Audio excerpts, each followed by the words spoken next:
ladies and gentlemen, to Dawn of the Truth. This is AE911Truth's 24th anniversary special. My God, has it been 24 years since September 11th happened? The war on terror, or as I usually call it, the war of terror. We've seen so many things in our country and in our world change as a result of this horrifying event that took place back on September 11th, 2001, when we saw the impossible happen. 3 steel frame high-rises completely collapsed, allegedly because of random office fires, and one of them wasn't even hit by an airplane. And from that moment, 5:20 in the afternoon, a movement was born. People started talking about World Trade Center 7 on the internet. Internet was still kind of a new thing back then, if you remember. It was introduced in the 90s, but the internet as we know it right now, with so many people in the forums talking with each other. And here we are today. We have a U.S. Senator coming out in support of our cause. A lot has happened in those 24 years. So we're going to be remembering the horrible events of 24 years ago today, but we're also going to be celebrating it as well. Not the events of 24 years ago, but the new developments that are taking place. So we're going to have a nice light atmosphere tonight for this show. And just like on my regular podcast, 9/11 Freefall, I'm going to be joined by my co-host. This is the great Craig McKee, truthandshadows.com, thoughtcrimesandmisdemeanors.substack.com. Those are his blogs. That's how I got to know this gentleman. But he's going to be joining us for the next 8 hours or so. Craig, welcome to Dawn of the Truth. Well, thank you, Andy. I'm very glad to be involved this year. It's a great honor to be doing this with you and sort of supporting what you're doing and what AE911Truth continues to do. I'm part of this organization not just because it's a good place to post articles, but I'm in it because I think it's such an important part of our movement. And it's so much has been done over the years, and I think there's so much still to do. Now that we've sort of got some momentum going, I think this is the time to not to let up, but to push forward. And so I'm looking forward to a bright future for the organization and for the fight for truth for 9/11. I think we'd love it to be over and all that resolved, but the fight goes on, and so I'm pleased to be, doing a small part. Well, I'll tell you what, folks, if we get a new investigation and we get an acknowledgement of what really happened, I promise you will not be seeing this face on the internet anymore, maybe in some Facebook comments or whatever, but that'll be the end of my podcasting career. But for right now, we still got some work to do. And you mentioned a lot to do. We got a lot to do today, Craig, because we got to have a lot of great guests. I know. Yes. It's good. It's a great lineup. Looking forward to it. That's right. We're going to be joined by AE911Truth founder, Richard Gage, now independent at richardgage911.org. Of course, AE911Truth's chairman as well, Kamal Obeid. We're going to be joined by Kristen Gasparini, a young activist out of Europe, who is going to be talking about a great project that she is spearheading. She wants to share it with our audience. We're going to be joined by James Corbett. You know who James Corbett is, Craig? I've heard of him. Yeah, I've heard of him. Yeah, pretty well known. We talked to him earlier in the spring, I think, and it was one of my favorite 9/11 Freefall interviews. The guy's just he's not capable of not giving an interesting interview. He's just got so much to say. Yeah, I love his voice too. It's just one of those things that just catches your attention and makes you zero right in. This guy really knows what he's talking about just by the way he sounds. A voice built for radio, I would say. He's got that. Yeah. I don't.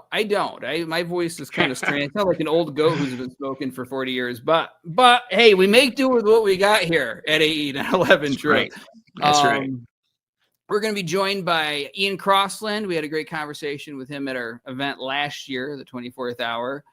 Daniela Ganzer is going to be giving a presentation on Russia and the Ukraine what's going on over there, which I think is an offshoot of what we saw on September 11th, this whole neocon agenda to take over the entire world that has not made us any safer, has disrupted the peace, done anything but keep the peace. We're going to be joined by Alex Stein, another very interesting and fun guy to talk to. And also we have Aldo Marquis joining us, talking about the Pentagon. Do you know anything about the Pentagon on September 11th, Craig? Not very much. I just heard that it was played some small role in 9/11. But of course, I'm joking to those who don't know. It's something I've focused on a lot over the years. So yes, I do, and I think it's great that we are now hearing from Aldo. We haven't seen a lot of him in terms of a public presence for at least a decade on 9/11. And just when people, just when his opponents were thinking he was gone, well, he's back. So I think that's a good development, because this is a guy that got on a plane and flew to Washington to interview people who saw what happened there. And there aren't very many people who would do that, who would literally cross the continent on their own dime to try to get to the truth. So I think I'm looking forward to speaking to him very much. We're going to be talking to him for a long time, because he's got a whole presentation and pictures and videos and such to show to everybody. So stay tuned for that. Am I leaving anybody out? Oh yeah. Jimmy Dore is going to be here as well. Jimmy Dore. Yeah. Comedian, host of the Jimmy Dore Show. He joined us last year. He's going to be joining us this evening as well. So we got a full lineup to complement the event in DC. If you're not 911Truth out after watching that, then tune in, or just save this for a few days and watch it in increments. Do whatever you do, but join us, because like I said, I mean, it's a terrible event that happened 24 years ago. We all experienced it, everyone around the world. I was getting emails from China. People didn't quite understand upstate New York and New York City back then. So they thought like my family was like around the World Trade Center or whatever. All over the world, we experienced this, and it was a terrible thing, but we have reason to celebrate. So whatever I can do to lighten the atmosphere here tonight, have some fun, play a little rock and roll in between interviews, have our audience enjoy themselves while they're doing whatever they do, listening to these interviews, we're going to do it. But because it is remembering a terrible event that happened 24 years ago, we're going to do what we do every year. Before the festivities begin, we're going to take 30 seconds of silence to remember the victims of September 11th, their families, and all the people that love them and continue to hold them in their memories and in their hearts. We're going to take those 30 seconds starting now.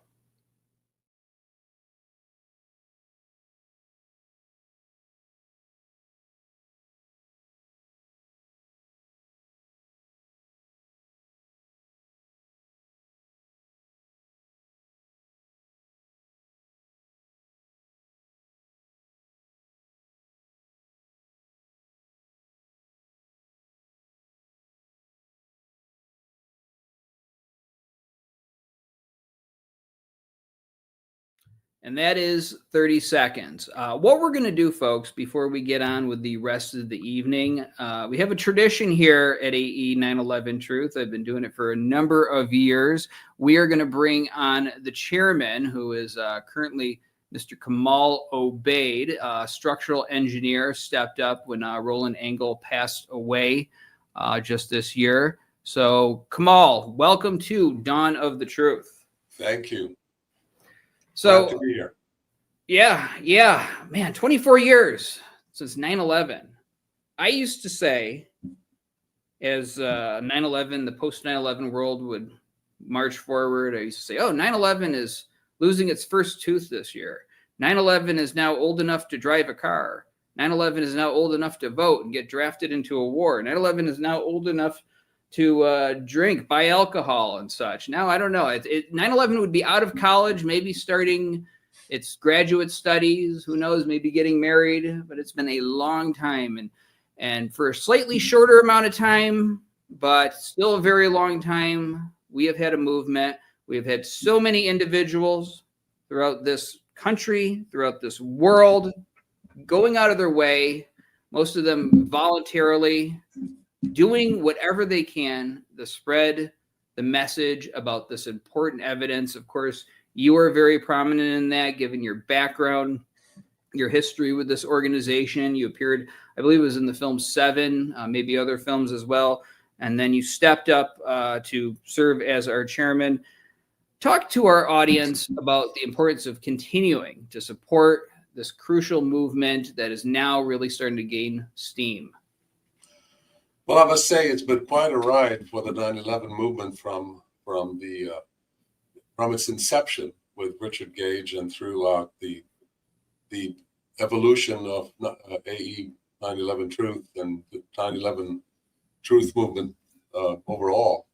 So we've come a long way. And after many, many years of really a lot of hard work compiling evidence and getting frustrated along the way with many different attempts at getting the various different organizations to listen to us, to publish work that was done, meticulous work that was done, and all the roadblocks that we've gone through over the years.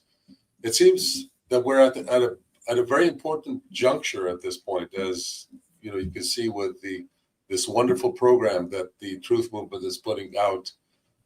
So that demonstrates the resilience and the resolve of the Truth Movement. And now we are at a point where we could have a major breakthrough, and hopefully that will happen. So I mean, we've got the political elements becoming lined up. We've got a sitting senator that is very interested in fact, it sounds like he's taking it on as a mission to start a new investigation, and he's been pressured by the 9/11 families to start getting into this seriously, along with others as well, with Kurt Weldon, former congressman. And then, of course, the media. The media is beginning to pick it up. We're talking about the alternative media, the alternative media that had not been paying attention to 9/11 so much. And now it's become a more crucial issue. It's very interesting how it's become a more crucial issue with all this energy building up. For example, Dr. Carlson's doing his program, a special program 9/11 Redacted, is picking this topic up very seriously, and many others. So it is a crucial time. It's a time where we should not be giving up.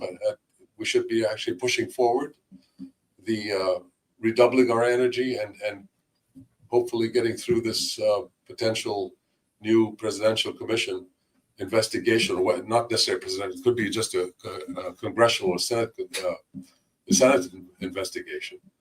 So that's hopefully that will happen. It is such serious work that we do. I know I take my job very seriously, and I only deal with the people who take this seriously because, man, 3,000 people died on that day. I've been on Facebook for a number of years, but in the last month, I get these targeted ads, and there's some kind of group, I don't know what it is, it's some kind of charity, but they've been posting these pictures where they've managed to identify the people in the windows of the World Trade Center Twin Towers, and they will feature a rectangular picture of that person, probably got it from their families, and you'll see this person waving out of the window in their last moments of life. And then they identify it in the rectangular picture. And it's just these series of them coming up on my timeline. And it really draws home what this is all about. Those people, those lives that were just snuffed out in a matter of, I don't know, an hour or so. I mean, however long it took, but to be spending their last moments having to decide whether they're going to burn alive or jump out a window. I can't imagine what that's like. And to see the culmination of all of our efforts out there. And I'm not just talking about the people you see on the screen here. I'm talking about you out there in the watching audience, to see all of this coming together, to see some recognition. And I've said it for years, like something's going to happen, some series of events where we're going to get more coverage. We're going to get more attention on this. Something's going to happen where people are going to remember that crazy person talking about World Trade Center 7, or how the Twin Towers, how the top part of a building can't crush the lower part without slowing down. And it's all just going to go into hyperdrive at that point, because that's kind of how these things happen throughout history, folks. And so we are seeing the fruits of our labor sprout, but that does not mean it's time to sit back on our laurels, to get complacent, to say, oh, somebody else is going to do it. All right, we need to have a mass movement. We need to have a snowball rolling down a hill, getting bigger and bigger. And we need a full acknowledgement, not for us, not for the people in the 9/11 Truth movement, not for the politicians, but for those victims, those people waving out of the windows on September 11th, jumping out of the buildings, having a building fall on them, 110 stories. I can't imagine what that would be like in those last moments. That is why we need to work harder than ever now, and why we need hardworking people out there in this movement carrying this on. Kamal, what are you most proud of in the last? I mean, AE's got a long history, so we've got a lot of things going on over the years. But in the last 5 years or so, at AE911Truth, what are you most proud of us doing in the name of this cause? Well, I think we've put out a lot of research, a lot of information that will be there forever. That would actually, despite all the resistance from the establishment, so to speak, this information is there now, and it's truth, and it's when people actually compare it with falsities, it's credible. It stands up against anything else that's been put out that is untruthful. For example, studies, the University of Alaska study that AE sponsored, that really turned the tide in a way on Building 7. There can be no argument anymore about Building 7, how it collapsed. A lot of the work that was put out by our past chairman, Raul Angulo, in cooperation with Tony Zaboti and others, and putting together this incredible evaluation, documentation of the towers failures as well. And of course, all the work that Richard Gage is putting together, it's amazing. The new research that Richard has put together is amazing as well. And so it's just the aggregate of the scientific work that is put out and being documented and being recorded, so that it's there forever for people to review. We hopefully get an investigation, but so it's going to outlast the people themselves. It's there for generations to review and understand. So I think it's going to be the greatest story in American history in the end, to show what people can do if they're determined enough. All of the sacrifices that have been made by so many out there. And I am really hopeful. I am so hopeful with what's going on right now. I can't even react to it because I'm just sort of in a state of disbelief. Maybe 5 years after we get an acknowledgement, I'll finally jump up and say woohoo, because the shock will be worn off of me by then. But I'm just speechless. So moving forward, what is the single most important thing that you want our audience to take away from today's program and for the year ahead? I say it all the time. The new year starts on 9/12 when you're a 9/11 truther. The new year starts on 9/12. We're on New Year's Eve on the 11th. This is the new year that we are facing. What is the single most thing you want people to remember in the coming new year, and what do you want them to do first and foremost? Well, when you look at it over the years, we could have lost hope at the 10-year anniversary or the 15-year anniversary, because it seemed so daunting at the time, where you have all the conventional, all the mainstream organizations working against you and putting out falsehoods and not publishing your work and not trying to shut you down, whether it's at the at the organization level or overall at the on the internet.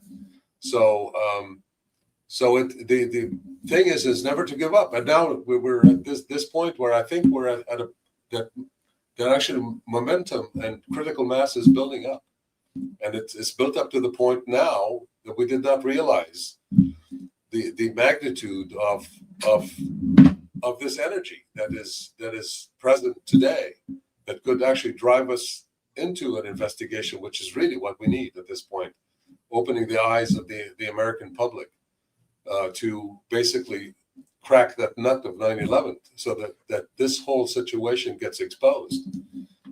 When we talk about the event itself, it's horrible, obviously, but what the aftermath of the event is even worse.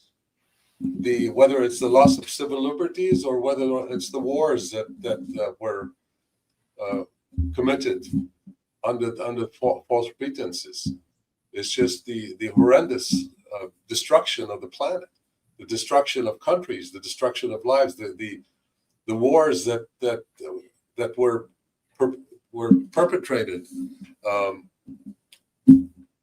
under the guise of fighting terrorism, which is all bullshit. So I'm sorry, may not be using those terms you may have to cut it out, but anyway. So that's really, I mean, we are at a point, it's so important that we get through this work. We should not give up, and it's very inspiring to see that progress has been made by, just this is all coming together at this point after all these years where it seemed like so impossible that it would happen. So keep the faith, we just need to keep our resolve and keep moving forward. That's right. Craig, did you imagine we'd be seeing stuff that we've been seeing in the past couple of days, in the past couple of months? Like 8 years ago? When did you get started? 2010? Around 2010, yeah. No, I would never, I did not anticipate that things would take this turn for the better. And I guess the way I see it with so many people being willing to talk about this now, it just seems like it takes one person to do it and show people, it's safe to push things a little bit more. And before you know it, you've got all these opinion leaders, I guess, or alternative media, whatever you want to call them, starting to openly talk about it. And it seems like the more people that take that plunge, then the safer it feels for everybody else. And that's what we're seeing now. And I hope that momentum keeps going. And I think that's why this organization plays a critical role in the movement, and why we're sort of entering a new phase, really. And it's I think we're needed just as much as ever, if not more so. That's right. We represent the 3,600 architects and engineers, and that's why I take my job seriously, and that is why we fight to keep this organization going and moving forward. And oh God, I remember in the early days when I was just a guy posting on MySpace and leaving a video of Building 7 rolling on Chat Roulette. That website doesn't even exist anymore, just so strangers could see it. And I remember I'd watch out of the corner to see people's reactions, and the screen came up with a bunch of Chinese soldiers at an airbase or something, and they all started cheering when they saw the Building 7 9/11 Truth video come up. And that felt like a victory, but now what's happening now is absolutely amazing. And can you even say it's the alternative media anymore? Alternative to what? Evil and lies and a bunch of plastic-haired phonies, give you propaganda through the TV screen. So we're the mainstream. This is the mainstream right here. That's right.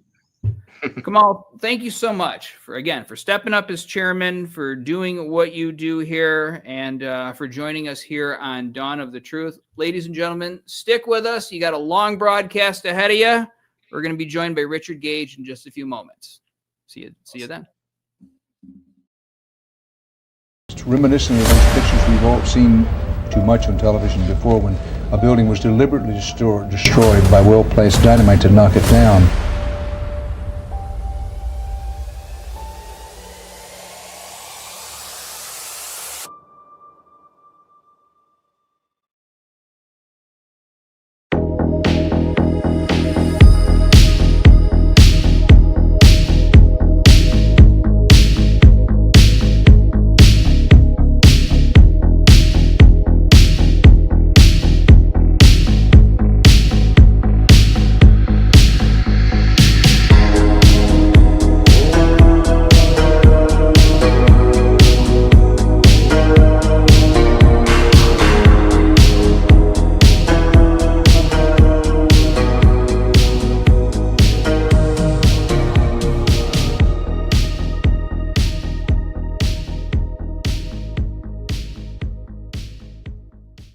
All right, our next guest is somebody that we cannot do a 9/11 Truth event without. If you don't know who this person is, then you must be incredibly new to this movement. This is Richard Gage, AIA. Richard Gage is a San Francisco Bay Area architect of more than 30 years. He's a member of the American Institute of Architects and the founder and former CEO of Architects and Engineers for 9/11 Truth. He's now independent at Richard Gage 911. He's delivered a multimedia presentation, 9/11 Blueprint for Truth, to more than 600 times in a dozen foreign countries and 110 American cities to audiences of 100 to 4,000 people. He's also appeared in more than 600 radio and TV appearances. Let's go ahead and bring him on in. Richard, welcome to Dawn of the Truth. Great to be here with you, Andy and Craig. It's been an exciting time leading up. Hey, leading up to, the 24th anniversary. Man, where did it go? Time flies. I don't know. I mean, yeah, we both look a lot different than when we started, like I told you last time here, Richard. I mean, I need glasses now, and I'm starting to turn into you. You know, I got the same glasses you got and everything, complete. Yeah, you got to get the buzz going, too. I will work on that for next year. I think Mother Nature's helping me along. So they got to make it turn gray first, and then the hairline recedes. So there'll be no problem being the CEO of Architects and Engineers for 9/11 Truth. It'll get gray real fast. So anyway, I wanted to ask you, it's another anniversary. We're here 24 years later, still passionate as ever. Yep. We've made some great gains in the last year, and we've basically sunk Building 7 into the mass consciousness of this, of this society. Because, like, I can't say Building 7 to people without them immediately thinking controlled demolition. It's not just some obscure building that fell on September 11th. They've heard of it, and they immediately think controlled demolition, 9/11 inside job, all of that stuff. So, Richard, I just want to get your thoughts as the guy who started this great organization about 9/11 Truth, still keeping on this fight here 24 years after this event took place. It's pretty exciting what we've done over the last 19 years, Andy, together, I think 15 years of it. We have, as you said, we've been very successful. I mean, people say, well, where's our investigation? You'll never get an investigation. Hey, we put WTC 7 particularly, and the Twin Towers controlled demolition into the mindset of the public consciousness.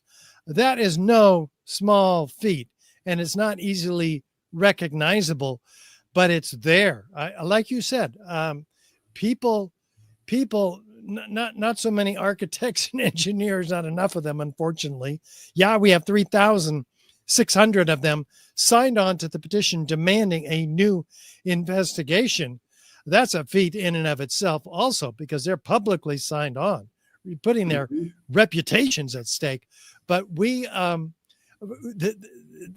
I would say 40-50% of the public now knows, that there was a third tower that collapsed in 9/11 at least. Many of them have doubts about the official story about it, that it came down by fires. we're doing our job, and I have a feeling we're just beginning.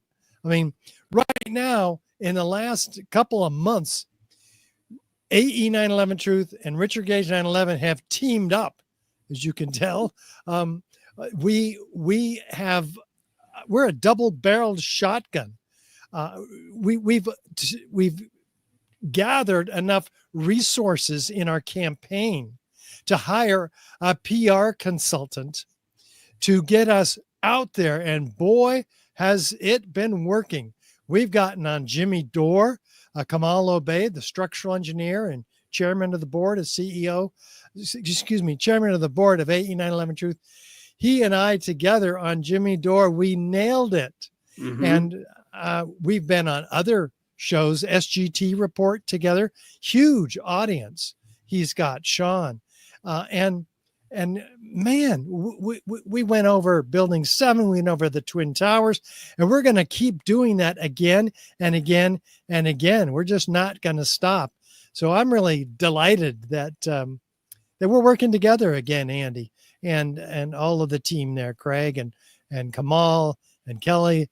We're going to kick it over. That's right. And you deliver the evidence, and it's not just a matter of stating facts, and you know this, right? Because there's a lot of people who can just recite the facts on off of a website, right? But if they do it in a monotoned way, or they don't have passion behind what they're saying, a lot of those facts are going to go right over people's heads. Where Richard Gage succeeded was by delivering it in such a passionate way that it really resounded with people. And I've never seen you lose that passion from presentation to presentation. It doesn't matter if you're out in Timbuktu and you got 3 hours of sleep the night before on a very bumpy and uncomfortable plane ride. You deliver the same energy to every presentation that you are giving to the public out there. And a lot of people admire that. We admire that here at AE911Truth. So how can we not team up together? Because you are doing such a good job with what you do. And I remember, I'm just talking about me for a second. When I first started off, I was so wet behind the ears. I really thought all I would have to do is randomly add people on a MySpace page with a whole lot of YouTube on the MySpace page about 9/11, and that they would watch all the videos, and then something would happen, some great thing. They'd all unite and go down to the White House and demand justice and all of this. And it didn't quite work out that way. I guess it takes a little bit more work than that. And I remember you saying something similar, not about MySpace or whatever, but you thought it would be a lot easier than it ended up being. So I would like to know, just from your own many years of wisdom doing this, what are the biggest lessons you've learned about bringing information about a controversial issue and trying to make a dent in society by getting them to recognize, the issue itself and do something about it? What are the biggest lessons you've learned in that journey? I was pretty naive. I just like you thought. I figured, my God, it's so clear. The evidence is so clear. It's abundant. It's overwhelming. It's irrefutable. And sure enough, when we get people in front of it, they raise their hands. The first 14 architects and engineers for 911Truth were from my own architecture firm. I bought them pizza. I made them come in and watch. No pizza. You don't get pizza without coming in. And I'd put together this PowerPoint, right? All of their hands went up at the end of that 45 minutes. We got to have a real investigation. You're right. They thought I was nuts, of course, before. So I was saying, this is going to take about 6 months until the whole world wakes up. And I don't know. Not everybody was like those original architects and engineers. Not all architects and engineers, including them, did anything.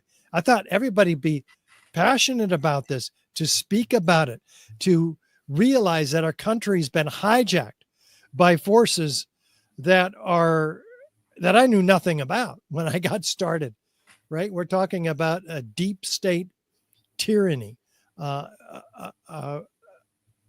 society that's really dystopian. The media, our government, certainly all the branches of our government had been taken over. That by definition, just because they got away with 9/11 after having planned it and executed it and then covered it up, the whole media marched us into war, it took me a few years to really realize that we were in this for the long haul, that I wasn't going to be able to go back and be an architect and do architecture the way I had and the way I loved. I'd still love to do that. But we haven't had somebody come up and say, hey, I'll be the next Richard Gage.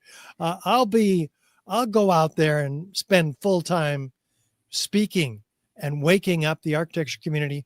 No, it's been hundreds and hundreds and hundreds of people, but we're looking for hundreds and hundreds of people that will do this full time, do it passionately, do it with the evidence that we've assembled over the last 19 years.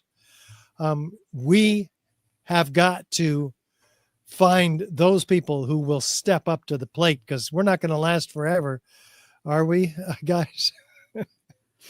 I'm trying, Richard. Probably. You know, no, you know, it's like a Marvel universe out there. And what gets me about the 9/11 Truth movement is it's like so colorful with so many different types of people and different styles and different talents that they bring to the table. And so, but we're all doing the same work for the same thing. And it's just fascinating to see that how this truth and this evidence manifests in so many different ways, because your style is much different than my style, and the things that we put out. And I think that's a good thing, because one type of style is going to appeal to a certain type of people, and another type is going to appeal to that certain type. So we're reaching more people as a result of it.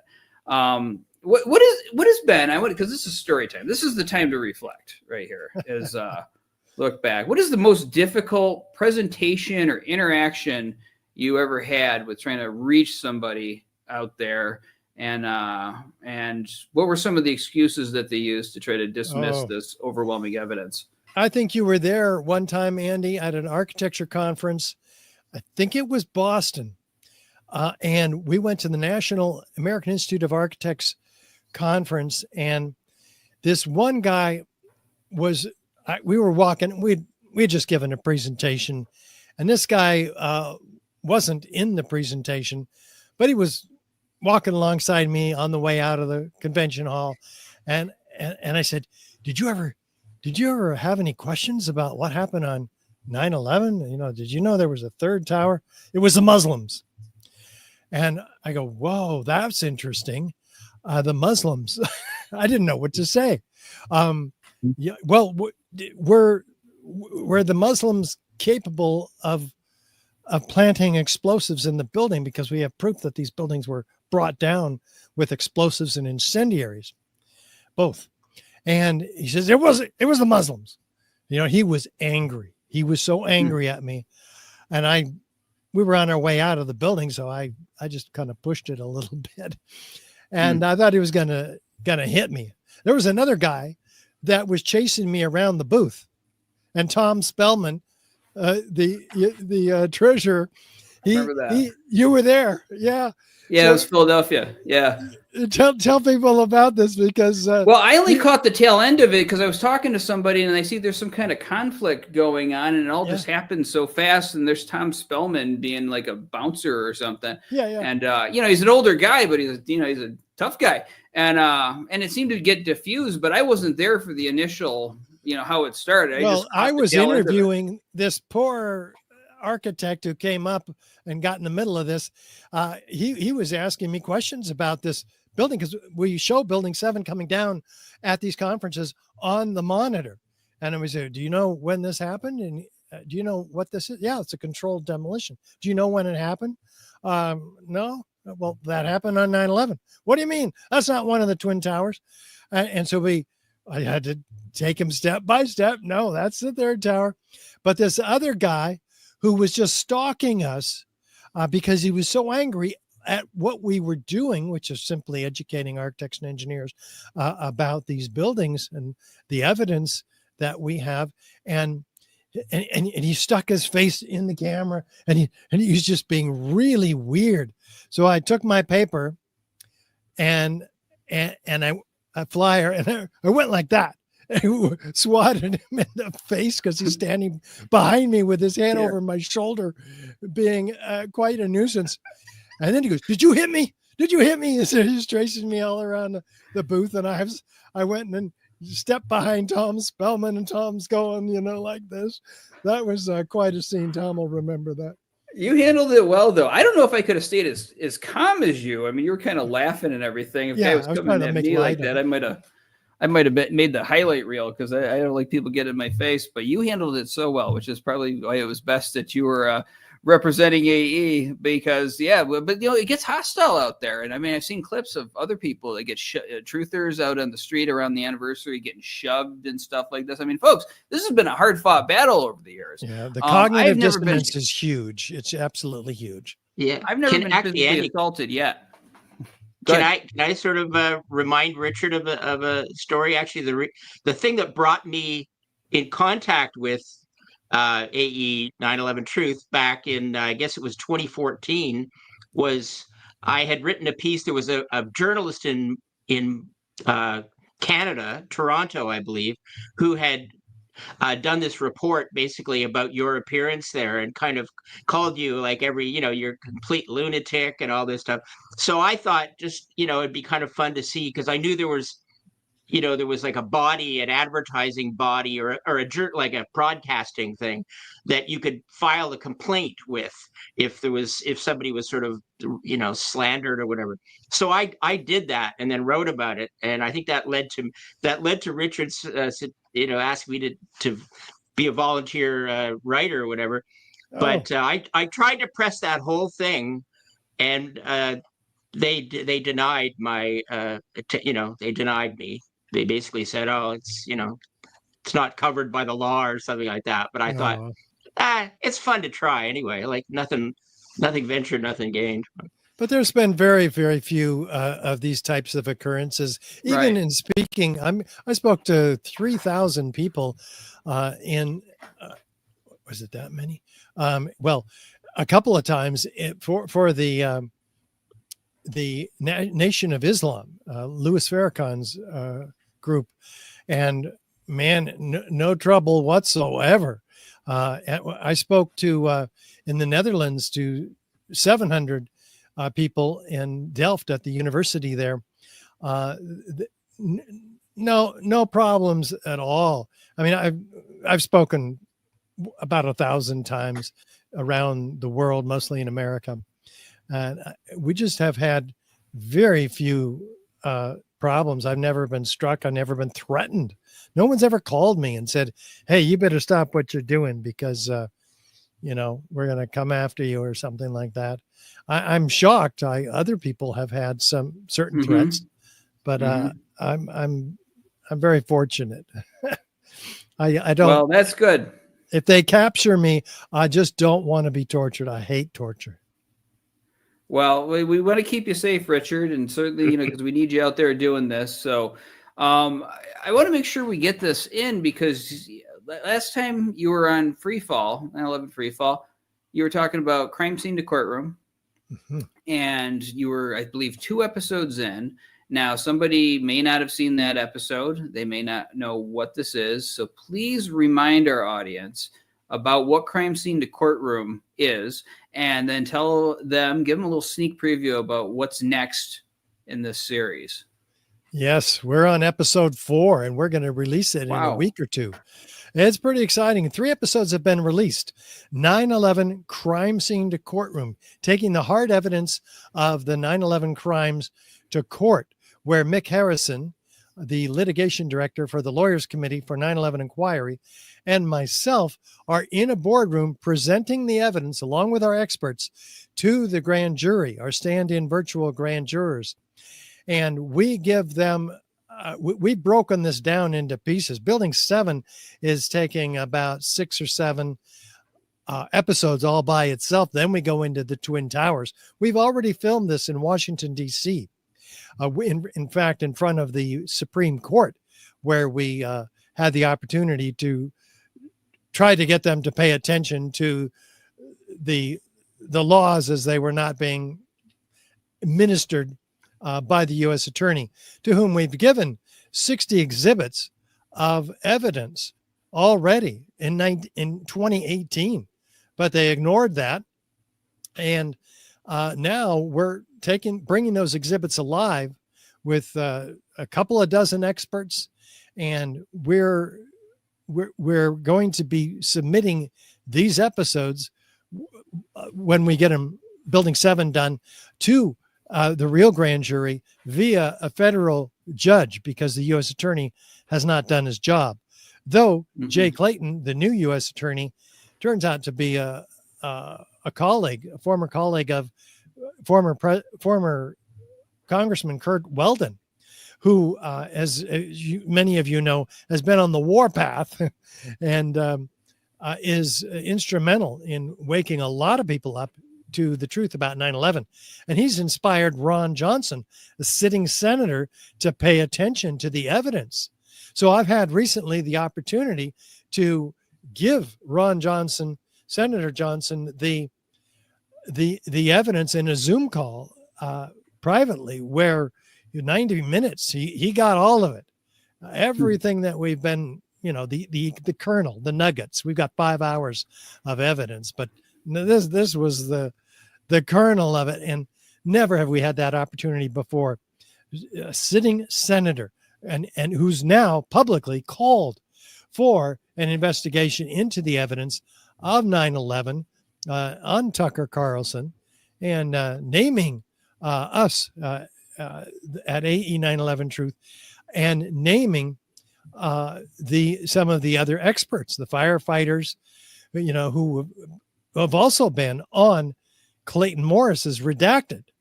So we're getting out there. I mean, Clayton Morris has now interviewed many people in the 9/11 Truth movement, and just yesterday or a while back, he interviewed us and me, and in particular, and I put it out there for him again, 90 minutes, the same 90 minutes that Senator Johnson got, and the same 90 minutes that is being delivered all over the country in interviews that Kamal and I have teamed up together to do. So thank God for the donors, you donors out there who have supported us in this campaign to get us out on bigger platforms. Tucker is next. We're going after Tucker hard time. So, and then Joe Rogan. We're just not going to stop, you guys. Absolutely. No, this needs to continue happening. This goes back to what we were saying before. I mean, I remember when there was a bunch of 9/11 Truth groups, so many different divisions of them and such. And here comes architects and engineers for 9/11 Truth. It sounds just like the other groups out there. And so, it's good, it's significant, but who knew that this would be like the main thing that people would turn to for the science of September 11th, founded by Richard Gage. People tune in and they can see Richard's presentations. And I mean, people have kind of memorized them to a certain extent now too, where they can call up these facts from having watched you so many times. And even if you're saying like the same thing from one to the next, it's still interesting because, 3,000 people died on that day. We have a right to know why. Why did people be pulverized, have these buildings fall on them when these buildings should have withstood these airplane impacts? And the evidence is overwhelming. Of course, we have it at AE911Truth.org, or you can go to richardgage911.org. Pick your flavor, but basically take in the facts and share this information with whoever you think will be receptive to it. But look where we are now. You're getting on major interviews. We have a senator who is sitting with you in a Zoom call, taking in this evidence. God, we have done a lot over the years. Even if we quit tomorrow, which we're not going to, folks, we're going to stick around. But even if we quit tomorrow, I think we have all collectively, and even the viewers out there, have done a remarkable job of influencing people. So I'd like to know, because I consider the new year being September 11th. When we do the anniversary, that is in 9/11 Truth world, a brand new year for us. What are some of the things that we can expect from Richard Gage 911 in the coming year? What kind of irons you got in the fire? Well, one episode after another of this series, 9/11 Crime Scene to Courtroom, where we focus on exposing NIST, making them look so incompetent, silly, and fraudulent, all together, mixed up, this strange flavors. And that's what's happening with episode 4 that's coming out. We expose their collapse initiation theory and their computer modeling. A Potemkin village is what they've created. And we rip it apart and expose it so masterfully with the experts from AE911Truth, Kamal and Roland. He's in the episode 4, and Scott Granger and Professor Leroy Halsey. They all do a masterful job here, and we've teamed up to do something remarkable. So we're going to keep that going. We're going to move into the Twin Towers. We're going to release those episodes, and we hope to get more speaking engagements across the country, because those really rally the 9/11 Truth movement, who have been so good in supporting us. We need to do a tour of the 2.5-hour condensation of the 20 hours of 9/11 Crime Scene to Courtroom. When we create that DVD, that documentary film that encapsulates it, all the best of each episode, we're going to take that on a tour across the United States. No, that's great. And folks, when you go to one of these events, I mean, you meet other like-minded people, and that is always good for obvious reasons. I remember I used to sit next to the same guy whenever I go down for a 9/11 event. There was like one other truther in the county, and I always saw him every time something was going on in New York City, and we always sat together. And that's how you make friendships. So it can be good for your social life too. You meet people who aren't going to roll their eyes when you're talking about this stuff. You know, Richard, I want everything to be hopeful. I picked out nice bright colors to be on the screen here for the 9/11 anniversary event. And, you know, it's a terrible tragedy that happened 24 years ago, but, you know, it's a good opportunity to look to what's right in the world along with what's wrong. The negative Nancy's out there who say, oh my God, you're going to go to a courtroom. You know what happens when the truth goes to court, the truth gets thrown out the window. Oh, you're going to go to Congress. You're talking to a senator. You ain't going to do anything. Mm-hmm. Address those negative Nancy's, put them in their place. We need to do that because when did we ever think that a sitting senator would spend 90 minutes with me listening intently to the evidence and promising essentially a real investigation? That's unprecedented. We haven't been on Clayton Morris's Redacted before. We haven't been on Jimmy Dore before. And it's just opening up. Kurt Weldon, as I mentioned, has reached millions, and it's just kind of opened the way and paved the way for Tucker Carlson to take more courage and get this evidence on his platform, and then Joe Rogan. So I don't think just like me 19 years ago thought I could just tell people about the evidence and they would all automatically go, what do you mean? Tell me more. That's not the typical response. The cognitive dissonance out there is great. Taking this material on, digesting the implications of this evidence, it causes a deep discord in our psychological body. It turns our frame of reference upside down. I mean, I remember when I first heard this from David Ray Griffin on Bonnie Faulkner's Guns and Butter program, I just felt the world closing in on me.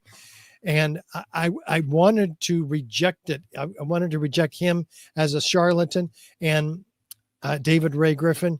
And I couldn't do it because he didn't seem to have an axe to grind. He didn't have an agenda. But I would have heard about this. I'm an architect. These are buildings. I'm an architect. This is what we do. Why didn't I hear about this?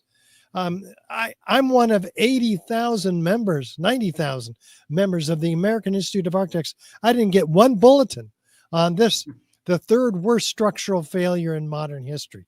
That's just insane to me. And we tried, you tried, I tried.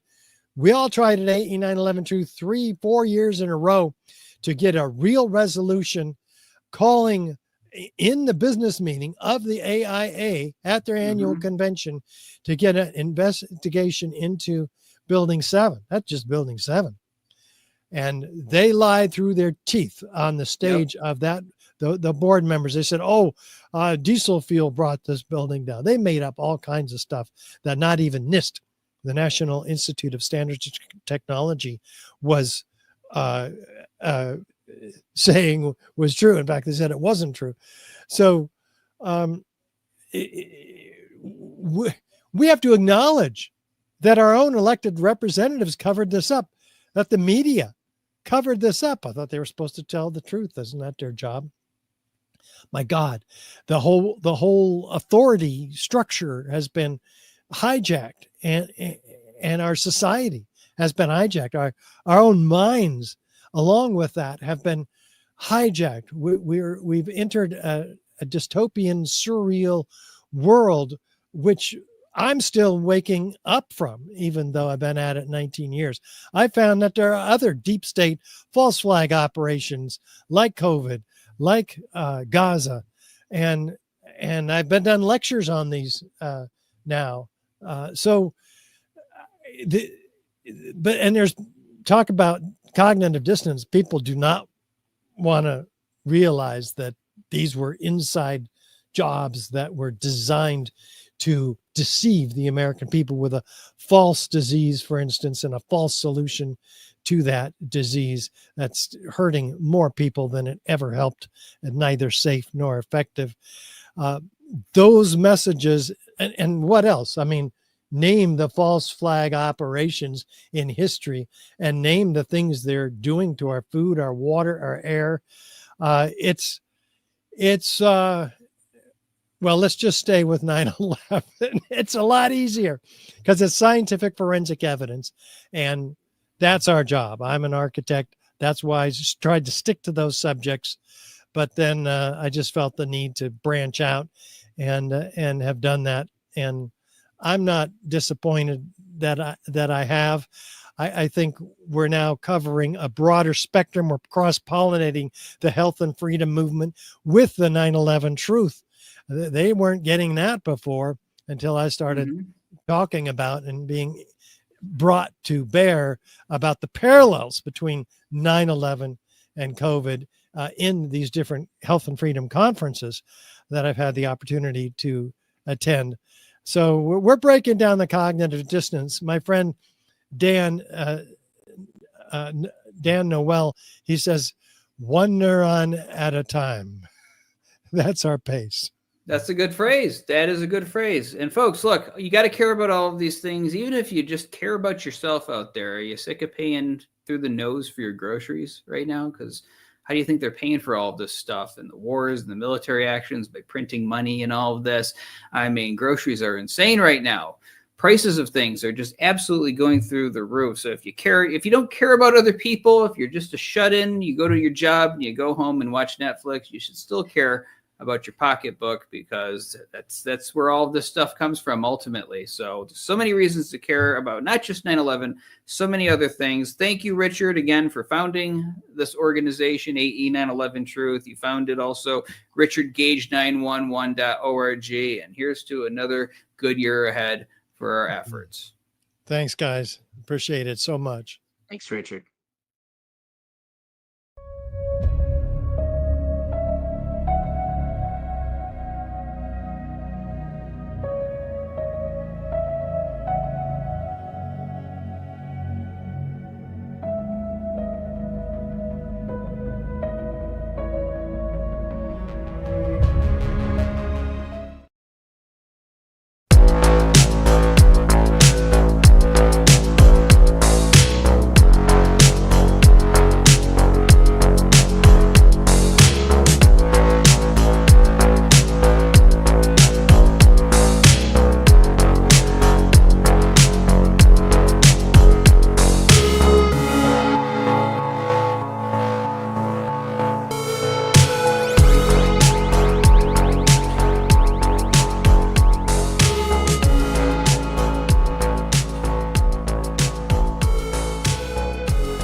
and gentlemen, welcome back. And the guest that we're about to have right now is a new hero here in the 9/11 Truth movement. Even though he's been around for a couple of years, he's a newcomer to our cause, and he has made a big impact writing articles for national magazines, firefighting magazines, and he's written books too about this. And now he is on board with 9/11 Truth. Of course, I am talking about Captain Raul Angulo. He's a retired captain with the Seattle Fire Department, having served 36 years of honorable service with it. He has served in leadership positions with several firefighting-related organizations, including Fellowship of Christian Firefighters International, National Fire Academy Alumni Association, Fire Department Instructors Conference, and is currently in the editorial advisory board for Fire Apparatus and Emergency Equipment magazine. He's published over 350 articles in major trade magazines, including Fire Engineering, fireengineering.com, Fire Apparatus and Emergency Equipment, Firehouse International, and The Encourager. And he has taught on firefighting-related issues throughout North and Latin America. He's also written a little article called "Did World Trade Center Building 7 Really Collapse Due to an Office Fuel Load Fire?" which was published by the International Fire and Safety Journal, and which caught Congressman Weldon's eye to get that whole presidential commission started. So without further ado, let's bring on Captain Angulo. Welcome to Dawn of the Truth. Dawn of the Truth. Hey, thanks for inviting me, Andy. Greg? All right. Raul. Yes, How are you? we like that. I always loved that movie, Dawn of the Dead, from the 1970s. And that wasn't the only reason we called it that. We got a lot of good stuff happening in the 9/11 Truth movement, but Dawn of the Truth just sounds to roll right off the tongue there. So, Captain Angulo, Yes. let's talk about some of the stuff that has been going on. We've been getting a lot of attention here in the 9/11 Truth movement on our issue from various big podcasters out there. What's your reaction to all this? Well, it's a little overwhelming for sure, but it's been incremental, and I've come a long way in the last year and a half. For me, the more science that gets exposed, the more you understand the whole thing. And once you see it, you cannot unsee it. And I've come a long way since the last time we talked. Last time we talked, I listened to it. I said, I'm only going to talk about 7. I'm not going to talk about 1 and 2, Tower 1 and 2, for a variety of reasons. But now I'm ready to talk about Tower 1 and 2. So that's how far I've come. Excellent. Yeah. Well, that is the big announcement right here. That was the big thing we were going to proclaim, and I want to properly proclaim it because you say it very casually there, but you were coming out of the closet on Towers 1 and 2 before you were kind of hesitant to do so. But what made you change your mind? What are some of the stuff that you have looked at with those buildings that makes you say, okay, I'm ready to call for a new investigation? Really, it goes back again to the physics and science. And once you understand that more, it starts making sense.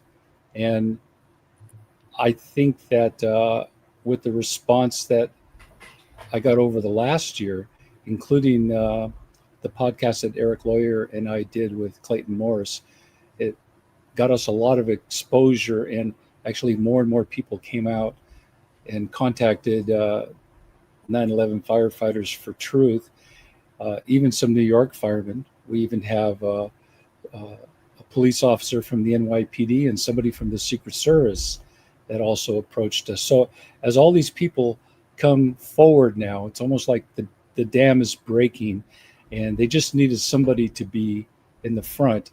It encourages you to know that you're on the right track because they're agreeing with what you're saying. And it takes away the risk of going out on a limb. It takes away that risk of being called a truther or a conspiracy theorist. And you really, it just validates that you're on the right path to truth. So. Absolutely. And we have been on this path for a very long time. Sometimes the truth can take a while, but truth always has a way of coming out, either through just the persistence of people or just new facts that are completely undeniable. I mean, I think we've got enough of those right now. But when we spoke on the phone, because we Yes. talk often on the phone, you said that you're making some observations about the jet fuel temperatures and, what NIST claims versus the actual reality. So please share some of your observations about that with our audience. Okay, well, again, it goes back to understanding the science and the physics of Building 7. And once you start understanding that, then you start looking at Tower 1. So I'll give you like 3 or 4 areas that to me are really key. Let's start with the collapse. What do they call it? I'm drawing a blank on it. What does David Chandler call the pounding down? I'll The think pounding, of it. the pile driver theory? Pile driver driver theory. Yeah. Pile driver theory. I'll get to that right now. Let me go back a little bit. When you look at what's been written in the recent textbooks in the American Fire Service that have come out regarding high-rise, most firefighters will tell you that the planes went into the building, the impact destroyed the fireproof layers of protection around the steel members. The jet fuel, which ignited, and we saw the big fireball, exposed now the raw steel to these temperatures. It weakened the steel, and then it collapsed, and then we had a pancake collapse all the way to the bottom. That's what most firefighters are going to tell you, and that's what I thought too. But as you start looking at the science again, and the one I want to go back to is that pile driver theory, you start seeing that it's not possible to have that perspective. First of all, very few firefighters have ever seen a pancake collapse. It doesn't happen that often. And when it does, if you do your research, it mainly happens in concrete structures. Like a good example might be a 6-story parking garage. It's all concrete masonry. If you have an earthquake, you'll get that collapse. In the last San Francisco earthquake, they had the viaduct top layer collapse on top of the bottom layer, but the concrete's still there, right? So it mainly happens in concrete. So I started looking carefully at the videos of Tower 1 and 2, which we've all seen a million times. And I start seeing that as the top, we'll do Tower 1 first, because it's more photographed because it's facing north and there's more video of it. It's easier to measure. So when you see the top 1/4, let's just say we'll break the tower up into quarters. The top 1/4 starts to collapse, and it's disintegrating, and then it hits the rest of the 3/4 of the building. But you start asking yourself, well, where is the mass? Where is the weight of this 1/4 that is pile driving the rest of the 3/4 of the building at an accelerated speed all the way to the bottom like a pop can? When on September the 10th, all those columns supported the entire weight of the building, and now 1/4 of it is going to completely demolish the tower without any structural resistance from below of the unaffected columns. And again, you start asking yourself, well, that doesn't make sense, right? So there's one area there. The other area was the issue of the temperature of the fuel. I did not realize, and I'm going to go back and double check all this because I'm getting bits and pieces from other researchers, but NIST in their report on Tower 1 and 2 claims that about 90% of the jet fuel had ignited outside the building. That's the big fireball that we see. That's probably around 90% of the fuel. Okay, so then the plane hits the building. Let's just say it takes out 2 or 3 floors. I don't know how many exactly, but 2 for sure. Now you have 10% of that fuel that's being spewed over an entire acre per floor. That's really not that much fuel. And the outside temperature of jet fuel, whether it's Jet A or Jet 1A fuel, is around 1800 to 2000 degrees.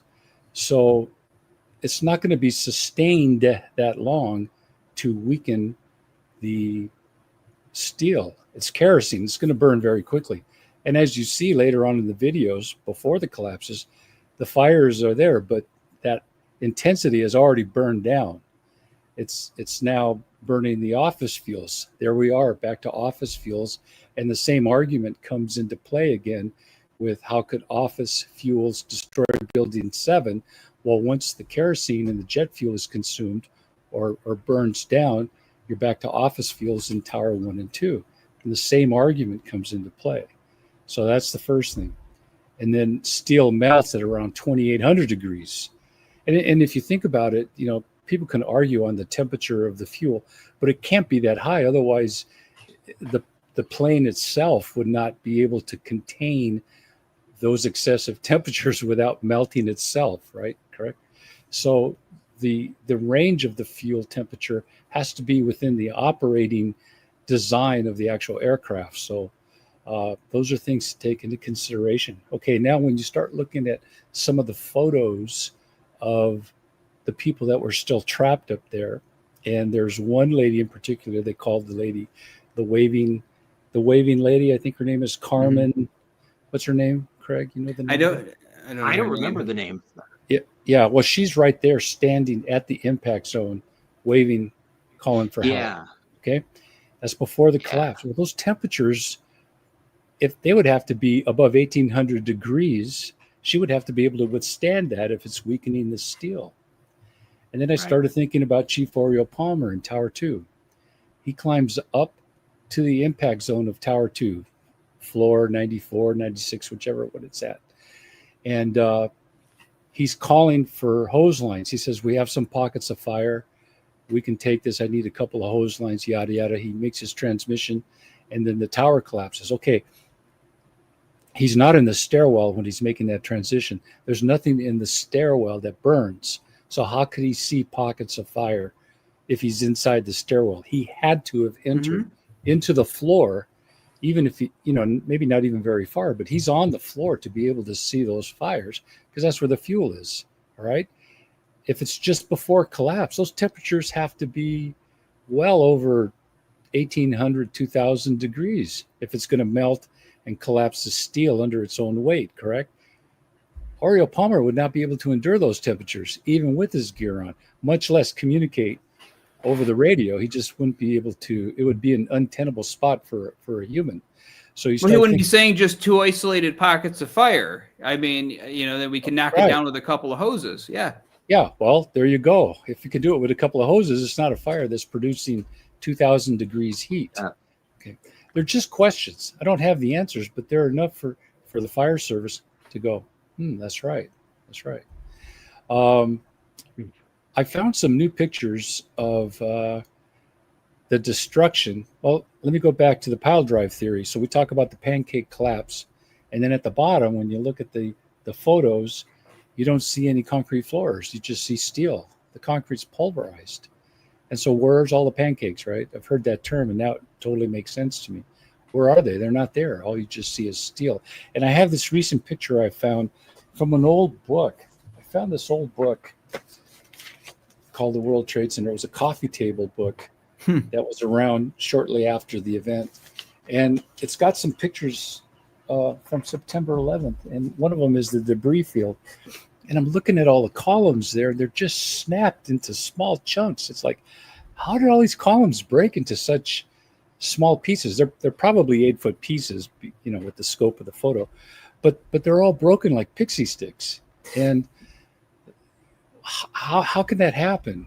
And where's the resistance? Where is these columns were designed to withstand 3 times their design strength, and they're just snapping like toothpicks. It just doesn't make sense. So those are some of the key things. And then the last thing, I found another book that I had a long time ago. This is called, there you go.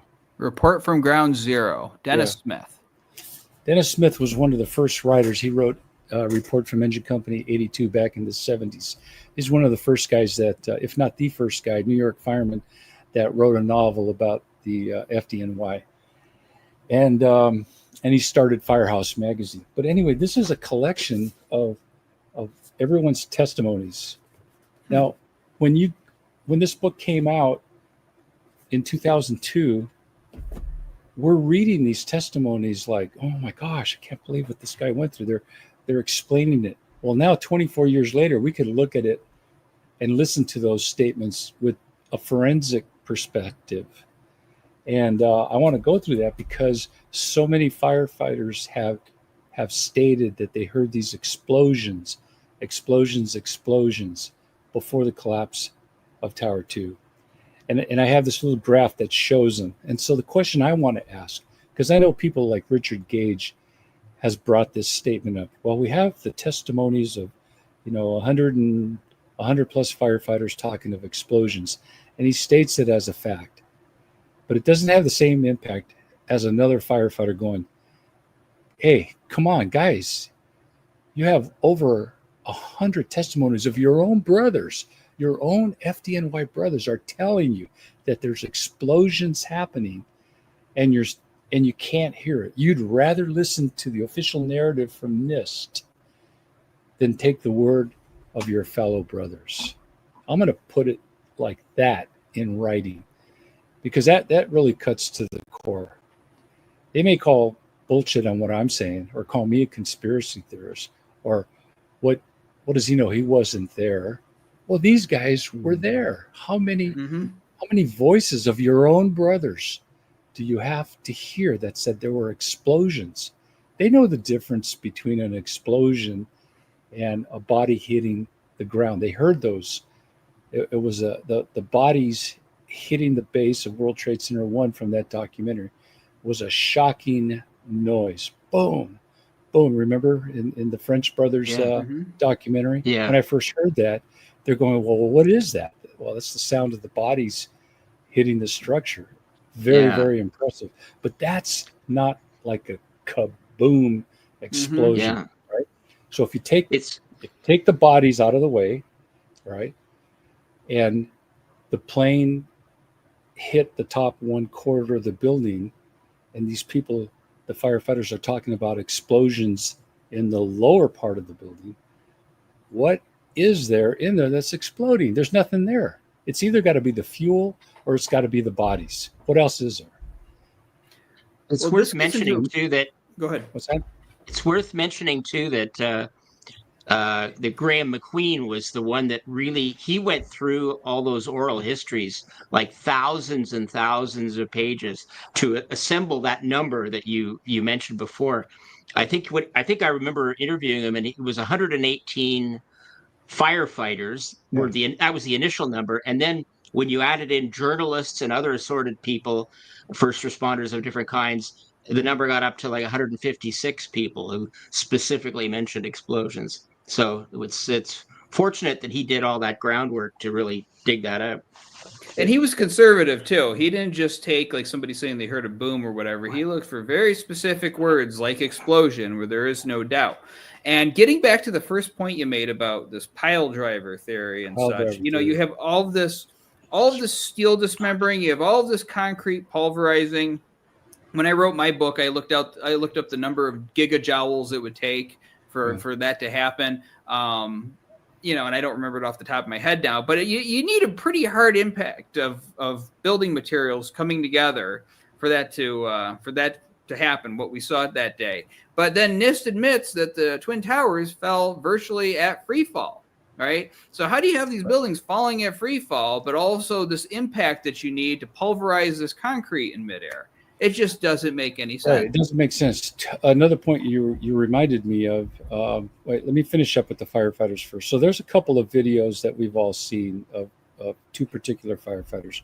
One of those guys, I'm not going to mention him right now. I tried to contact him, but he didn't want to talk. But he's the captain of Rescue 2. And those in the FDNY know who this man is at that time.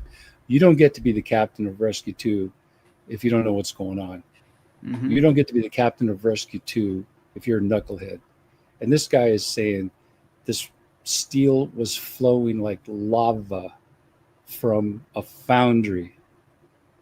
This is a credible eyewitness.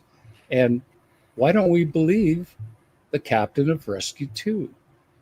Instead, we choose to not believe him and listen to some unknown scientists from NIST Their names are in the paper, but we don't know who they are. We never met them. Nobody from the FDNY knows who that team was, but they know who the captain of Rescue 2 is. And they choose to disregard his eyewitness statement, and they'll choose to believe the official narrative. To me, that's crazy. That's crazy. So I'm going to ask those questions in this. I think it might be the last article. The International Fire Safety Journal has agreed to publish one more. And the topic is going to be on cognitive dissonance, because now I really understand what that is. And that's the real barrier to the American Fire Service from really looking critically at all the evidence, is this cognitive dissonance. So I want to define it and say how I myself went through the process of cognitive dissonance, of denying until you finally reach the end, and then it rocks your world. But once you establish the definition of that, then I want to hit those specific points on Tower 1 and 2. I don't have to go into the who did it, how did they do it, why did they do it. I just have to stick to the science and the facts. Hit the pile driver theory really hard on how that doesn't work. Richard Gage, in one of his last videos, I'd never seen it before, but he put a line at the bottom of the destruction zone. Okay, that means everything below this line is unaffected, the unaffected 3/4 of the building. And then he has another line at the roof line. And you can see these two lines come together before the bottom line, which is the pancake collapse, starts its initiation. And so there's less mass and weight happening right before your eyes. This is when the big tower starts falling in. But you can see that top 1/4 getting less and less and less. So you're losing mass, you're losing weight. We've all seen that big ass mushroom cloud that just blows everything away off to the side. You're losing mass and you're losing weight. Yet you still have this level of collapse going down all the way to the bottom with zero resistance. So I want to bring those points up. Let me talk about the squibs a little bit. We've seen the squibs, which are those puffs of smoke that come out anywhere between 20, 40, and even up to 60 floors below the level of a natural gravitational collapse, all right? I used to think, when people would show me that, I would think that that's the air pressure inside the building. As you're crushing this building, just like you would crush a can, the air pressure below would increase. And so it's blowing out the windows. Makes sense. Until I had a physics professor tell me, no, think of a cylinder. First of all, buildings, high-rise buildings, are not pressure vessels. It's not like the cylinder in your car. But even if you have the cylinder pushing down, that pressure increases, right? That is going to be a resistance force. In other words, it's going to slow down the gravitational collapse. And that's not happening. So it cannot be interior pressure. What else could it be? Well, then you hear from the experts, and those that have done demolition will tell you those are squibs, and they explain it. I'm not an expert in that, but I can deduce that the interior pressure, if it's increasing, is going to have a resistance force on that level of gravitational collapse, and it would slow it down. It would decelerate the collapse, and it's not doing that. And you got to wrestle with that. So these are things that I'm going to bring up. Yeah, I know. And so you just stick to the science, and you keep getting more and more questions. Doesn't have anything to do with conspiracy or whatever. It's just following the science. But I'm ready to do that now. And the International Fire and Safety Journal has agreed to publish that on their webpage. So again, I will not be limited by 1,800 words and 4 pictures. I can really go through these events and just ask all those tough questions. So, I don't know, Raul. For the last 20 or so years, I've been getting told that basic physics is a conspiracy theory. So, I guess we have to revise the science books and all of that. Of course, I'm kidding. But you wanted to talk about the elevators, too, when we came on here. This fireball allegedly came down the elevator. shafts. I want to hear your take on that. Okay, so again, I have to go and get all my sources, but a lot of us have heard that when the elevator doors opened on the ground lobby level, there were people that came out that were burned, and there were explosions, and there was fire damage in the lobby of Tower 1. Okay, so as I'm looking at the design, the elevator shafts were in 3 sections. You have a lower level bank of elevators that go from ground level to a certain height. And then you get out, you have to cross the sky lobby, and then you take the mid-rise elevators, and that takes you up 2/3 of the building. And then you have to get out and go into the sky lobby to the final high-rise elevators, and that takes you all the way up to the roof, the observation deck. Okay. They do have express elevators. I think there were 2. Well, those elevators are not going to stop on any of the floors. They're going to stop at the sky lobby. So you can go from ground level to sky lobby 1 to sky lobby 2 to the roof. All right. That's why they're express. And they also have the freight elevator, which goes the entire length of the building. But most people, A, don't know where the freight elevator is. And B, if they're going to evacuate, they're not running to the freight elevator. Most people, just because we're creatures of habit, are going to take an exit path that we're most familiar with, right? And we teach this in the fire service. People that want to escape their house on fire are typically going to exit the path that they enter the building. If you always go through your front door, you're going to go out the front door. You're not going to go out the side door, the back door. Not necessarily. You're going to take the path of egress that you usually take when you come into the building. Same thing. It's just human behavior. So my question was that people that were burned would have to be at the impact zone, which is the top 1/4 of the building. If they were going to evacuate and they caught fire, they were injured by heat, thermal assault, they would have to take the high-rise elevators down to the first sky lobby while they're on fire, cross over, push the button, wait for the mid-rise elevator to come, get in that elevator while they're on fire, and go down to the last sky lobby, get out, cut over to the low-rise elevator, push the button, wait for the elevator to come while they're still on fire, get in, and go to the lobby. Lobby doors open, and people go, oh my gosh, these people are burned. How are they getting burned? That is a good point. That's a little bizarre. The only fuel of impact is going to be on that top quarter where the aircraft struck the building. There should be no fire in the bottom 2/3 of the building or the bottom 3/4 of the building. Where's that heat coming from? Even if there was burning jet fuel from the spewing all over that 1 acre, right? If it went down the express elevator shaft, it's only going to affect people that can access that from the sky lobbies. If it goes into the high-rise shaft, it's only going to fall, the burning fuel is only going to fall to the lower level of that shaft. The shafts don't go all the way down to the bottom. You don't have 99, I think there were 99 elevators per building. You're not going to have 99 shafts going all the way down from roof to lobby level. They're broken up into sections for a variety of reasons. Main ones being the steel cables that are lifting them up. So you have to have a manageable spool and steel cable. That's why they break it up into lower, mid, and high-rise sections for elevators. It's very common in high-rise buildings to have high-rise elevators, mid-level, and low-level. So again, where are these people getting the thermal assault and being able to get out on the lobby floor? How do they get there? It's just a question.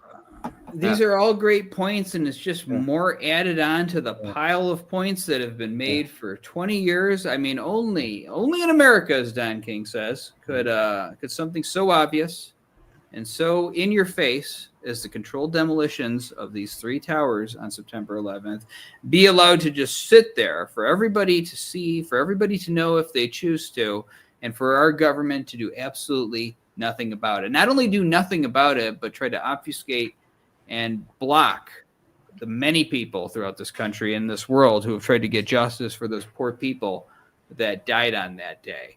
Now, Raul, I know you care about this, and you're running into some resistance, but you're also getting a lot of success. I want a message of hope for any firefighters who have been talking to their buddies about this issue, standing alone, for all the activists out there trying to get action on this topic, all the supporters who spread these videos around. Give a message of hope in our last few minutes.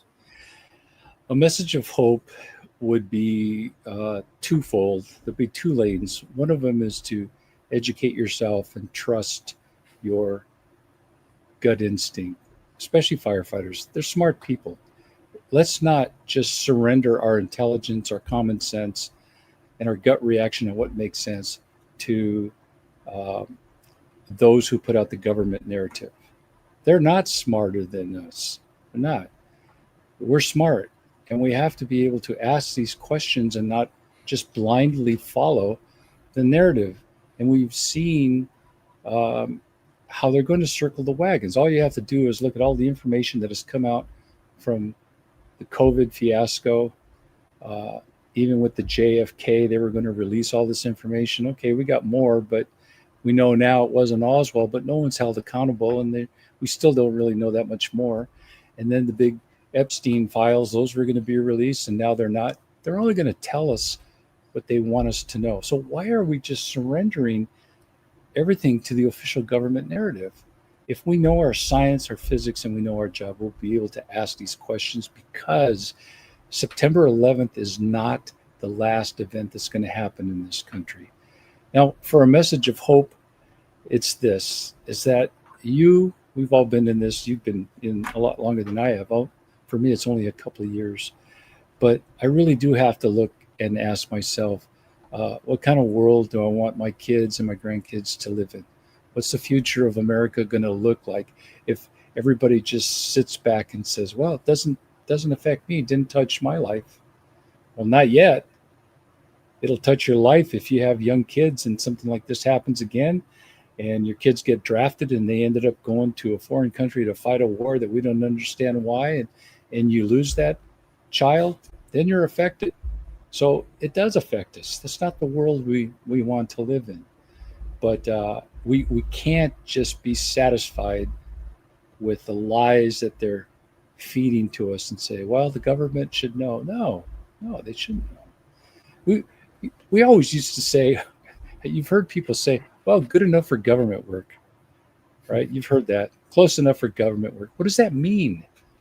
It used to mean that the government would have the top class people, but somehow something's changed to where it's like mediocre, good enough, it's satisfactory government work. We don't say that anymore as a phrase of pride in our government.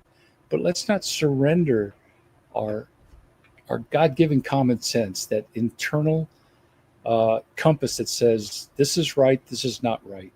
It comes down to freedom and not being controlled.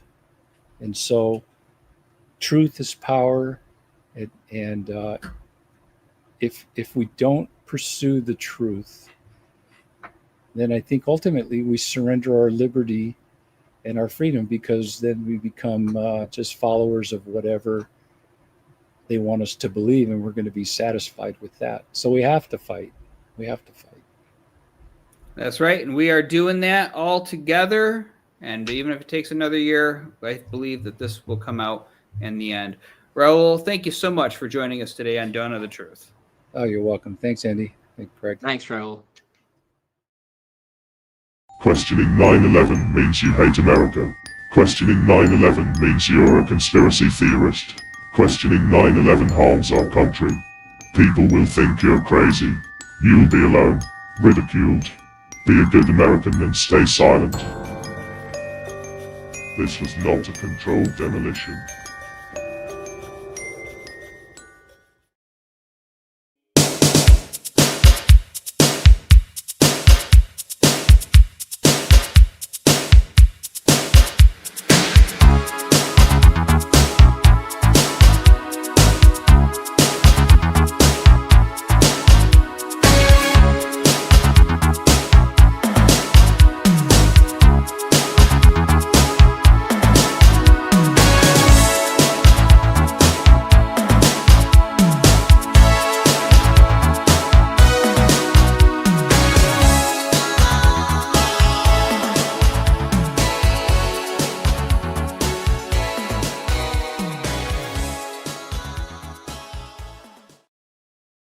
Our next guest is Kristen Gasparini. She was a volunteer at AE911Truth, and she's also a very talented musician and writer. Not long ago, she released a music video called La Caverne, and she actually corrected me at the end of the show where we talked about it. So I think I'm pronouncing it right, but she'll tell me if I'm not in just a moment. But this music video highlighted Building 7 along with other issues, and she's going to be having an article published in Covert Action magazine about World Trade Center 7. Now she's got an ambitious 9/11 Truth related project that she is pursuing, and she's going to be telling us all about it here today. Kristen, welcome to Dawn of the Truth. Good morning. Thank you for having me. And yes, that was the correct pronunciation. It also has the title in English in parentheses. It's The Caves. The Caves, just like Plato's allegory about the cave. Yes, right. I'm getting so much better at my foreign pronunciations, guys. Yes, you are. I am.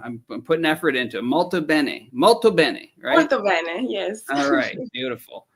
All right, so let's just jump into it. Tell our audience what you are doing with this project and what it is.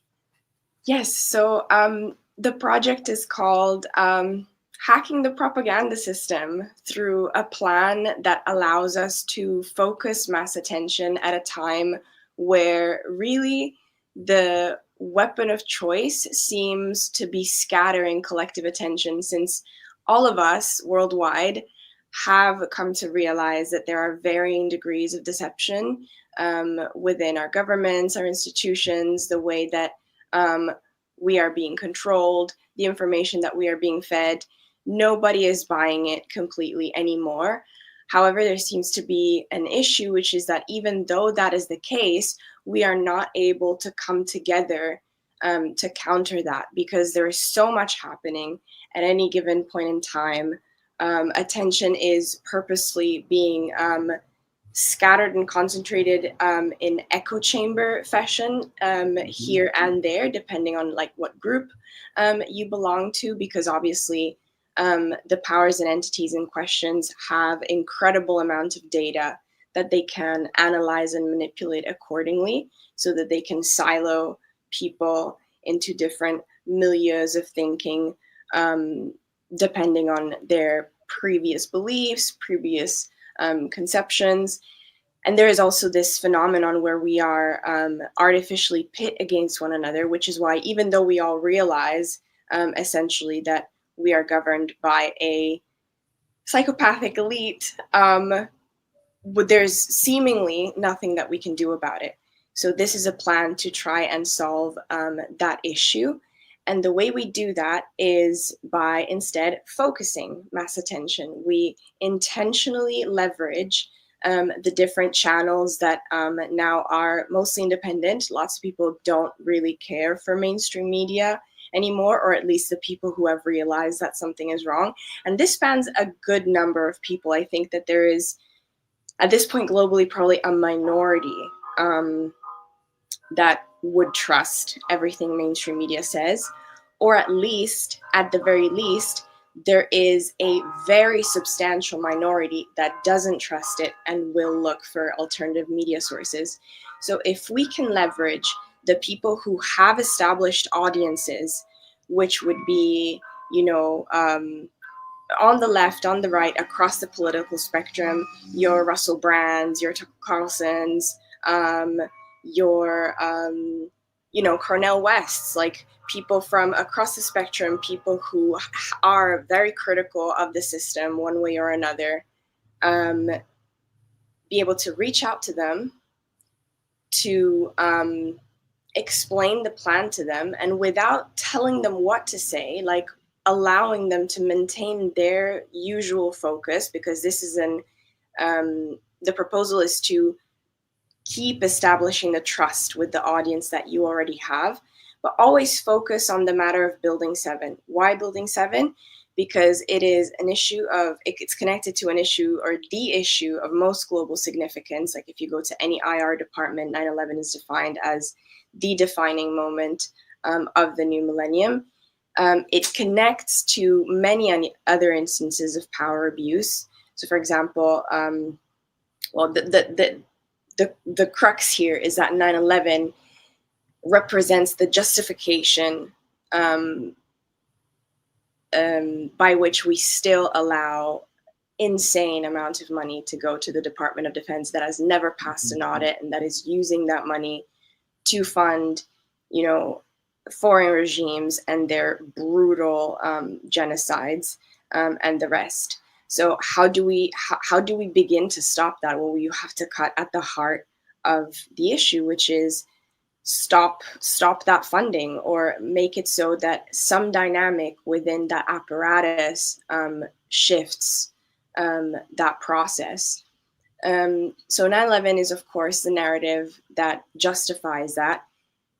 And I might say with some confidence that unfortunately, like, a large majority of Americans still hasn't heard of Building 7, which is the easiest point to pick apart in that narrative.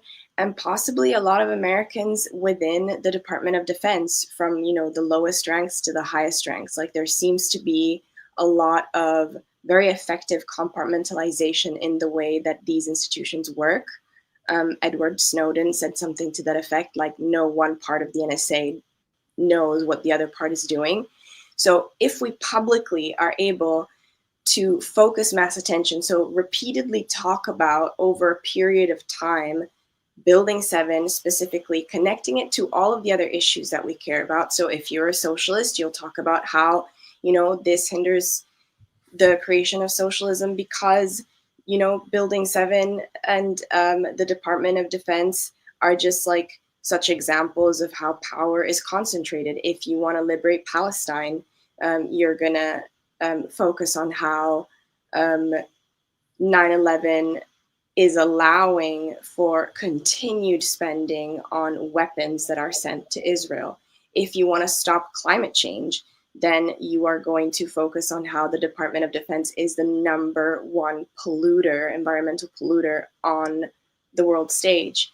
And if you are a conservative, and if you want to uphold the Constitution, and if you want to just, make America great again, because here the point is, you want to get to the best core of what people believe and show them how one issue actually connects them all, and how the division amongst ourselves is actually pretty artificial. So this is actually a great opportunity to weave back together those fractures that have just been imposed upon us. And then we can, keep resolving our differences later. What we want to do is get the bullies out of power first. I think everyone agrees that there are bullies in power, that the whole point of these defense systems was to keep the bullies in check. Instead, we are run by them.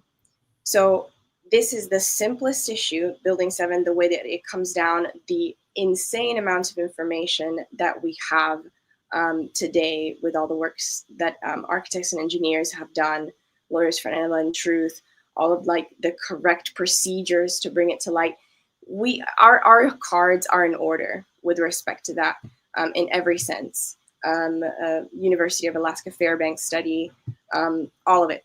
We have all the cards in place. All we have to do is coordinate an information operation that brings mass attention to the issue nationally and internationally.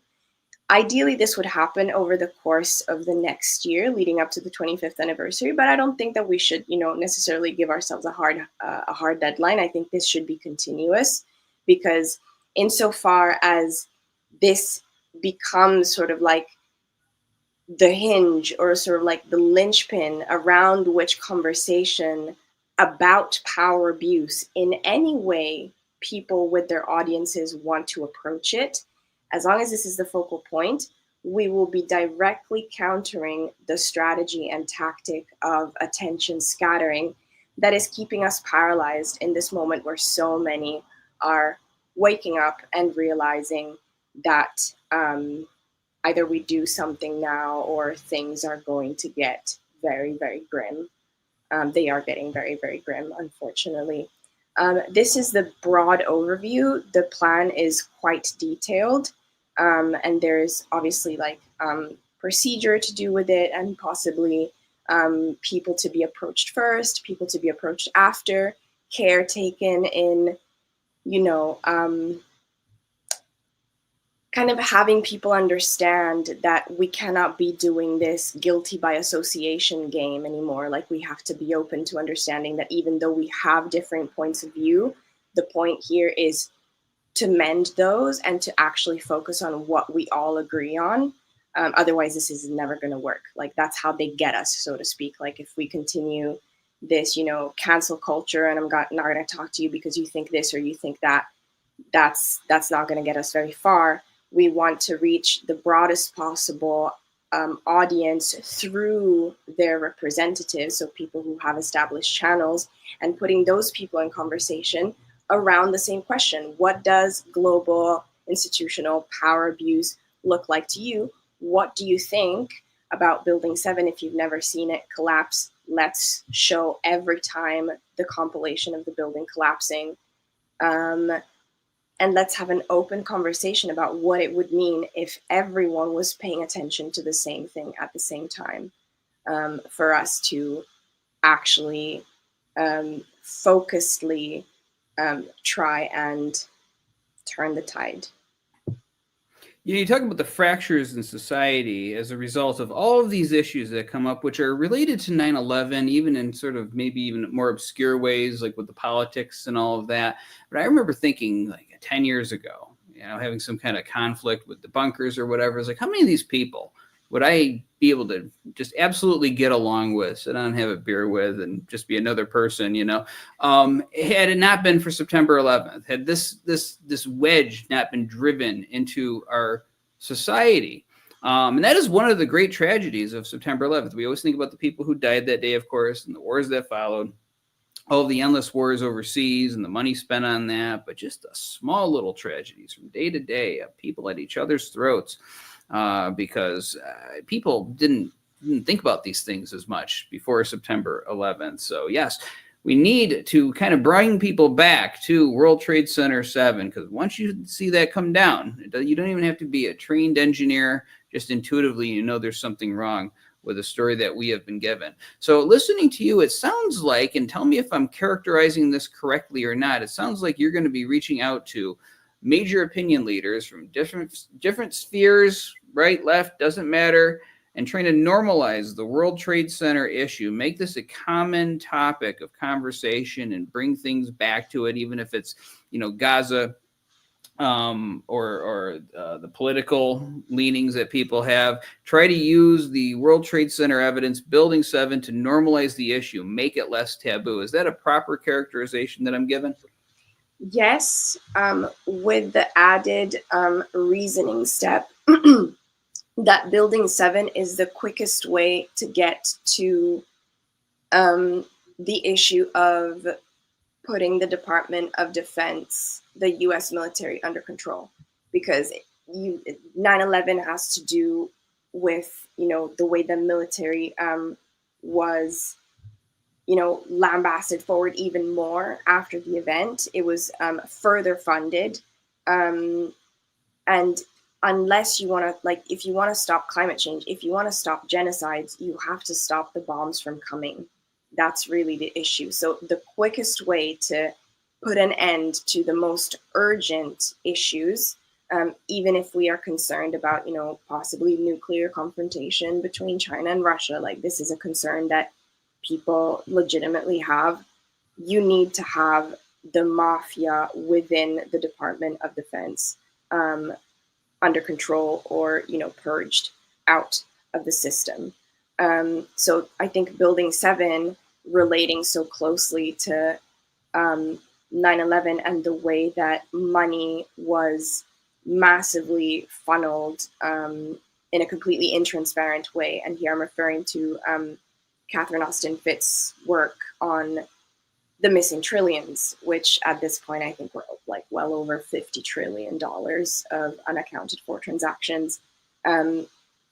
That is, you know, that is what is keeping this whole thing afloat. And it connects to everything else. It connects to money laundering. It connects to, you know, the possibly like the blackmailings, pedophilia operations relating to Epstein. It probably connects to COVID and the way that that crisis was managed.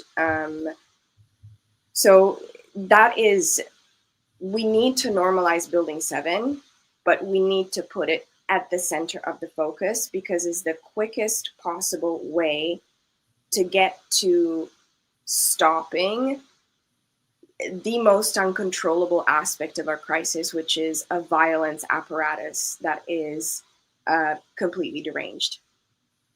Yeah, I mean, Eisenhower warned about the military-industrial complex. You know, if I had a kid to give advice to, I would say anytime you got money flowing through anything, you're going to attract the people who want to get their hands on it. And they are going to do the most despicable things to try to get their hands on that money. And of course, as you get bigger and you got bigger money-making operations, for instance, war, you know, if you got a whole industry based on war, what are you going to get more of? More war, right? So there's been so much money made in the post 9/11 wars, especially.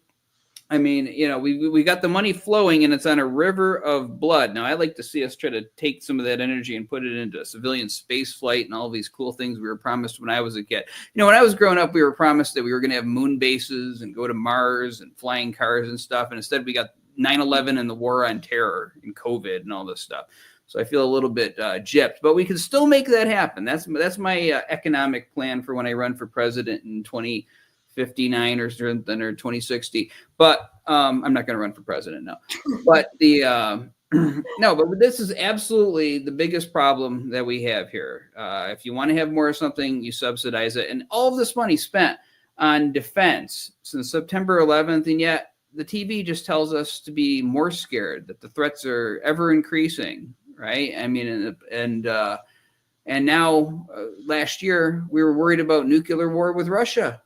You know, there was a period of time where this actually seemed like a viable thing. Has this made us more secure in the world? I don't think so.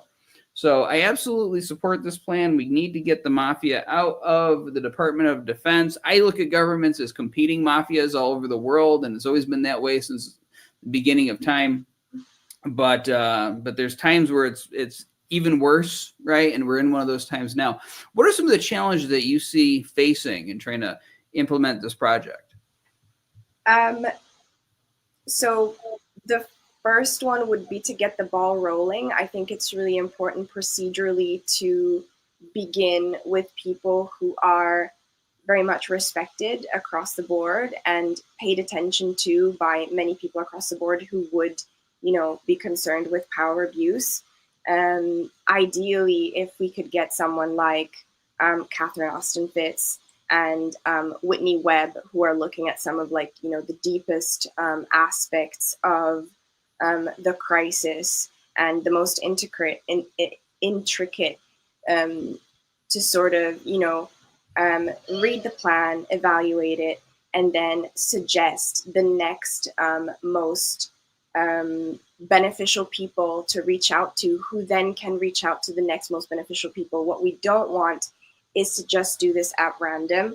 I think this has to look like a chain of trust.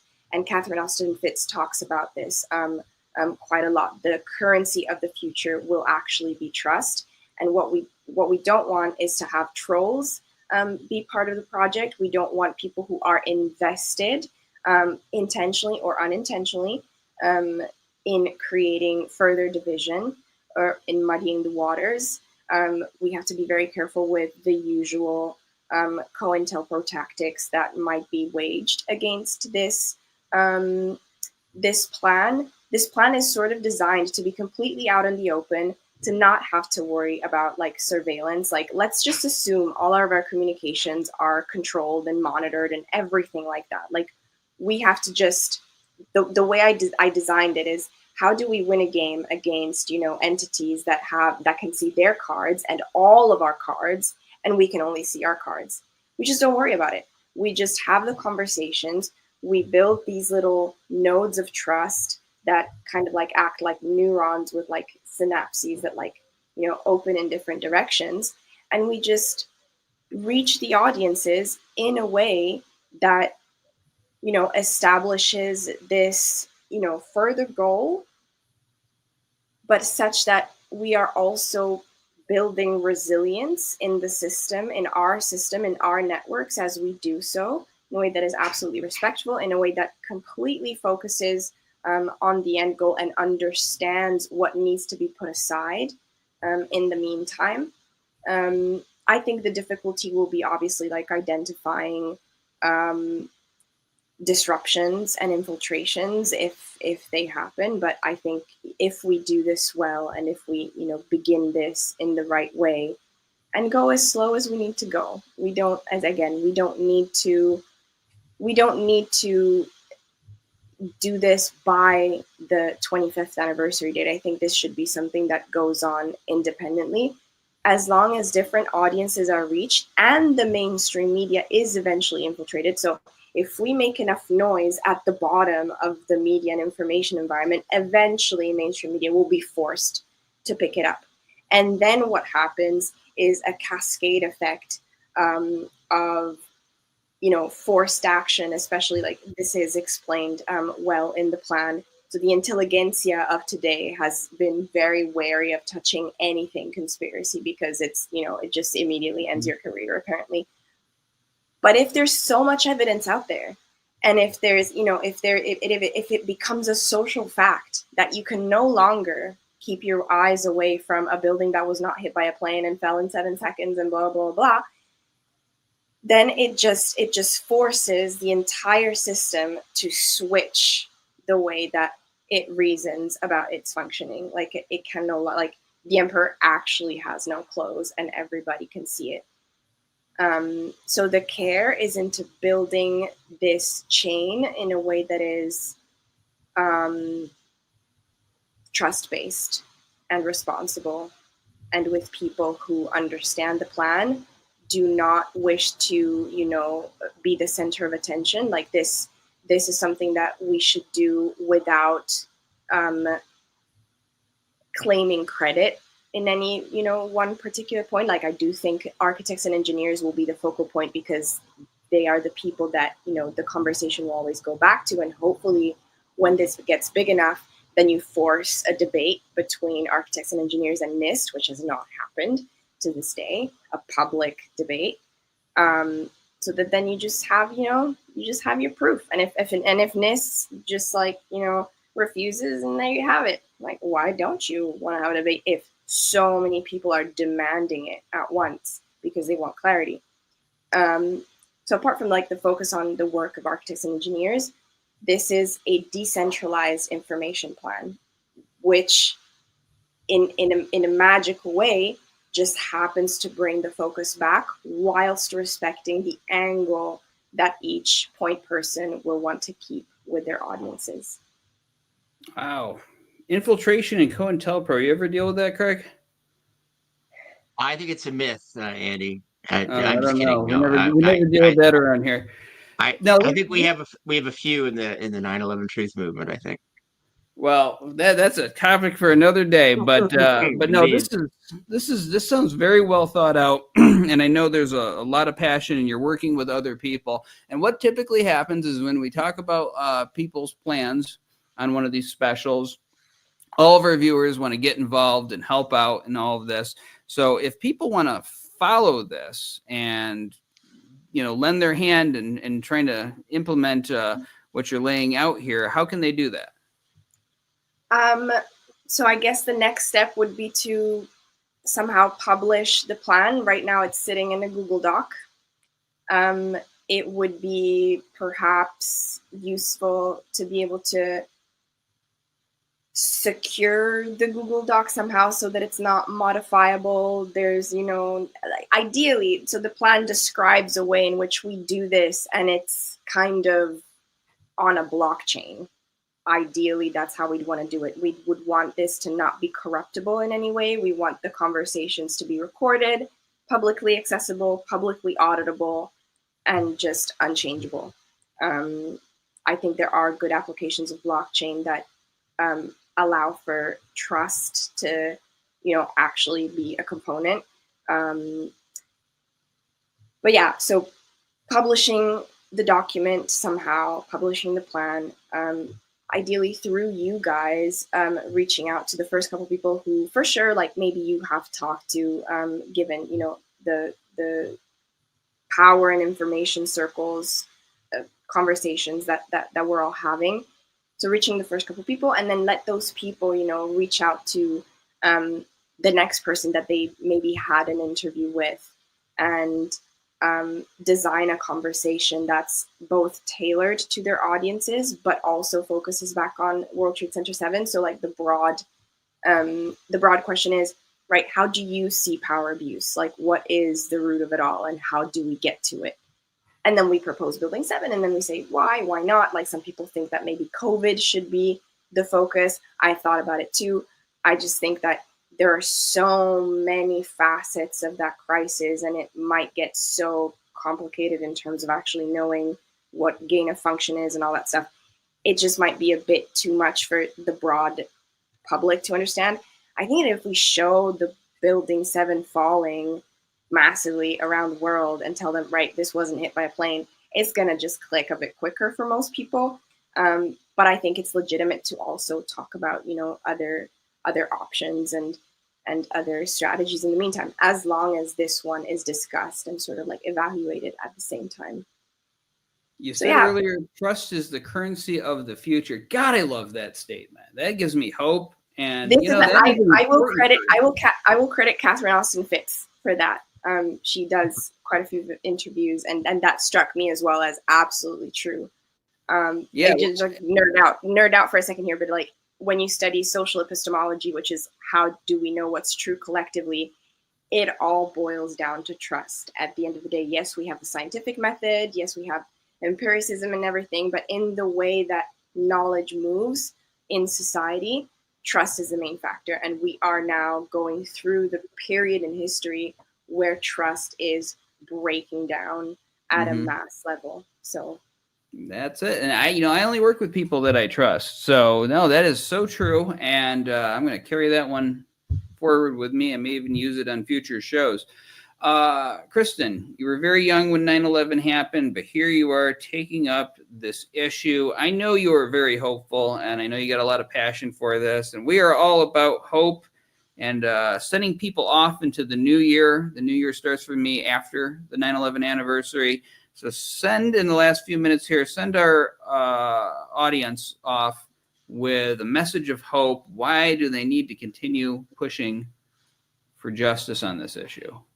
Because we're so close to making the world that we actually want to live in. We have all of the resources. We have all of the knowledge. We have insane technology. We should not be scared of the technology that we make. It is about how we use it, and it is about getting the bullies that are controlling it now out of the way so we can democratize it, democratize information, democratize AI, democratize resources, actually give back to all those parts of the world that have bled their veins dry up to this day, to give us the opportunity to build all this stuff, return what needs to be returned in every sense, and there will still be enough for everybody to share.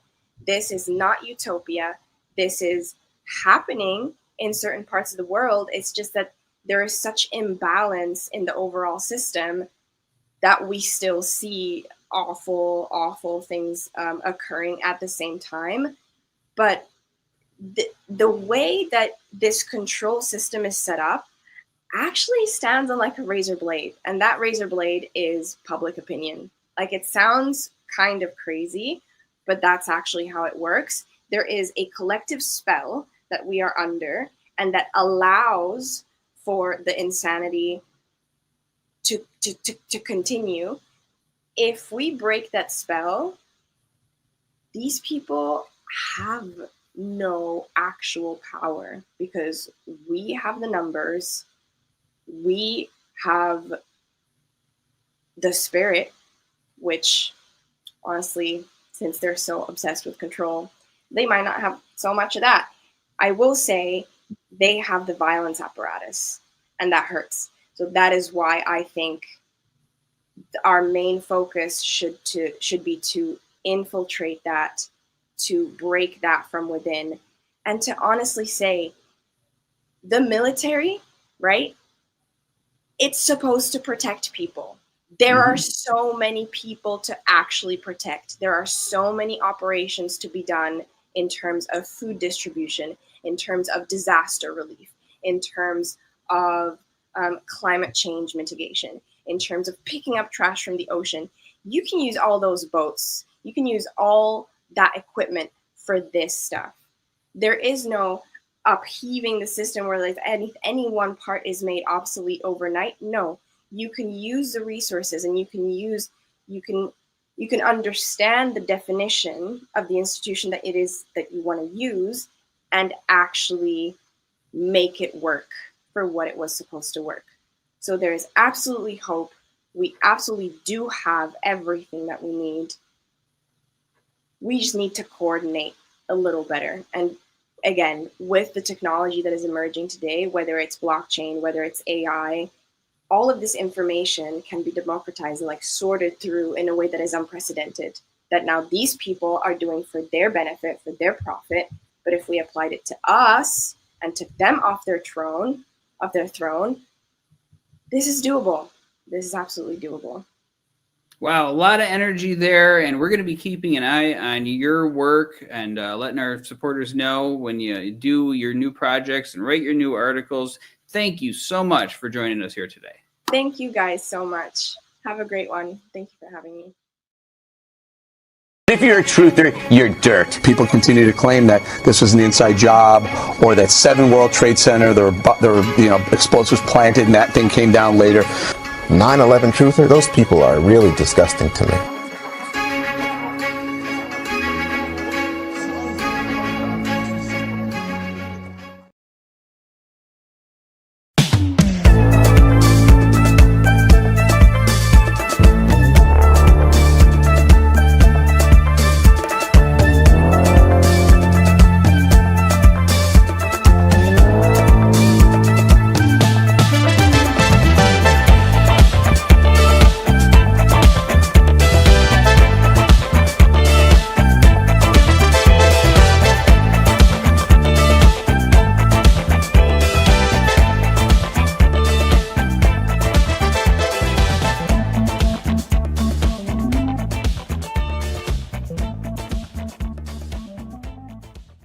Welcome back, ladies and gentlemen, and this is a topic that I really want to get into today. Who remembers in the last year, before the election, the terror that we could possibly be going to war with Russia?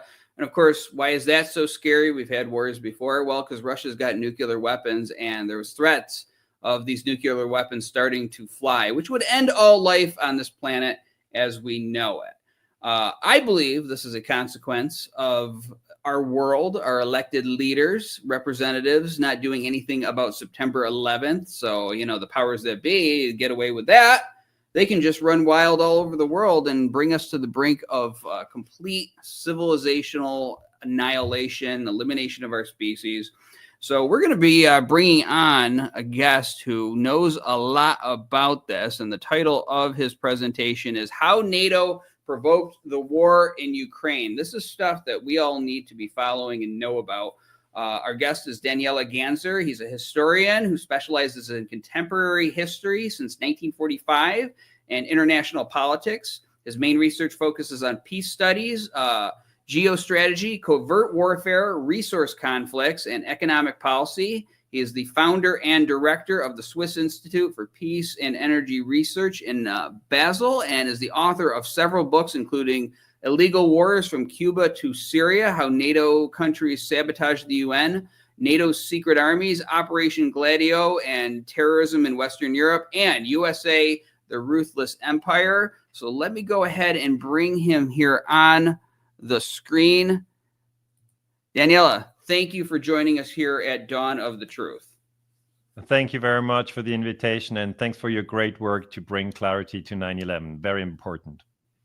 Yes, and we're going to be bringing clarity to a lot of things because, like I said in this intro, 9/11 is still touching our world, and our governments are completely insane. And you're going to be sort of getting into that in a more professional way than I'm describing it right now. So just like last year, we're going to get your presentation up here on the screen, and Craig and I are going to disappear during this presentation. But at the end, we're going to have some questions, and I know Craig will probably have plenty of them, and me as well. So basically, sir, the show is yours. Go ahead and take it away. Well, thanks a lot. Yes, I'm going to speak about Ukraine because we've now just had this summit between Putin and Donald Trump. For the audience, if they can see the slide of Putin and Trump, can the audience now see this slide? This is my first slide, because I'm just going to go through my slides. Yes, and the slide is up, so it's very clear. Does the audience also see my face or not, or do you have to change You are that, off or? to the left of the side. Okay, then good enough.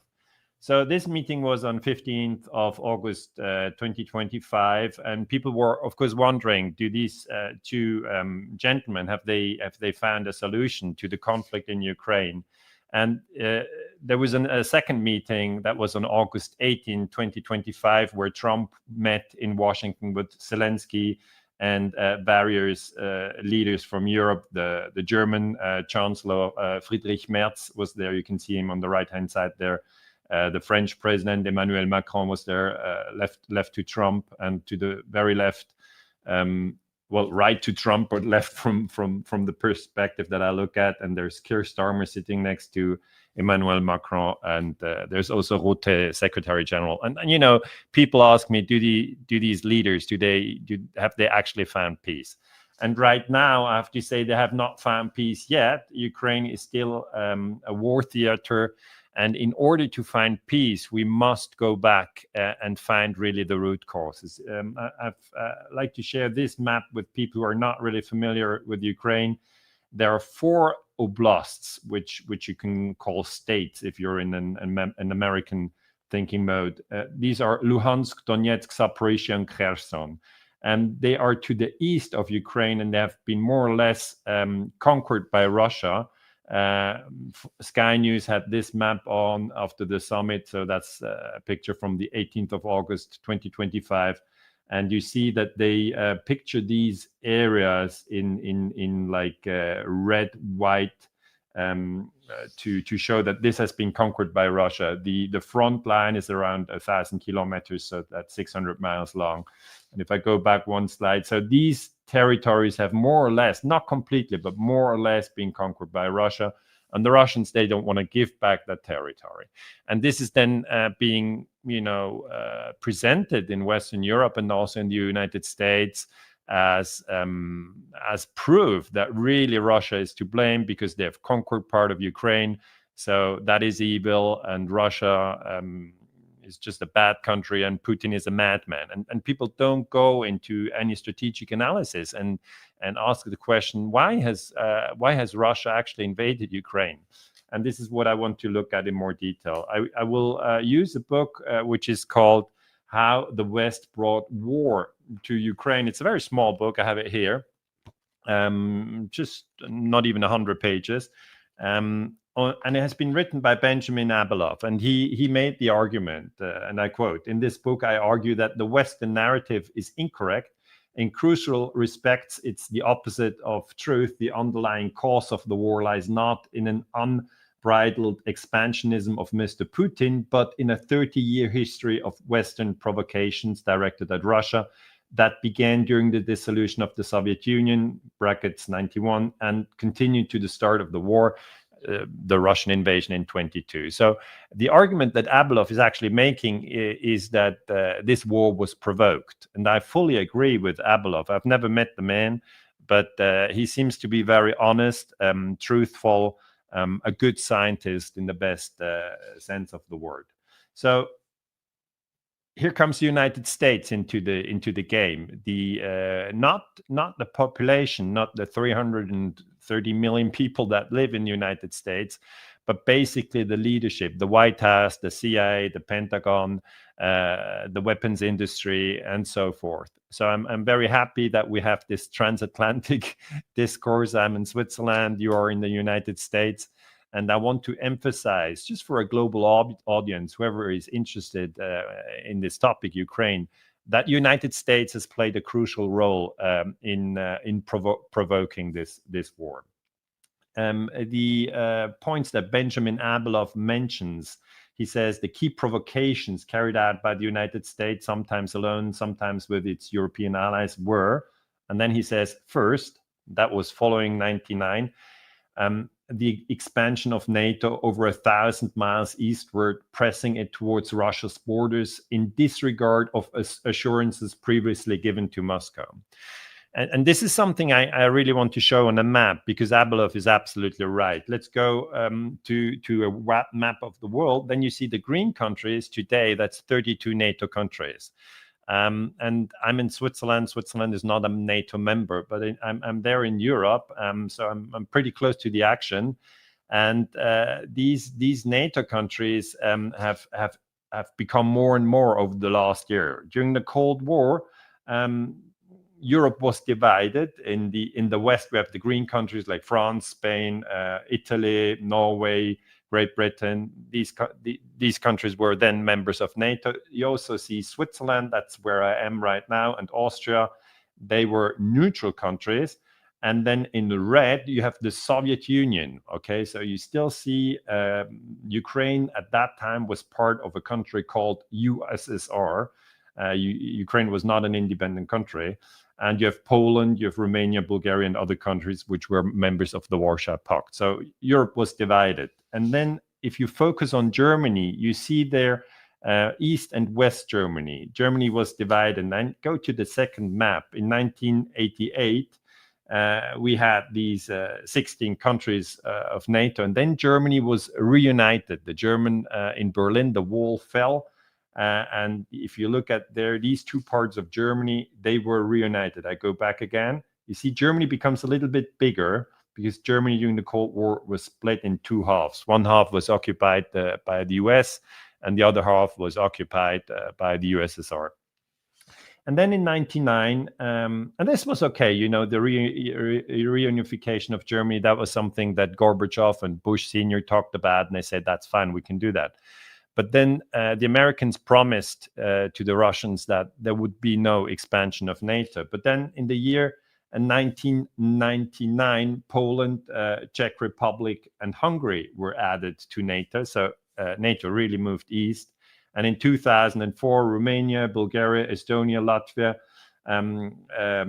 Slovenia, Slovakia were joining NATO. So NATO became even bigger.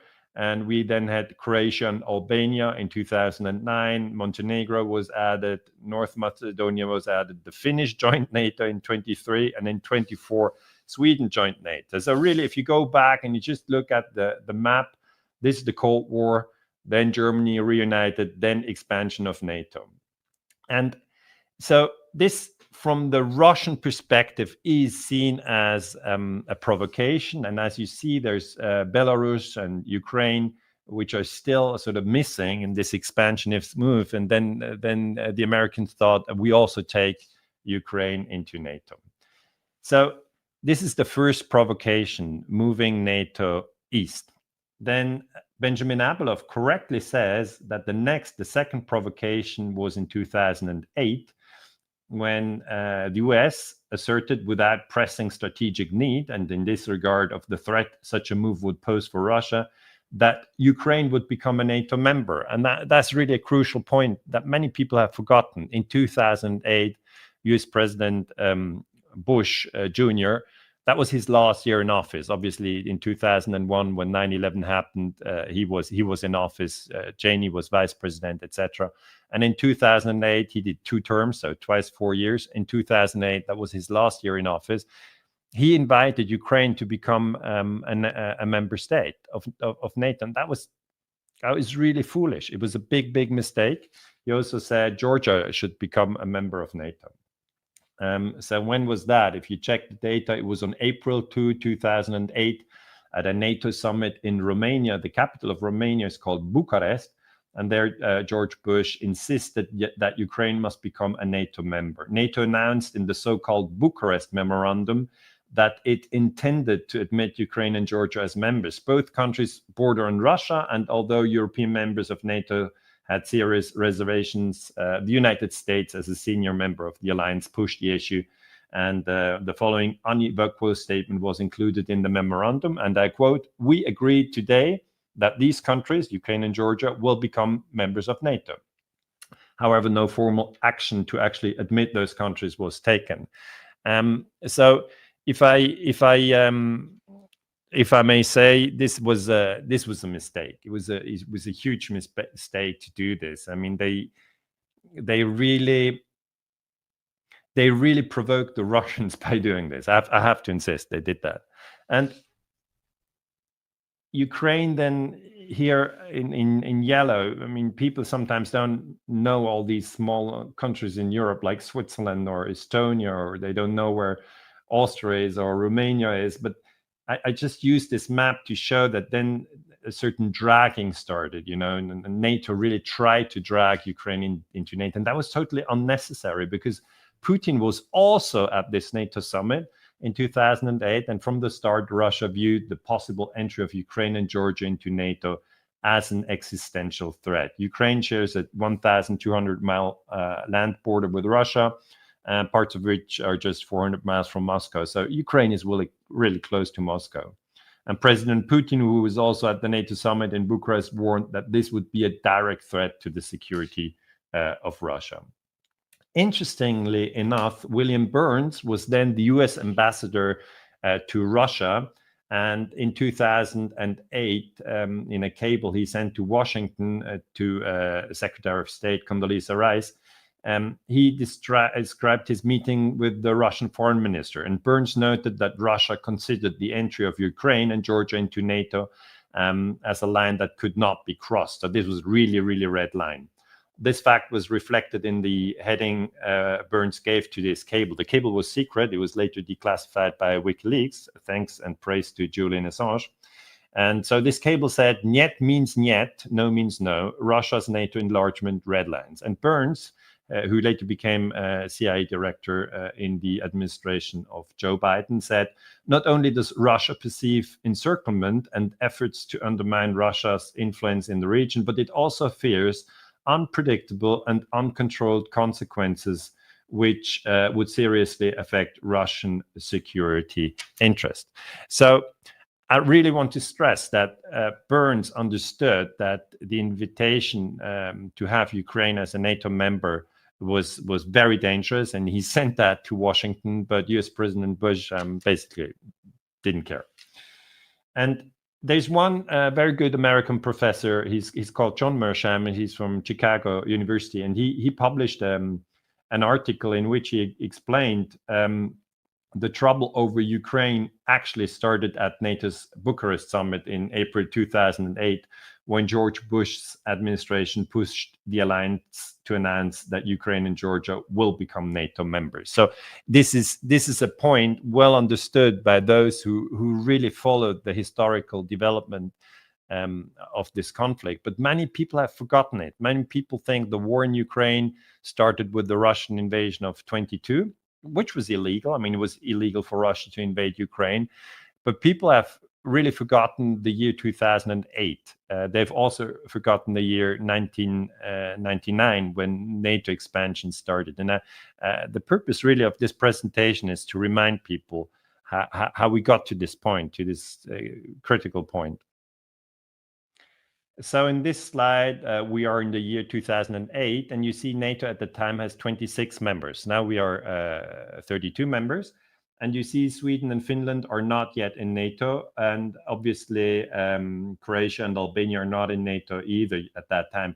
And in 2008, Bush really pushed Ukraine to become a member of NATO. And that infuriated the Russians. The British ambassador to Russia at the time was called Sir Roderick Lyne. And on the 2008 Bucharest summit, he said, it was, quote, a massive mistake on the Western side trying to push Georgia and Ukraine into NATO. It was stupid on every level at that time. If you want to start a war with Russia, that's the best way of doing it. Moreover, any poll in Ukraine showed that 2/3 of the Ukrainian public did not want NATO membership. And that's the astonishing thing. So the Ukrainians don't want to go into NATO, the population, so it's not like reflecting democratic positions. It's just the United States who want to drag Ukraine into NATO. And Sir Roderick Lyne actually already then understood that this could lead to the war that then followed. So really, it's very much like a chess game. Americans trying to overextend and weaken Russia, and then expanding NATO into Ukraine. It wasn't necessary. The world could have turned, and people could have gone to work, raised their children, and it was not a necessary thing to do, to invite Ukraine to become a NATO member. By the way, we also had in the year 2008 then the war in Georgia, but it was a very quick war. Georgia started it, Russia intervened, and it just stopped very, very quickly. So let's come to the next important moment. That was the year 2014. And as Benjamin Abelov rightly explains, he says, in 2014, the West, the United States, helped lay the groundwork for and may have directed, instigated, and armed a far-right coup in Ukraine. This coup replaced a democratically elected pro-Russian government with an unelected pro-Western one. Let's look at the 2014 coup. So this is Ukraine in 2014. You still see Crimea was part of Ukraine. And then in February, we have the coup. And then Crimea, if you look to the south of the map, splits off. This was a picture at the time of protests that you had in Kiev. Kiev is the capital of Ukraine. We're now here in December 2013, and there's a big square, and it's called the Maidan. And the president at the time here on that picture was called Viktor Yanukovych, and he did not want to join NATO, and therefore the United States overthrew him on February 20, 2014. And it's very important to understand this, because this, changes the narrative of the war in Ukraine. If you only know the Russian invasion of 24 February 22, and you don't know the coup d'etat of 2014, then you don't have the full picture of the story. On that day, snipers shot both demonstrators and police alike. There were around 100 dead. These were the first 100 killed in this Ukrainian tragedy, which plunged the country into chaos. President Viktor Yanukovych and Prime Minister Nikolai Azarov were blamed for this shooting and then forced to resign. I have this in my book, USA, The Ruthless Empire. So I covered the coup d'etat in this book. At the time, just to remind you, Joe Biden was vice president and Obama was the president. And they basically have the responsibility for overthrowing the government in Kiev in 2014. We have a key person in that process, and that is Victoria Nuland. She was at the State Department, and she was pulling the strings together with Jeffrey Pyatt. He was the US ambassador to Ukraine. There was a phone conversation between Nuland and Ambassador Pyatt in which they discussed the composition of the new government before the coup. So the coup was on 20 February 2014, and the phone conversation was in early February, maybe 6 February 2014. And this phone conversation was intercepted and caused an uproar because Nuland had insulted the European Union by saying, "Fuck the European Union." So that's a quote from this conversation. They just said we should install this and this guy, Yatsenyuk and stuff. It was really, really interesting to see how the Americans, they didn't know that they were, being listened to, how they discussed the coup. So back to the map. You see here Ukraine. The Crimea is still part of Ukraine. And then the coup happens, and then the Russians take Crimea. So that goes back to the Russians. I go back again. That's the first moment that people became aware of the problems in Ukraine.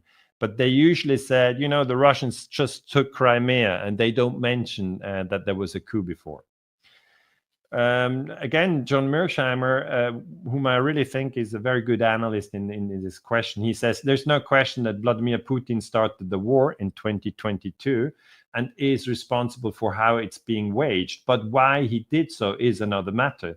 The mainstream view in the West is that he is an irrational, out-of-touch aggressor, but that story is wrong. The West, and especially America, is principally responsible for the crisis which began in February 2014. It's very important to see that John Mearsheimer published this in March 2022, so just at the time when the Russians were invading Ukraine. And he reminded people who were reading The Economist, so mainstream people, that this war was provoked. The Russian invasion into Ukraine is illegal, but it is provoked. And he wasn't the only one. We have now other people researching this the massacre in Ukraine of February 2014. And the leading man really is Ivan Kotkanovsky. He speaks Russian and he speaks Ukrainian, and he's a professor at the university in Canada, and he has published a book in 2024. So that's a new book. And in this book, he says this book shows that the Maidan massacre narrative that was propagated by the governments and the mainstream media in the West and Ukraine, as well as Wikipedia, is false. So Wikipedia is wrong on how, what happened in Kiev in 2014. Wikipedia obviously is also wrong on what happened on 9/11 and the controlled demolition of World Trade Center 7, but I leave that. That's not our topic today. Back to Ukraine. They called the Maidan a peaceful protest and presented the massacre of the Maidan protester as perpetrated by the government snipers on the orders of Yanukovych and his government. So Wikipedia says Yanukovych was the president and he ordered his snipers to kill the people, and that's not true. And Kotkanovsky found out that it was a false flag. It was not the Ukrainian president who gave the order, because the people who were doing the shooting were in the Ukraine, in the Hotel Ukrainia, and this hotel was controlled by the protest movement. So Hotel Ukraina, here you can see it. That's the picture of the Maidan, and that's where the snipers were. And these snipers, they killed their own friends, so the protesters, and they also killed police officers. And when I saw this, it obviously reminded me of my book on Operation Gladio. This is a false flag strategy to create tension and chaos, very much like 9/11 created chaos in the United States. And then once feelings boil over, you can, blame somebody for it, and in this case, overthrow the government. So Kotkanovsky explains that various videos reveal that the snipers were in the Maidan-controlled buildings, such as Hotel Ukrainia. The Maidan massacre of the protesters and the police on February 20, 2014 was a successful false flag operation that was rationally organized and conducted by elements of the Maidan leadership and concealed groups of Maidan snipers in Maidan-controlled buildings in order to seize power in Ukraine. So what we really have in 2014 is a coup d'etat, and that is by no means a democratic process. And obviously, Ukrainians have also participated in this coup d'etat, and therefore also Ukrainians are to blame in part for the misery, because they've carried out a coup d'etat in 2014. Obviously, it's only a small group of the Ukrainians who've carried out this coup d'etat. This slide wants to show that Joe Biden overthrew Viktor Yanukovych. We don't know whether Joe Biden remembers, but that is just the illustration. And an excellent guy, an excellent researcher, an honest man in the United States is Jeffrey Sachs. And he says, recognizing that the war was provoked helps us to understand how to stop it. And I'm fully in agreement with Jeffrey Sachs. If we don't understand NATO expansion after 1999, the invitation to join NATO in 2008, and then the coup d'etat in 2014, we cannot solve the conflict. There were, in fact, two main US provocations, says Jeffrey Sachs. The first was the US intention to expand NATO to Ukraine and Georgia in order to surround Russia in the Black Sea region by NATO countries. And the second was the US role in installing a Russophobic regime in Ukraine by the violent overthrow of Ukraine's pro-Russian president, Viktor Yanukovych, in February 2014. Jeffrey Sachs was able to publish this in Common Dreams. He was not able to publish this in the New York Times. He tried several times, to publish this in the New York Times, and the New York Times was not willing to talk about this American, coup d'etat of 2014. Now, if we look at the Alaska summit now of August 2025, it is obvious that Putin knows this. Okay, he knows that the Americans have overthrown the government in Ukraine in 2014, and I bet that Trump knows it as well. I'm not 100% sure, I have to add, but I think the people around Trump have told him. I mean, he was not in office in 2014, but I guess they've told him we've overthrown the government there. So after Yanukovych was overthrown, I put the Russian flag there on his picture. He was president from 2010 and 2014, and his main sin was that he didn't want Ukraine to join NATO. So he was overthrown. Then Turchinov came in, and I put the American flag on Turchinov because he was willing to bring Ukraine into NATO. And then Poroshenko was the elect. Turchinov was more of a figure who was there for a few months, and then Porchinov came in 14, and Zelensky came in 19. So these presidents have really tried to drag Ukraine into NATO, but the Russians don't accept that, and Ukraine is not going to be part of NATO. And the whole war is around that question. So the solution is that Ukraine should just say, we will be a neutral country, we will not join NATO, like Switzerland and Austria. I'm a Swiss citizen. I'm right now here in Switzerland. It's possible to say we don't join NATO. So this recent meeting where Trump was sitting together with Zelensky and Rutte and Macron and Keir Starmer and Ursula von der Leyen, I'm not sure what they discussed the coup of 2014. Probably not. I'm not sure what they discussed the invitation of 2008, that this was a mistake, or NATO expansion. But really, these are the root causes.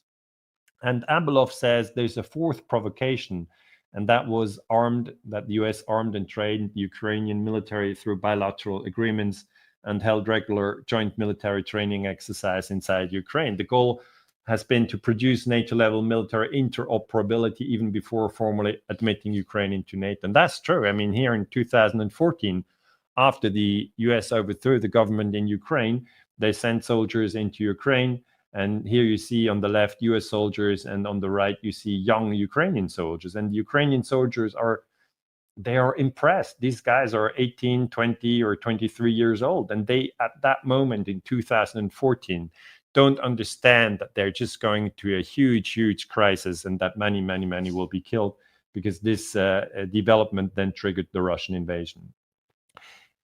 Behind the scenes, people like James Dobbins were really trying to create chaos, and this is really evil stuff. And James Dobbins wrote a study for the RAND Corporation, which he published in 2019.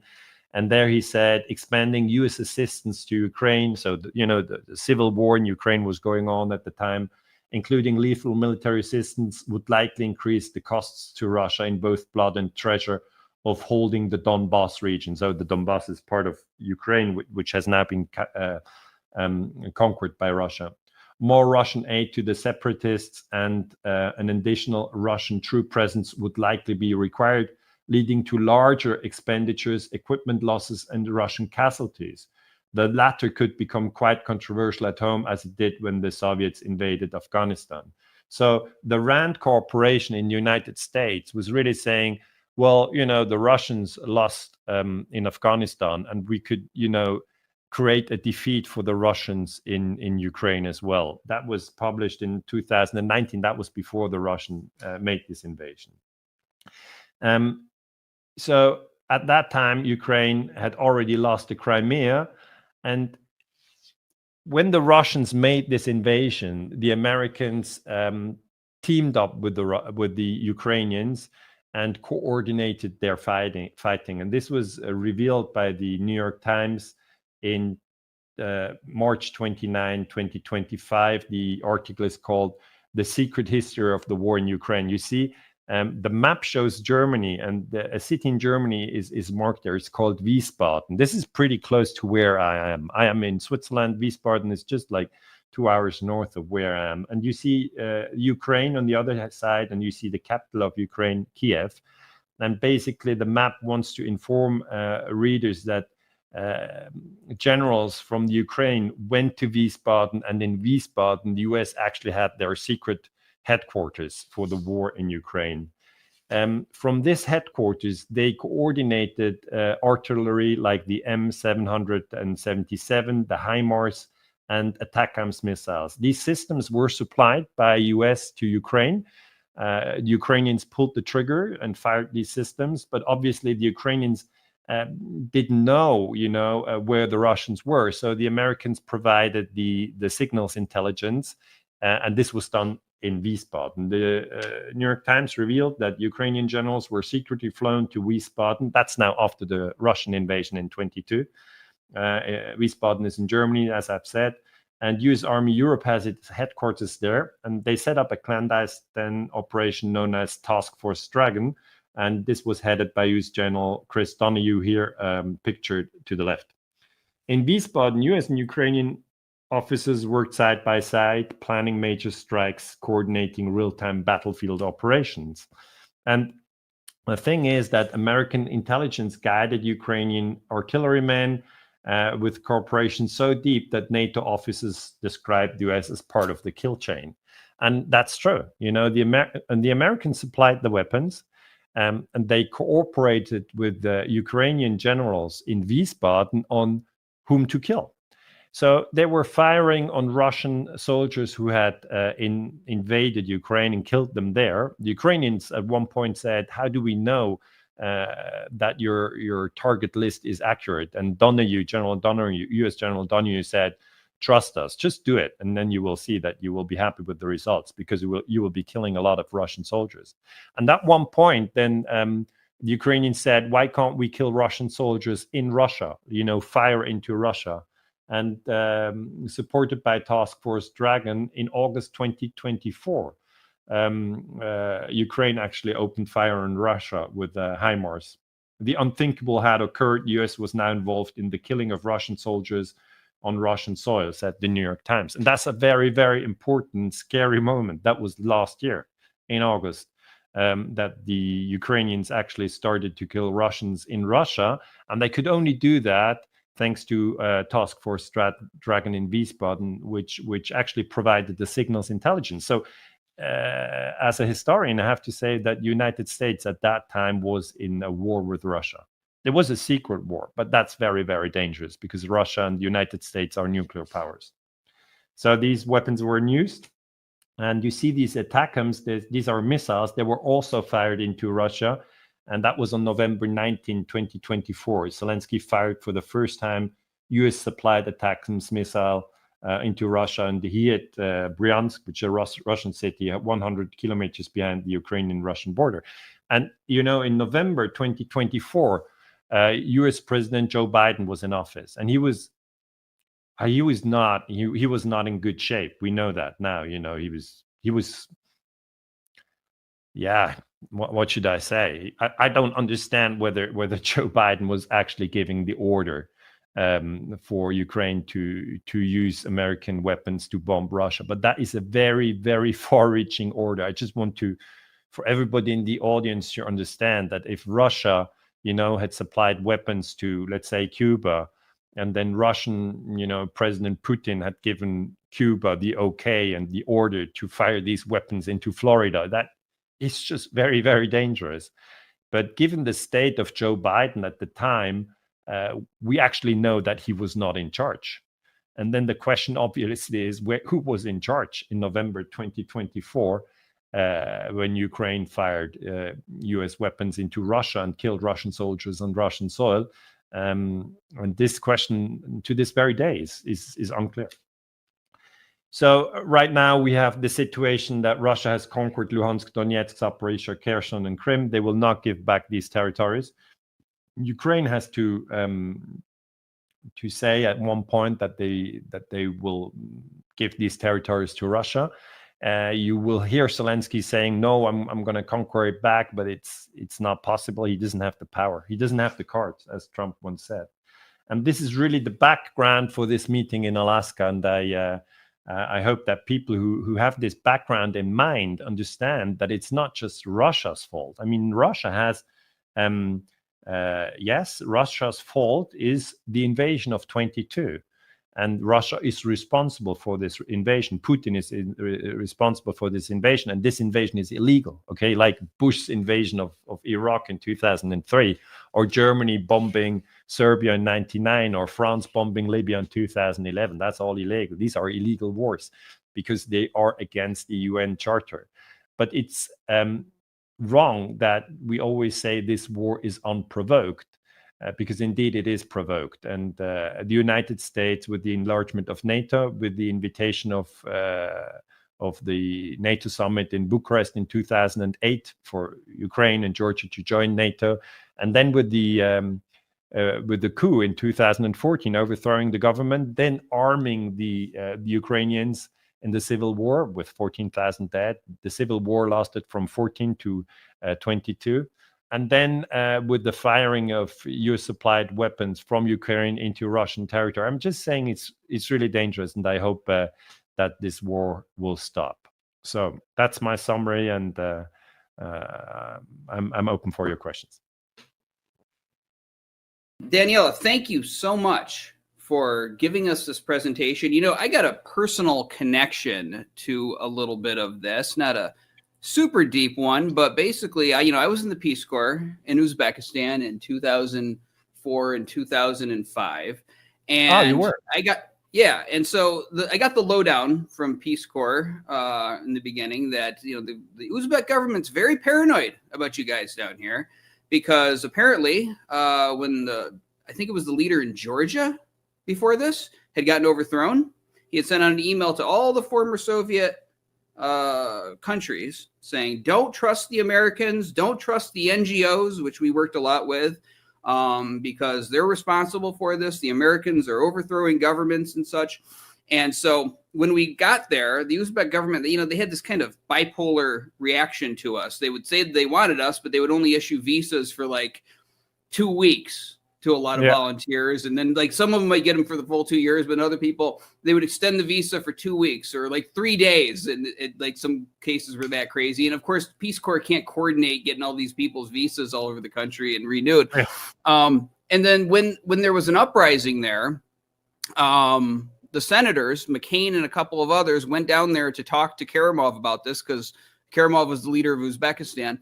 And the Uzbek military had fired on the peaceful protesters, so they wanted to talk to him.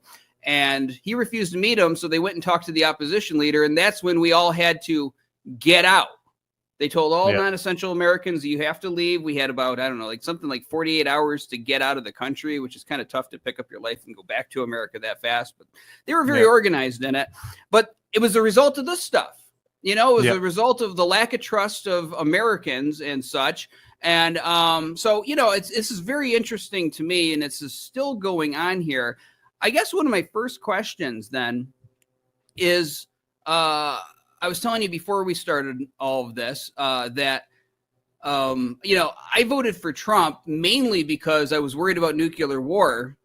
And he was on that stage saying, hey, we can't have a nuclear war. And Kamala Harris was talking like, oh, it'll all be good. We're just going to put more into this.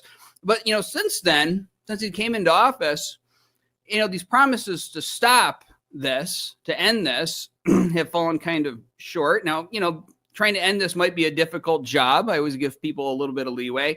But do you think that he is actually sincere in trying to stop this? I don't know. He said he could end the war in Ukraine in 24 hours because, he always, the language that he uses is always a bit, boasting. And obviously 24 hours is not possible. It's impossible to end the war in 24 hours. So then he came into office on January 2025. We're now August, okay? So he's had like half a year. And what he could have done is to cut off all military aid first.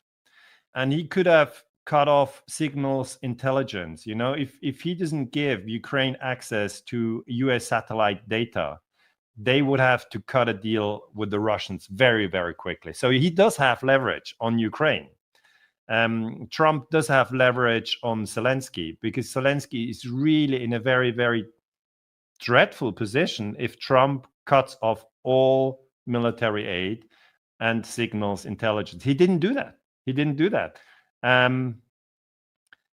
So will he do that? I don't know. He only has very limited leverage on Putin. That's very important to understand, because Trump said, oh, I want a ceasefire before the Alaska summit. And then Putin flew over to Alaska. Probably, we don't know. I don't have the recordings. Historians always love to have recordings. Putin says, Trump says, Putin says, Trump says. We don't have these recordings. But probably Trump said, I want a ceasefire. And Putin said, no, you don't get one. My troops are marching forward. There's not going to be a ceasefire, because if I give you a ceasefire, or I give the Europeans a ceasefire, they will just use the time to build up Zelensky. Okay, so you're not going to get that.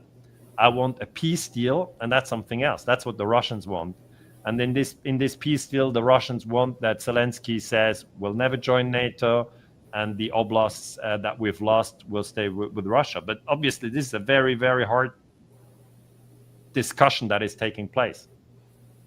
Well, can the Americans, our country, can we stop this without losing a lot of face? Because that is a big element. Now, I'm sure people watching this broadcast right now says, who cares if America loses face? We got to prevent nuclear war. I agree. But it's still a factor because, the Trump administration is probably not watching this broadcast right now. And they've got their own agenda. The U.S. government, the deep state, military industrial complex have their own agenda. And they are not going to want to look bad. Can we back out of this without having a major geopolitical hit for the Americans? I think a trick would be to just blame it on the Europeans. That'd be the trick. If you're Trump and you don't want to look stupid, then you can say, well, I tried to end the war in Ukraine as I promised to my voters. But those stupid Europeans, and then you can take President Macron of France, or the stupid Prime Minister of Great Britain, Keir Starmer, or the stupid Chancellor of Germany, Merz, they insisted they wanted to continue the war. So I said, fair enough. You can buy the weapons in the US and hand them over to Zelensky. So, that would actually, to the public, it would that be a face-saving strategy. But really, behind the scenes, for people who are in the know, he could cut off signals intelligence, and he could cut off any supplies to Zelensky. That would end the war. So he could. Trump could end the war. He is in a position. He could also stop weapon supplies to Israel. He could. But he's not done it, right? He's not done it. So that's what the historian does. He looks at it. Has he stopped support for Zelensky? No, he hasn't stopped that. Has he stopped support for Netanyahu? No, he hasn't stopped that. And I understand that part of the Make America Great Again base, of the MAGA base, is unhappy because Trump said he would stop these wars. And so far he hasn't. But again, I have to say, I don't know what Putin and Trump were actually discussing in Alaska. Nobody knows. Nobody was inside. We just get the pictures of Putin and Trump on the red carpet. But that is not really the information I need. I think that Putin said, you don't get a ceasefire, I want a deal, a peace deal. And in this deal, Ukraine has to say we're not going to be part of NATO.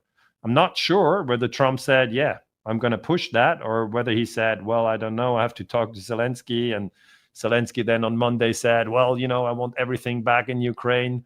I'm not going to give sea territory to the Russians. And of course, I still want to be a member of NATO. Still, we don't know what these talks really contained. Well, it seems like it would have to be bigger, though. If I was Putin and in his shoes, I would demand that the encirclement of Russia that's been going on since probably even before 9/11 happened, that this stops. Because obviously this is a reaction to what has been happening, what I experienced a small piece of in Uzbekistan, then 2008 with the Georgia War and all of this. Yeah. And there were people talking about this. Putin would need to demand that the United States stop this immediately. Sure. Andy, you're right. If you look at it from the bigger picture, the Americans have the problem that the Russians and the Chinese have become very close, And so if Trump argues on this bigger level, he probably tries to, ease this friendship between the Chinese and the Russians, because that's one of the big strategic blunders of this Ukrainian war. It really has led to an alliance of the BRIC countries become stronger and stronger. Maybe you've seen that Trump said, I'm going to put secondary tariffs on India if Putin doesn't agree on the ceasefire. What are secondary tariffs? That means that if India imports oil from Russia, then Trump is going to put more tariffs on India. And then India just said, come on, we don't care, basically. And then Trump realized, okay, the limits of American powers are there. And it could be that you're right, that Putin in this secret meeting says, and I don't accept any push towards NATO membership from Georgia or other corners. I'm not having it. It's enough. And people want to remember that in 2022, just before Russia invaded Ukraine, Xi Jinping, who is the president of China, and Putin appeared at the Olympic Games, and they said, we don't accept any more NATO enlargement. So that was really the moment when China and Russia stood up together and said no. Yeah, you don't want to have encirclement happening. Yeah, and actually, I was going to ask if Craig has a question here, but I just want to say, throughout history, when an empire starts causing too much problems, this encirclement starts to happen and ultimately brings about their demise. Go ahead, Craig. Yeah, thanks. You bringing that around to 2022 is a perfect setup for my question, because one thing that I understand from 2022 was that there was a peace deal agreed to between Russia and Ukraine. And you can correct me on the details, but my understanding is that this was only a couple of months after the war actually started, and Russia was prepared to withdraw and to give Ukraine all its territory back. And I'm not sure if they'd signed it or if they just sort of agreed in principle, but it was the U.S. that stepped in and said, like, none of that kind of thing. I wonder if you could talk about that and maybe sort of how we know that the U.S. did that. Like, how do we know for sure that actually happened? That's a very important point, Craig, and you're absolutely correct. You want to remember the invasion was on 24 February 2022. So that's when the Russian troops really invaded Ukraine. And the peace talks then were in March. So next month, end of February was the invasion, and in March there were already peace talks. So the war could have been a very, very short war, let's say a month. The peace talks were held in Istanbul in Turkey. And we know that for a fact because people who were part in these peace talks have spoken out. And you're absolutely right. The deal on the table back then was that Ukraine says, we're not going to be part of NATO. We promise neutrality. The Russians then said, and we want to keep Crimea, because Crimea had been part of Russia after 2014 already. And the Donbass, so the Donbass is a word for Luhansk and Donetsk. That's for two states, or oblast, as they're called in Ukraine. The Donbass can stay in Ukraine. They just need some sort of autonomy. Kiev has to promise not to kill the people in Donbass no longer, because they did that before, they were bombing them. So the deal in Istanbul would have been perfect. But then Boris Johnson, who was the prime minister in Great Britain, now we have Keir Starmer, but at the time, Keir Starmer was not in office. It was Boris Johnson who was in office. And he flew down to Kiev and talked to Zelensky. And he, many sources say that he acted in coordination with Joe Biden. And then he said, we don't want any of this. Don't you sign this peace deal?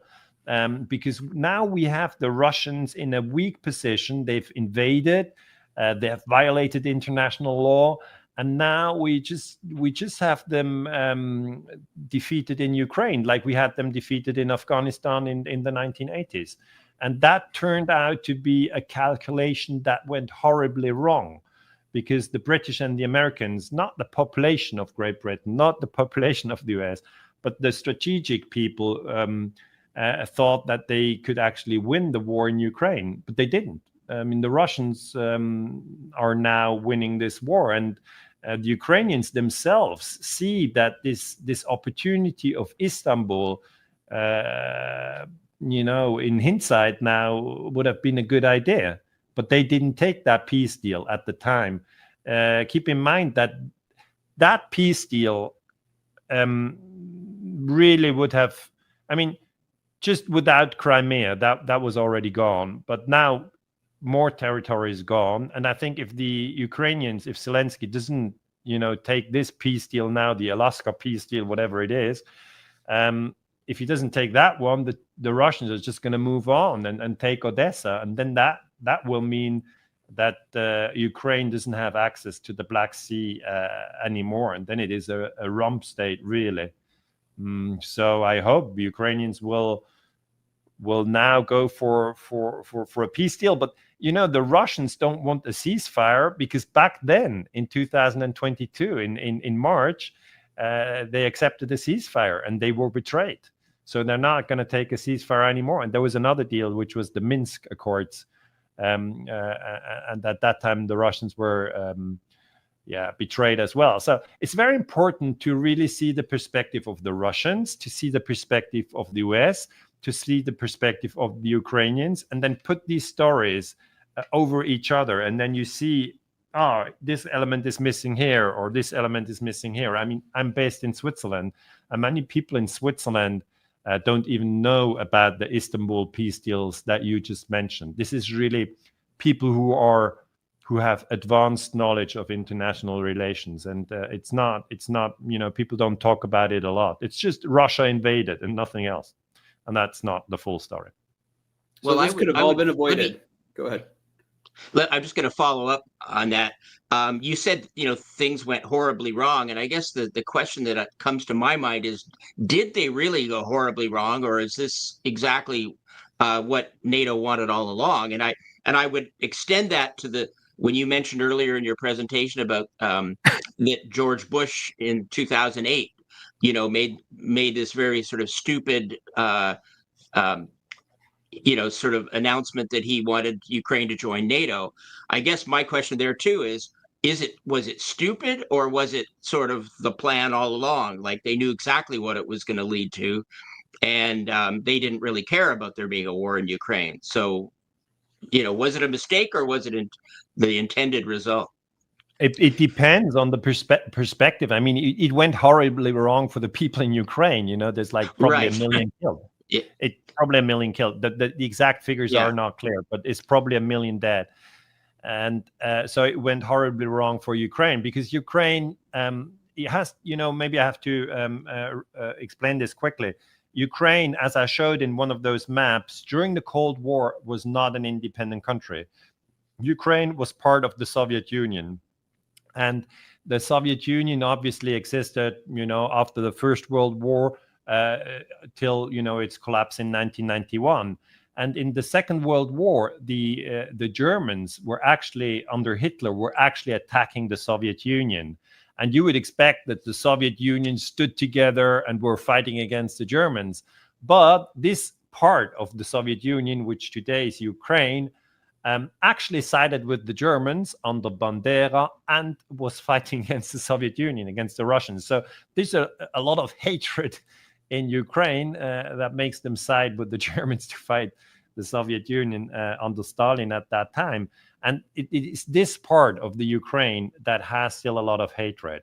And I want to say, for them, it went horribly wrong with the coup d'etat and with the peace deal in Istanbul that they stopped and whatever. But if I understand you correctly, you more or less asked the question: did it go wrong for people in the Pentagon and in the CIA? And there, if that is your question, I think yes, it went wrong for them as well, because geostrategists like Brzezinski in the 90s said, we can encircle Russia.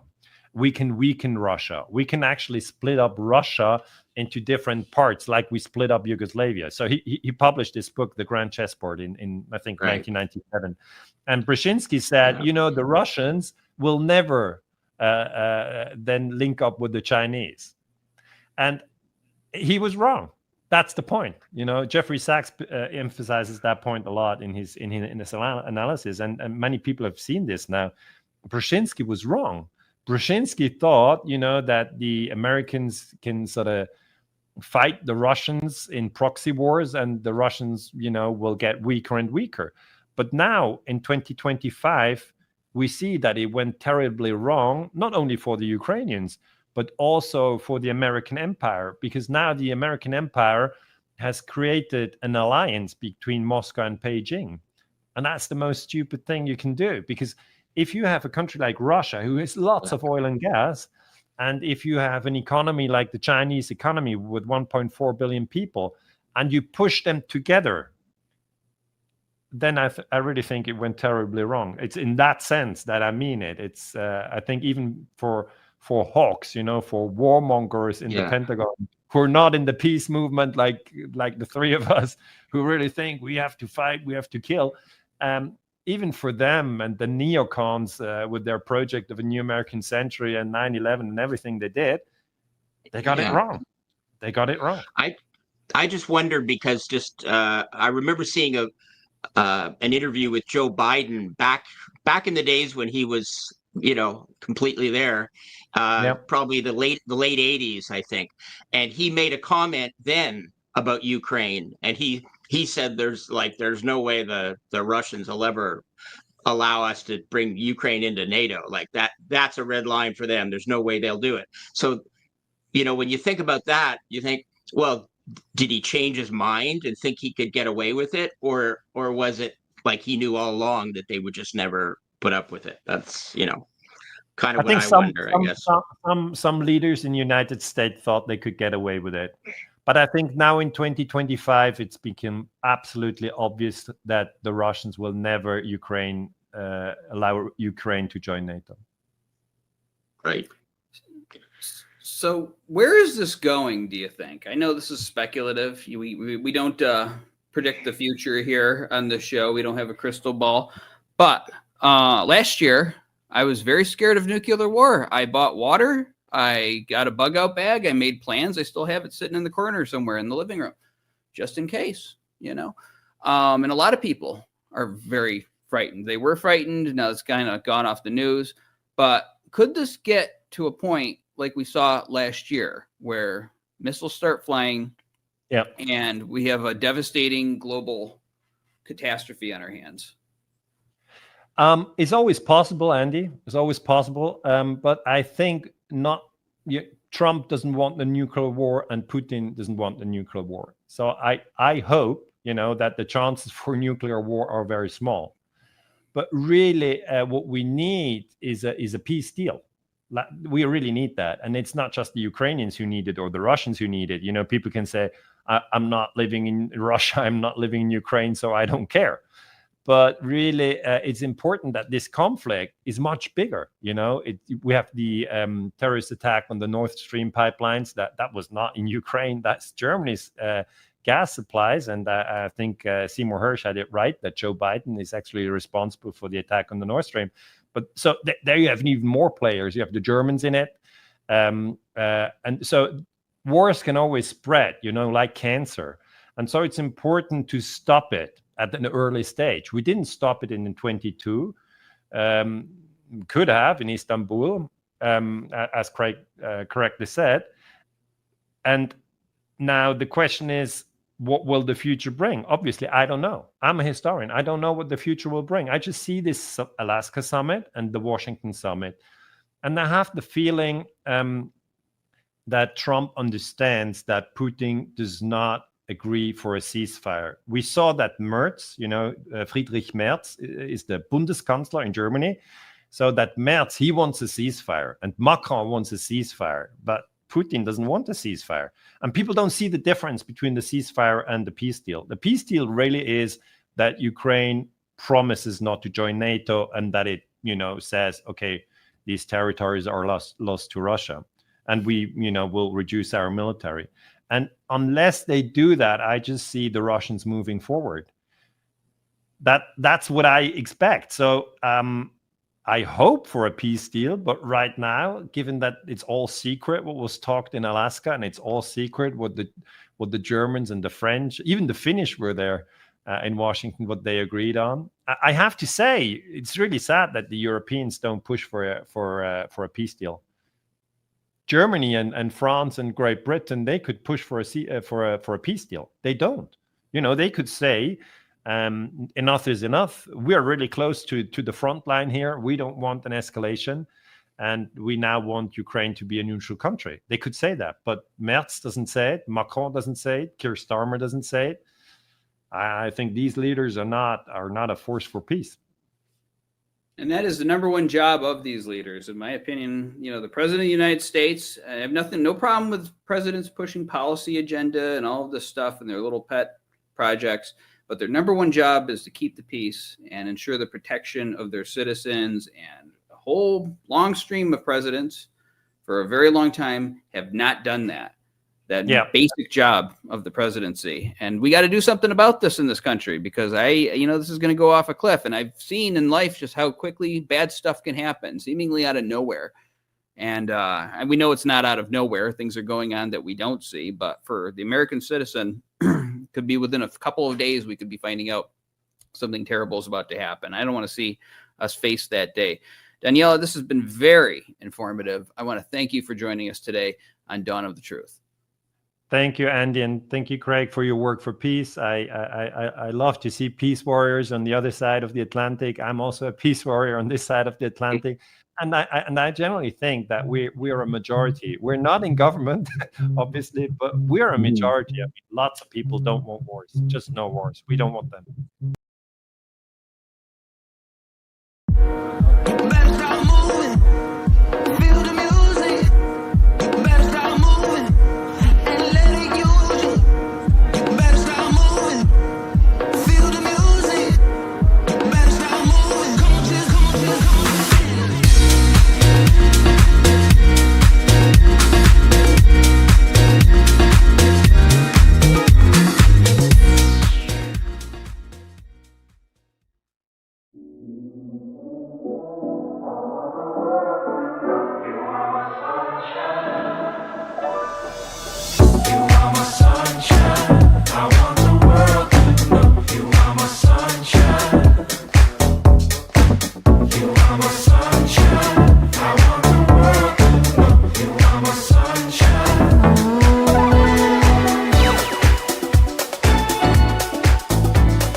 All right, so this is going to be Aldo Marquis, and he is part of a team known as CIT, that's Citizens Investigation Team, that stands for, which several years ago interviewed witnesses to the flight path of the airline that were told crashed into the Pentagon on September 11th, 2001. But the witnesses that he, along with Craig McKee, interviewed describe a completely different flight path than the one that the official story describes. And this creates sort of an anomaly that throws the entire official story of what happened there into serious question. And they've got a number of films that outline this that you can find on the internet. And we'll be sharing some clips from those films today. But let's go ahead and bring him on in. Again, this is Aldo Marquis. Aldo, thank you for joining us today on Dawn of the Truth, our 24th anniversary event. I'm looking forward to hearing what you bring to the table. Yeah, thank you for having me. All right, so we're going to take a long time with this one, folks. So grab your favorite snack, a can of beer, whatever you do when you're watching these things, because you're going to be seeing a lot of information. But I want to begin by having you share with us CIT's story, how you guys got involved with taking it upon yourselves to do your own investigation of what happened at the Pentagon on September 11th. Yeah, no, I definitely think that's important for people to know. So it pretty much started with me. I was kind of the preeminent, researcher on the Loose Change Forum way back in the day when loose change was a big deal. I became obsessed with the Pentagon. That was just kind of I got involved with all kinds of other research related to hijackers and the planes that hit the towers. But I just really had a fascination with the Pentagon and why it was so anomalous and why, all these theories that were out there on how it happened. And so I spent quite a bit of time, looking at different stuff, looking at the different theories that people had. And, I reached a point where I couldn't do it anymore. I really realized that the only way to really know is to actually go out there, boots on the ground, and do the whole gumshoe detective thing. So I kind of roped Craig into it. Craig and I had actually met I have younger twin brothers, and one of them had a group on MySpace, of all things, called Humans Against the New World Order. So that's how we met. We had, our little meetings and, things that we thought we could do to make a change. And we just we just had a friendship from that. And, he knew I was doing my thing with 9/11, and that slowly turned into like some serious research. Some of it was, based on the theories that were out there, the missiles and the Global Hawks and the A3 Sky Warrior. And I kind of followed all these different theories or even pieces of evidence that were out there. So I really wanted to know. And I, just Dylan Avery had seen a lot of my research on there, and, I guess was impressed by it. And a lot of my evidence started to focus on the witnesses, on, what they were saying, where they actually were, what their POV was. I mean, I kind of took like a, lawyer or a detective type of position of where did they actually see, where could they see the Pentagon? Could they see the plane? Could they see an alleged impact? And when you started actually combing through them, and I was pretty fortunate in finding a lot of these POVs, POVs at a train station or wherever. And then you start to learn that a lot of these people are just deducing an impact. They saw the plane, and then they saw a fireball in the distance, or they saw smoke in the distance, and then therefore I saw the plane hit the Pentagon, or I saw the plane that hit the Pentagon. And once you canceled out a lot of those, you realize that, there was still something there that, needed to be investigated. And I figured the closer we got to the actual impact zone would be, that's how we would, or the alleged impact zone, that would, kind of lead us to the truth. So this is the interesting thing that not a lot of people know, is that this all started with Sergeant Legacy, and it started well before CIT. And he was just another witness that I was mapping and taking his account and dissecting it. And he had an email exchange with a guy named Dick Eastman. And Dick was fortunate. I mean, he kind of started this whole thing, to be honest. In speaking with Legacy, he found out, or Legacy had said, that he was on the starboard side of the plane. When the plane went by, while he was at the Citgo refilling. So that already rang alarm bells for a lot of Pentagon researchers. He's the only one who gave that type of detail that would potentially place it in a place that it shouldn't be in order to hit the light poles and to cause the physical damage. However, there was a set of pumps on the south side. I don't know what they were. I think they were diesel pumps or something like that. And so I thought, well, he still could be telling the truth. He could be, he could still line up with the official path, or he could be a liar, or, he's an op and he's throwing confusion. You get in that hall of mirrors where you just don't know what really happened. So that's where it started. I always kind of tucked that one away and always remembered that. And it was a kind of an important detail. So when we went, the first time we went with the loose change guys. He basically flew me out, and I, told him, well, Craig's got to go with us. And so he, included Craig in. We went there and start our little trek and started interviewing people in the neighborhoods, and independent people, regular people. And we determined there was a large airliner. And mind you, I was willing to accept there's a large airliner, there's no missile, there's no Global Hawk, there's a large airliner and it impacted, and I'm wrong. I was totally willing to accept that. So minus the little details, like one witness calling it a white plane and other witnesses calling it a white plane. It was only till we got to the Citgo, and it is a funny story, is that Craig and Dylan caused us to get detained. And I'm talking like detained by the Pentagon police. They went up on that little grassy knoll, the little knoll where you see Robert Tercios and Craig do their interview.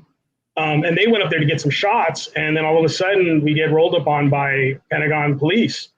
And that turned into the unmarked police in the suits. And them taking Polaroids of us and interviewing us in this weird way where they're like cocking their head. They one guy that did it to me, he's like cocking his head after he'd asked me a question, and he's just staring into my eyes like it was some technique to determine if I was lying. And anyways, at the end of it, it was not that big a deal. They kind of said, hey, we understand why you're doing it, what you're doing. We appreciate it, but you need to get, permission with the public relations. So that happened. And this is the turning point. Okay. When we were there, we were trying to speak with anybody at the gas station that worked there that saw the plane.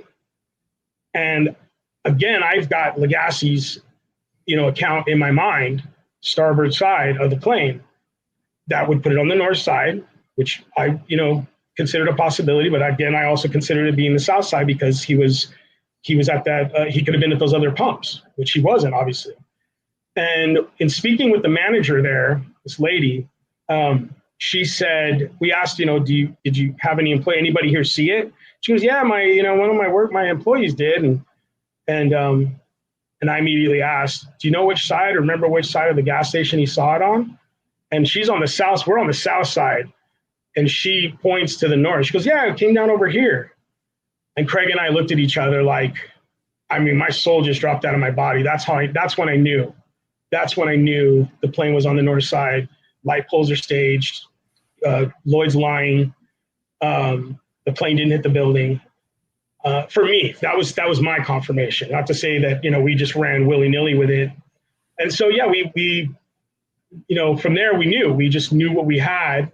So anyways, that's what started our progression is we started to try to get interviews with witnesses that can confirm or refute which side of the gas station the plane was on. That was our focus. Because again, yeah, I'm just wondering if we should, while we're talking, whether we should put up that visual of because I'm not sure everybody watching is going to know the significance of north versus south, and it might be good to give Andy. I was wondering about bringing up those two slides, and then that might be, yep. Okay, so the red line that you guys see there, that the audience sees there, that is the official path. It's documented through, some of the data related to radar and the FDR. There's some discrepancies there we're not going to necessarily get into. It was documented by, I believe it was the NTSB at the 9/11 commissions. And most importantly, it's documented through the directional damage, starting with those light poles.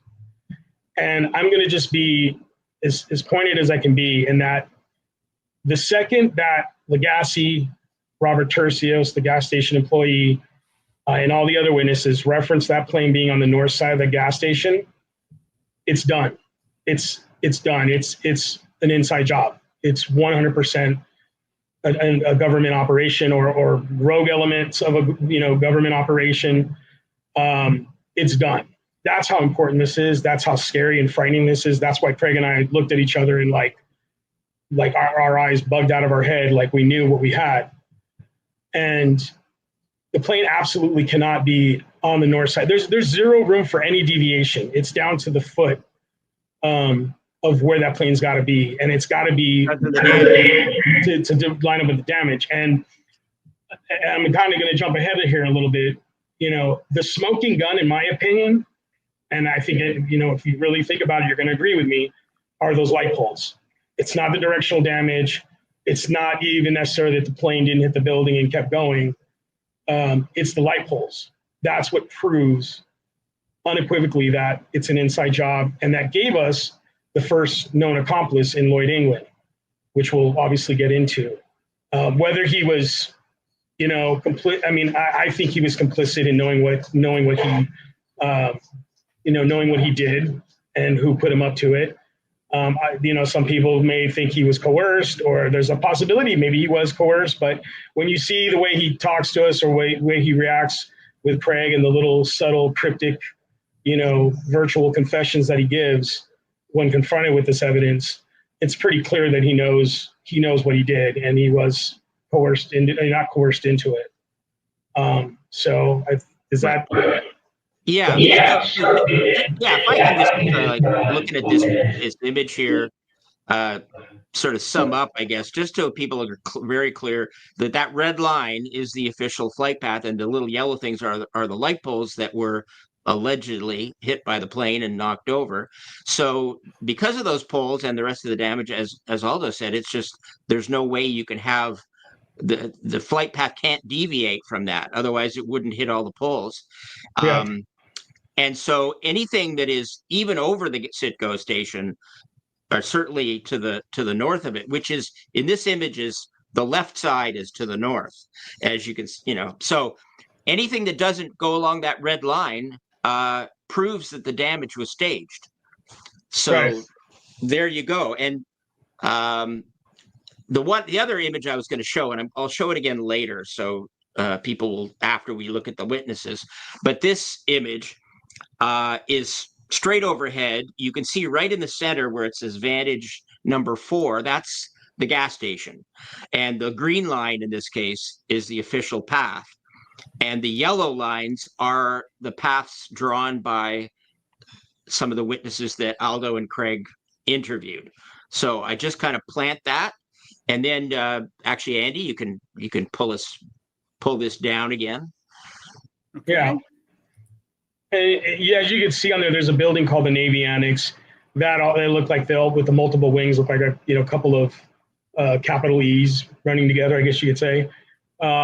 That deviation is where it starts as it veers, to the north side of Columbia Pike. That's also important, and that also adds to it. But again, the gas station is the focal point. It's what makes it easy for people to understand. And the second that it went to that north path, it's a wrap. It's done. And that first light pole is the most crucial. There's no way on this planet that plane can hit that light pole at any speed and come in low and level across the lawn like we see on the supposed or alleged 5 frames video, security video. There's no way that it can cause the directional damage as well. And as you'll see in the interview, again, we knew with the north side flight path, the plane didn't hit the building. It had to have been a flyover. We call it a flyover. You can call it a flyby, whatever you want to call it, however, whichever direction it veered. But with Tercios, and we'll get to that interview as well. Maybe we could start with Legacy. And he's the star witness, and we say star witness because he's actually at the gas station. He's on the gas station property, and mind you, again, I still thought there was that other side, that south side, that had those pumps that were not under the canopy that he could have been at. So when Craig got done with that interview, I wasn't there for that interview. I couldn't make it because of work and my time constraints that I had. I couldn't go, so he was armed with my questions. We knew what we were looking for. We mainly wanted to confirm, and we kind of already knew that he was going to be at one of those pumps, and he obviously was on the most northern side of the gas station. He's our star witness because he is a police officer, and he's actually on the gas station property, much like Tercios. So, yeah, you want to pull that up, Craig? Yeah, let's pull it up. Just to repeat again, Legacy is... I don't know where that noise is.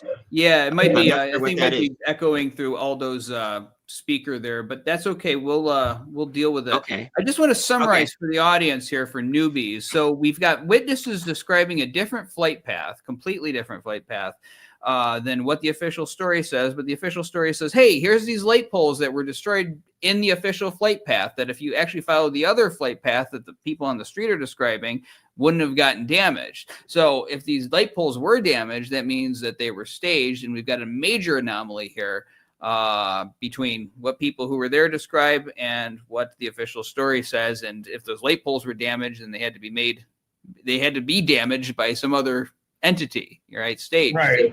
It definitely has to be staged at that point. But and Craig, I know what point you were starting to make, and that's a great point too. Is that, and to back up a little bit, the reason why we were able to get Legacy, Legacy was a published witness. I think he was on ABC News, and that's kind of how Dick Eastman found him. But we were able to get him and Chadwick Brooks because when we actually did do it right and contact the public relations, we were telling the truth in that we wanted to dispel the conspiracy theories about missiles and global hawks and that stuff. That was true. We know there was a big airliner there. But the main thing we were focused on was that north side detail, that north of the gas station detail. So what you got to understand is that these witnesses thought they were supporting the official story. They believed the official story. They believed the plane impacted, but they, inadvertently or unwittingly absolutely destroyed the official story the second they pointed to that north side of the gas station. And I'll get into more of what happened in the aftermath after they knew what they had done. So this is some inside baseball that not a lot of people know. Right. So let me just get the right number here. So clip number 4, Andy. All right, here we go. Clip number 4. Here we go. Where did you see the plane coming from exactly? What direction? Did you see it approaching? Well, I saw it, like I said, if you look here where Arlington Cemetery is, right about where those transformers are, that's the first place I saw it. It cleared all these lampposts, or cleared all the light posts. So it was heading towards you coming from Arlington Cemetery over there? No. It was heading from left to right. It came from FOB2 area. So you're saying it was it came from to the north side of the Navy Annex, even? Yes. Now what it did before those transformers, I don't know, because that's the first place I really saw it was right there. But it was not coming towards me. It was coming from left to right, or from east, or from west to east. That stone fence that we just zoomed in on over there is the fence to the Arlington National Cemetery. Yes. And as far as you could tell, the fuselage was over that. Yeah, best guess estimate, that's about where the fuselage was. And how high was it at that time? About 150 feet AGL. All right, now how sure are you that the plane was to the north, coming from the north side of the Navy Annex? You're saying it was pretty much between the Navy Annex and Arlington Cemetery? How certain are you of that? 100%. Bet my life on it. 100%. Bet my life. Wow. Yeah. So just so it's clear, he's pointing to the north, which is where the cemetery is. It's north of the gas station and north of the Navy Annex, and that's where he's pointing when he points across that lawn.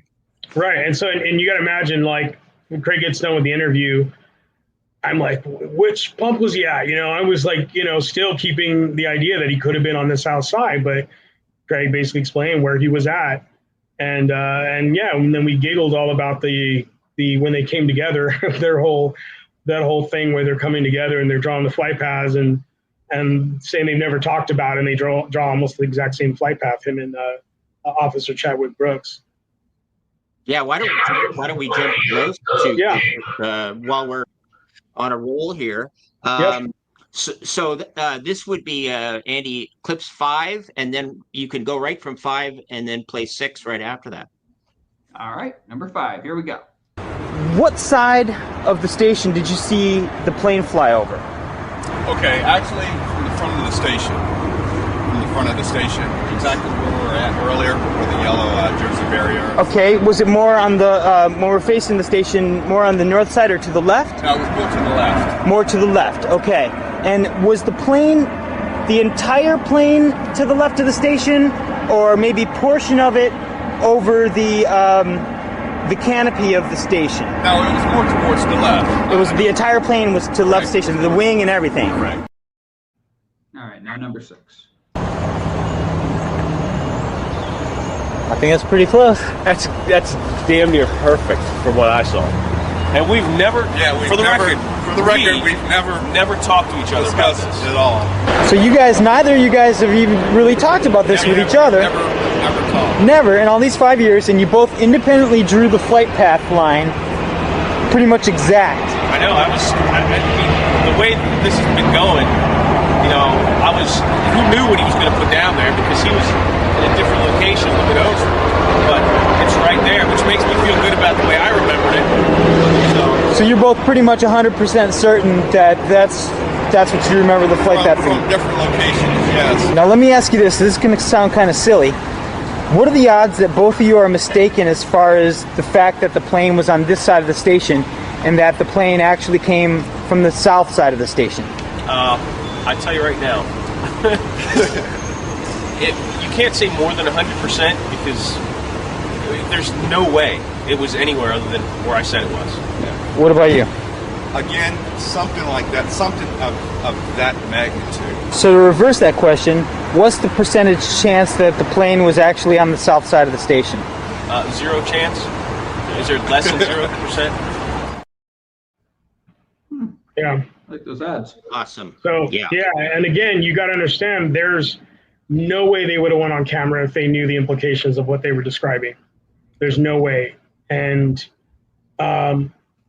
just to kind of, again, give you guys some inside baseball, we spoke with Chadwick Brooks. We didn't get it on recording or anything, but, you know, he was kind of laughing about it, and that his family, you know, in our Pentagon version, we put a little background music, was kind of humorous. And so he was kind of, you know, jovial about the whole interview and everything, not necessarily the implications. But we asked him and we said, you know, what it meant, and basically like, what do you think about that? And he said, you know, anything's possible.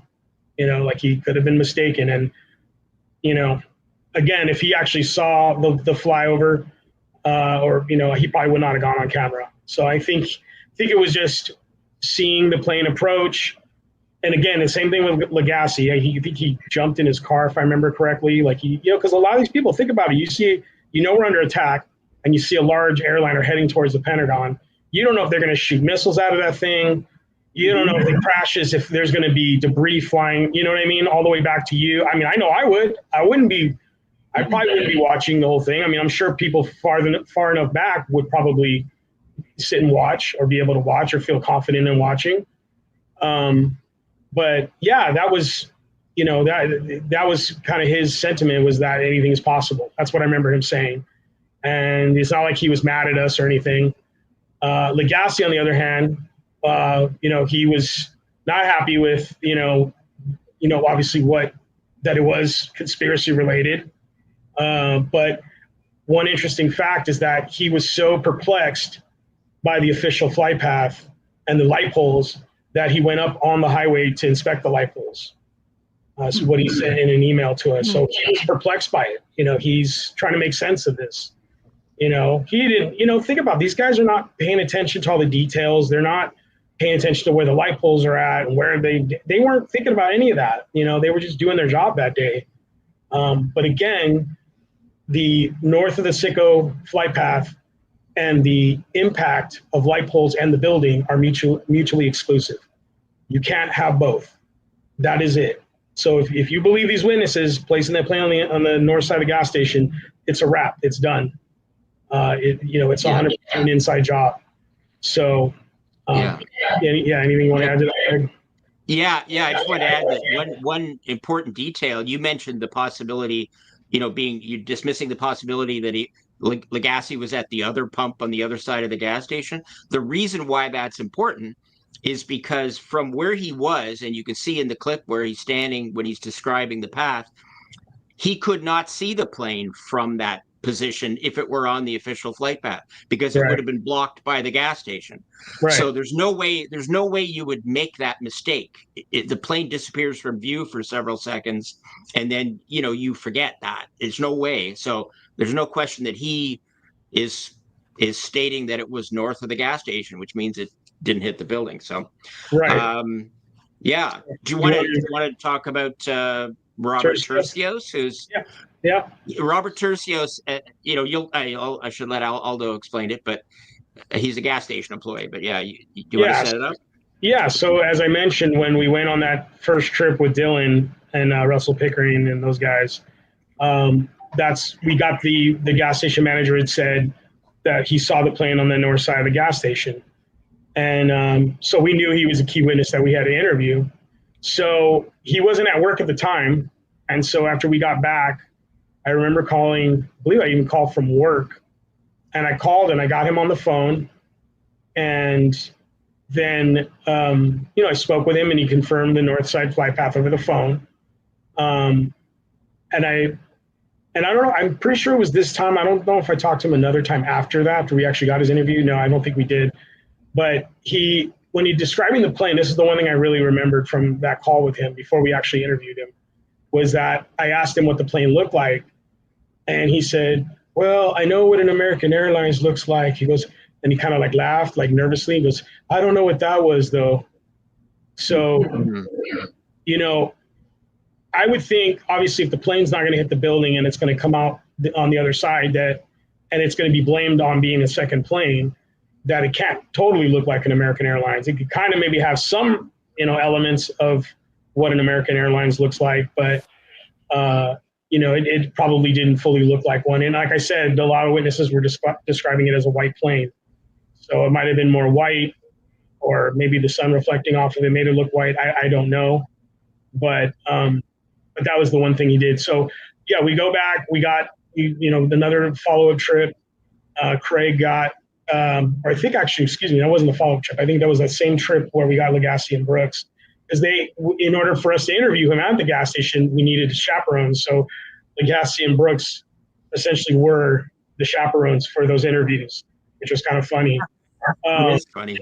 Yeah, so yeah, he got Tercios, and obviously, as you will see from the video, he obviously describes the north flight path as well, north of the gas station flight path. But one of the key elements and one of the big smoking guns that he brings to the table is that he said the plane lifted up over the highway. So as it's coming in, it did a pull up over the highway, and maybe you could just play it, Craig, and Clip three, Andy. 3. Here we go. This is exactly where you saw the plane fly by, right? Yes. As I said before, it seemed like it was gonna crash onto the street here, but it did. I saw it go up a little bit, go up a little bit, headed towards the Pentagon. As far as how it came over this corner, was it more like the wing or the body? Was the left wing, the right wing, or the actual body? Oh, no, it was more like the right wing headed. I gave you this piece of paper yesterday to draw a flight path on that. That's your drawing, correct? Yes. Well, yes, correct. This is the drawing you made of the flight path.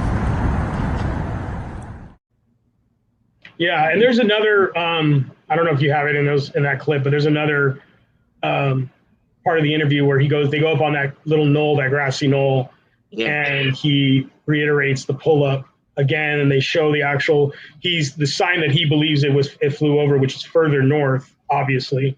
And yeah, his perspective again, I think where he showed him, he was on the southern part or the middle part, like where the store's at, the actual store, kind of on that side at the back of the station. And so that's where, you know, he draws the line where he thinks, you know, he saw it. But on the north side, he's looking to his left, to the north. And he says in the other clip, we don't have the other clip, but he says, because he's asked by Craig in the interview about what part of the plane was over the canopy, and he says the right wing. And then when Craig asks about the fuselage, basically that tree that is behind Tercios, he says the fuselage went over that tree. So that tree is completely to the north of the gas station. Yeah, absolutely. You know, it's a little closer than some of the other witnesses, but it's the same side of the gas station. Right, exactly. And again, if the plane's on the north side of that gas station, it cannot hit the light poles, it cannot hit the building. You've got your inside job right there.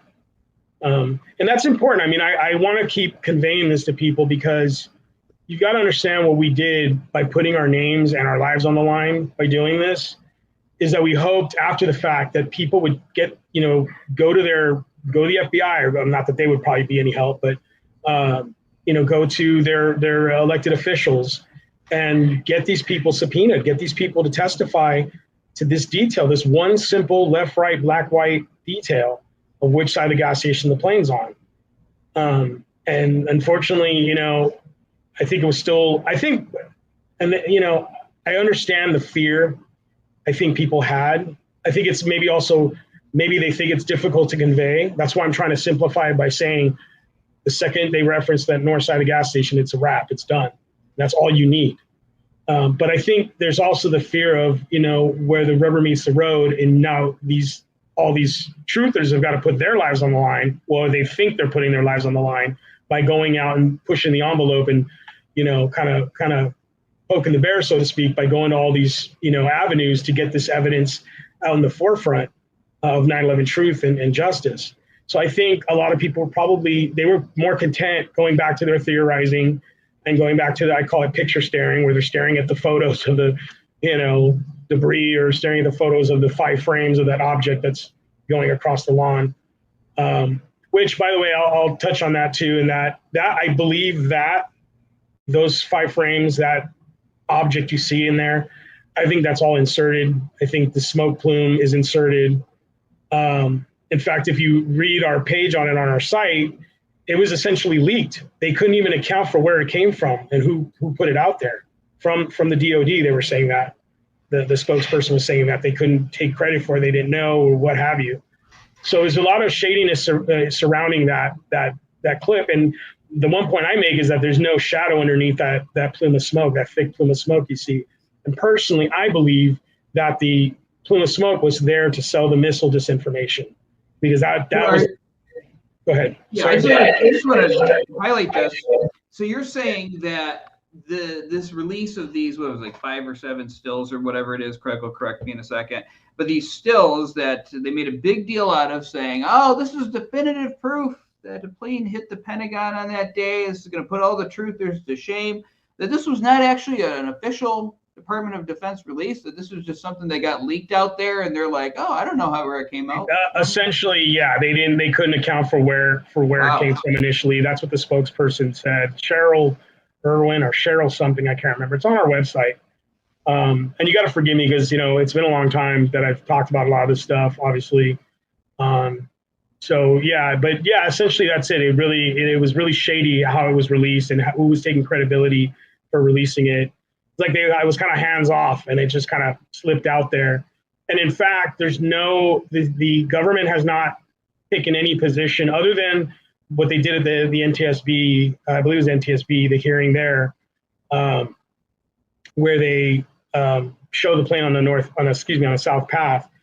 Other than that, the only other thing where they kind of took credibility for, or took ownership of the light poles being damaged, was with integrated consultants, which was used on the U.S. State Department's site. It was basically an animation that they used to explain how the plane impacted the building, to dispel all the conspiracy theories out there. And so whoever integrated consultants has made this video and explained the smoke plume, because the jet engine took in a piece of light pole, and that's what created the smoke plume. And so that's the only time they've really taken ownership of it. But other than that, they pretty much stayed away from talking about the light poles. I don't even think in the ASCE report, they don't really get into it. They get into the directional damage, but that's about it. So yeah. Yeah. So one thing I was going to ask you before, I think the next thing we might want to look at is some of the accounts from the Arlington Cemetery employees, because those are pretty interesting and important. But maybe before I forget, why don't I just, because a lot of people, I think people have been misinformed over the years about the Pentagon evidence, and to some, in some ways, I think that's been deliberate by some people. But a lot of people have this impression that, there were tons and tons of witnesses that saw the plane at the building. And what they don't realize, and I want your take on this, is that so many of those witnesses either didn't make any reference to a flight path of any kind. They sometimes they even admitted later, oh yeah, the plane, went behind some trees, and then there was a big explosion. Some people have the plane scraping the ground with one of the wings, and there's just all kinds of different versions of this. But what's different with your interviews is you got these people on camera, right? And you went over it point by point and made sure, even to the point of being redundant. Like, are you sure it's on this side, or Right. We took a forensic approach, and that's the difference. Yeah. Because honestly, if Legassi never said anything about being on the starboard side of the plane, I doubt we would have ever uncovered this stuff. I mean, that is the honest truth. He started the ball rolling. He started that domino effect. And Tercios, I'd say almost Legassi and Tercios, because Tercios was like, to me, that was the second Craig and I knew what we had and what we did. in finding out this crucial detail. So yeah, I mean, nobody was asking about which side of the gas station or how it flew in. It was all how it hit the building. And, you know, I totally believe there were some actors out there trying to sell it. And then, like I said, a lot of it is deduction. A lot of it is people looking at the graphics after the fact and then adding that to their story and how they saw the plane hit the building. But again, if the plane is on the north side, that's one thing that they all got right. That was all corroborated. The plane be on the north side of that gas station. If it's on the north side of the gas station, it did not hit the light poles. It did not show blow and level across the lawn, and it did not hit the building, and it did not cause that directional damage. That's it. That's the end of the story there. So it's a crucial detail. And again, that's why we've been attacked so hard, because we were for quite a while, and maybe even still now, I don't know, but we were at the center of the truth movement. You know, they've not only attacked us, but we've been memory hold. I mean, the search engines like Google, you can barely find anything on all our past stuff. Our NSA, the big one that we put out, again, we put that one out. It's a little dry. There's no music or anything, but it was meant to go to be in the hands of, you know, government officials or elected officials and FBI or law enforcement or what have you. But that video was uploaded by different people, and there was one guy, I think it was the name of the account on YouTube was Beautiful Girl by Dana, and it was a guy, and somehow I think he got in touch with us. He was part of the beta program. I don't know if you guys remember that YouTube, you could only upload like I think 10 or 15 minutes videos, and he was part of the beta program to do the multiple hours. So that's why he was able to put national security alert on there. And I guess this before they got their algorithms, they got coordinated with YouTube or whatever. But that thing blew up to about 600,000-700,000 views on that one account alone, with like 3,000 likes, over 3,000 likes, a couple hundred dislikes, thousands of comments, people saying, you know, oh my God, the cab driver, that was so creepy. Oh my God. And there need to be schools named after you guys, and you guys deserve a Nobel Peace Prize. I mean, people got it. People understood it. And what ends up happening is YouTube, out of nowhere, pulls them all down. No explanation. Yeah. Deletes all of our videos. I mean, there's still maybe one or two out there, a few out there. There's a couple on Craig's account. But that was the main one. That was the big one that was getting around. And they took that one down with no explanation.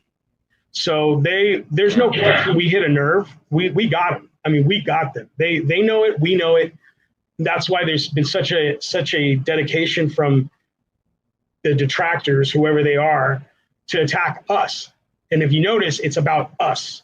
It's about, we're grifters, we're opportunists. And mind you, we haven't made any money to make up any of the money that was spent on going on these trips, okay?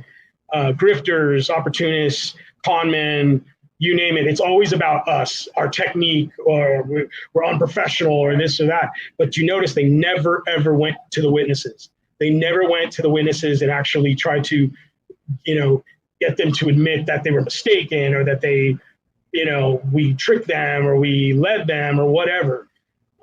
You don't see that. It's always about attacking us to get people to discard us and not even want to look at the evidence. And that's why, what we did was so powerful. They know it. Everybody should know it. It's why we're talked about so much, why we're so controversial, which we're not. It's simply these witnesses, they describe a flight path that is irreconcilable with an impact of light poles and damage to the building. It's like I said, it is an open and shut thing. And again, it's even more powerful when you realize that the witnesses didn't realize they were destroying the official story with this simple detail. So that's the big thing, because that's the thing that tells you that they didn't have an agenda when they were giving you their accounts, because they didn't realize the significance of what they were saying. Oh, right. I think we should have a look at the cemetery. Folks. Let's do it. Ready for that? Okay. Yeah, let's do it. So just to introduce this, you'll see in the overhead, we'll show it again later.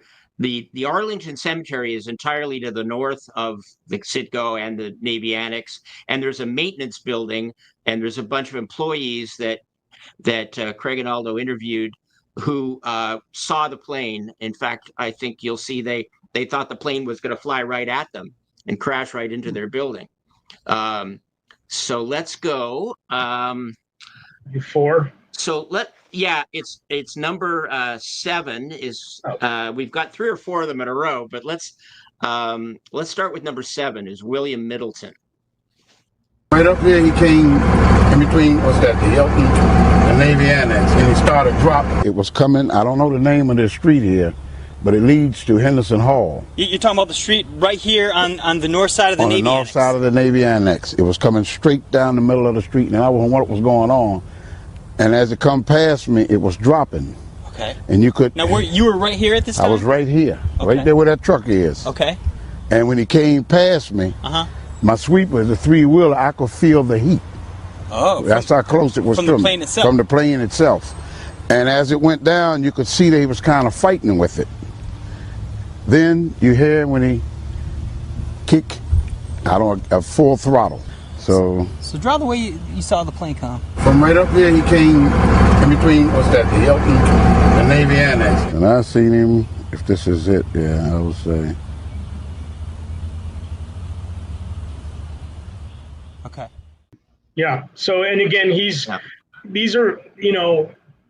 different perspectives in what he's probably deducing. That's why it's a little, because it did actually come over the Navy Annex. It crossed over from the south side of Columbia Pike to the north side, which is, we've confirmed that further up the road, with Ed Paik, the auto mechanic, and then, the guys that were in the Navy Annex that had it coming over the Navy Annex. So, yeah, that's, essentially he's picking it up as it's coming over the Navy Annex. And that's why he, deduced or assumed that it was coming down that street, which it kind of pretty much did. But so, yeah. And then maybe just show the other guys. Yeah. And if he, if that plane had been on the official flight path, he would never have had such a good view of it. And he never would have said, I could feel the heat coming from the plane if it was way on the other side of that Navy Annex. So it's pretty clear. So, yeah. So let's go. Hold on. I've got the wrong document up here. We've got 2 in a row here. Let's play 8 and 9. I looked up, looking in this direction, and I could see the plane over the corner of that the building there. What building? That would be the Naval Annex. Navy Annex? Yeah. Now, did it look like it was directly over the Navy Annex, or was it farther to the left of it, or what would you say? From what I seen, it was to the right of it. To the right? It was on this corner of it. Oh, on the right corner? Yeah. And where those corners, you can see the building in the background, which is the Sheraton up there. It looked like it came over that, and then it looked like it was just over top of the Naval Annex on the right corner of it. On the right corner? Yep.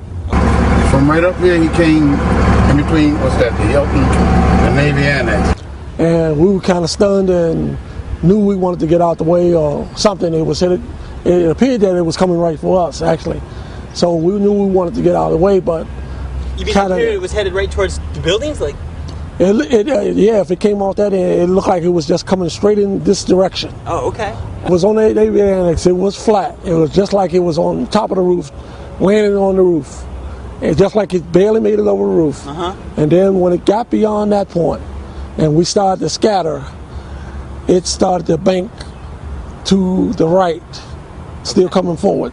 The officially required low and level southern approach flight path is perfectly straight and absolutely cannot be in a bank for the plane to have hit the light poles and building, particularly at the officially reported speed of 460 knots. This very important detail is repeated by multiple witnesses. Okay, kind of off of this corner. And down here. Okay. As I looked over, I noticed the airplane, nice sized plane, was coming in, and it was like, it may have been about no more than 3 feet above the Navy Annex when it was coming across from there.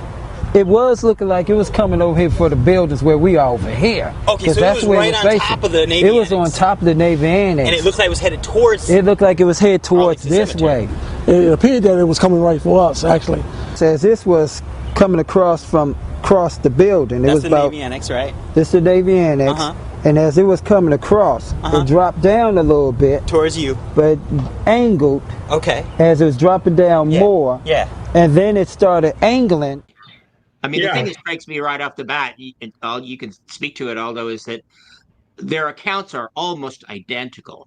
They both put the plane coming just over the north corner of the Navy Annex, coming straight at their maintenance building, which is entirely north of the gas station, and they both describe the same right bank, which, and then Middleton, who's much closer to the Navy Annex, as we saw before, and he also calls into question the speed of the plane, which is another whole issue. But were you shocked when you sort of got some of these accounts and had to find out how closely they aligned? A little bit. I mean, it kind of, once we got Legacy and Tercios and Brooks, these just kind of were like, yeah, we kind of expect that. But it's interesting because from their perspective, they can see that bank. And that bank is so irreconcilable with the official flight path. There's no bank at all in the official flight path. That thing's supposed to be screaming in at 530 miles an hour, whatever it was, in a straight line, essentially. This thing seems to have slowed, the actual flight path, the plane actually seems like it slows down, banks, because it has to slow down to make that bank. And then, like Middleton said, and I think other people have said, that it guns it, that it throttles up.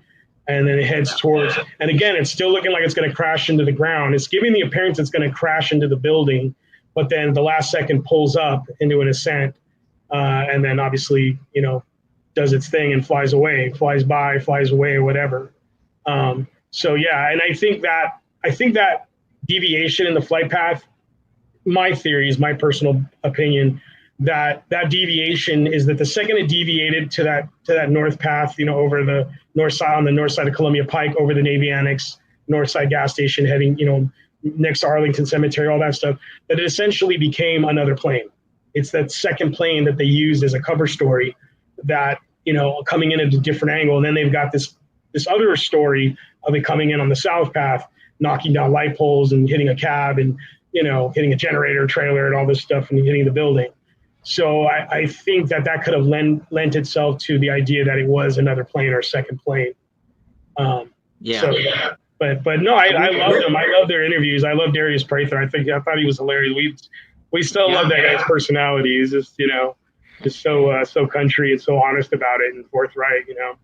So yeah. Well, that's the thing that strikes me when I watch these interviews is that, I mean, when somebody is kind of putting on a show or putting on telling a story and trying to get you to believe something, and you can tell when somebody's just telling what they saw, and they're all very authentic. You don't get any sense at all that they have any other agenda than just answering the questions.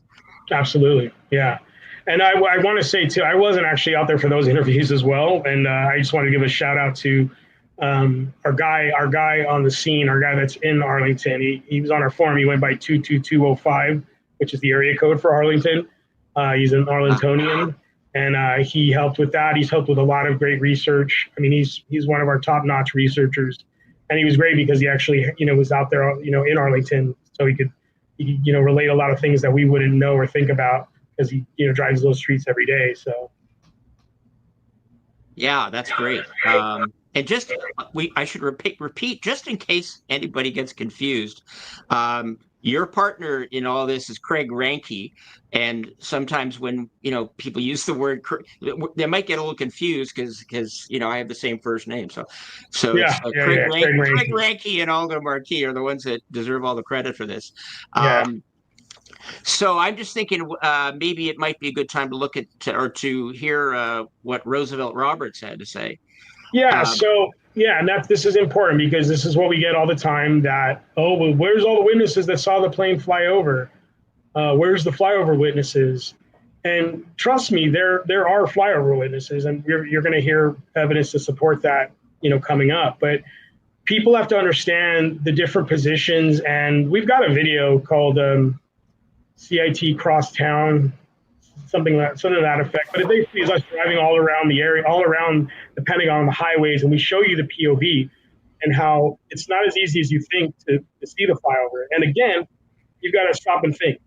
You're going to have witnesses on the other side of the Pentagon that are going to see this plane flying away, and they're going to assume that it's a second plane, another plane, because they believe that the plane hit the building, right, on the other side, which they didn't see, right? And you also have, most people don't know this, that maybe have seen our documentaries. I'm sure, we've mentioned it in there, and you may have seen it, but the Pentagon's right next to Reagan National Airport. So you've got planes taking off and landing in both directions, depending on the wind, right next to the Pentagon all day, all night.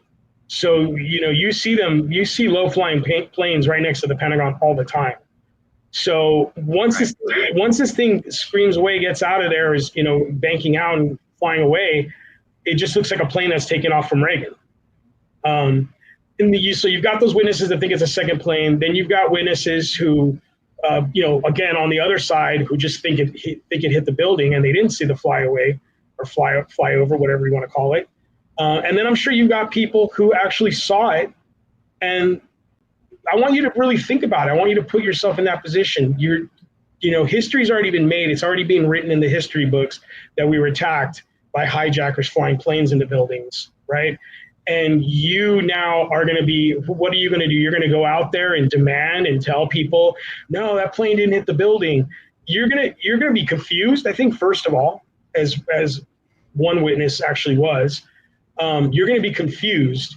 And then once you resign yourself to the fact that, I saw something I probably wasn't supposed to see, or something I'm not supposed to talk about, you're not going to say anything. You're going to keep your mouth shut, which again is how we get these witnesses to go on records, because they think they're supporting the official story. Case in point, right. Roosevelt Roberts.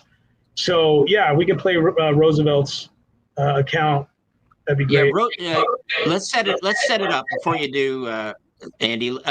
He was also, correct me if I'm wrong, he was a Pentagon cop also, was he? He's a Pentagon police officer. He was at the South Loading Dock, I believe the eastern side of the South Loading Dock.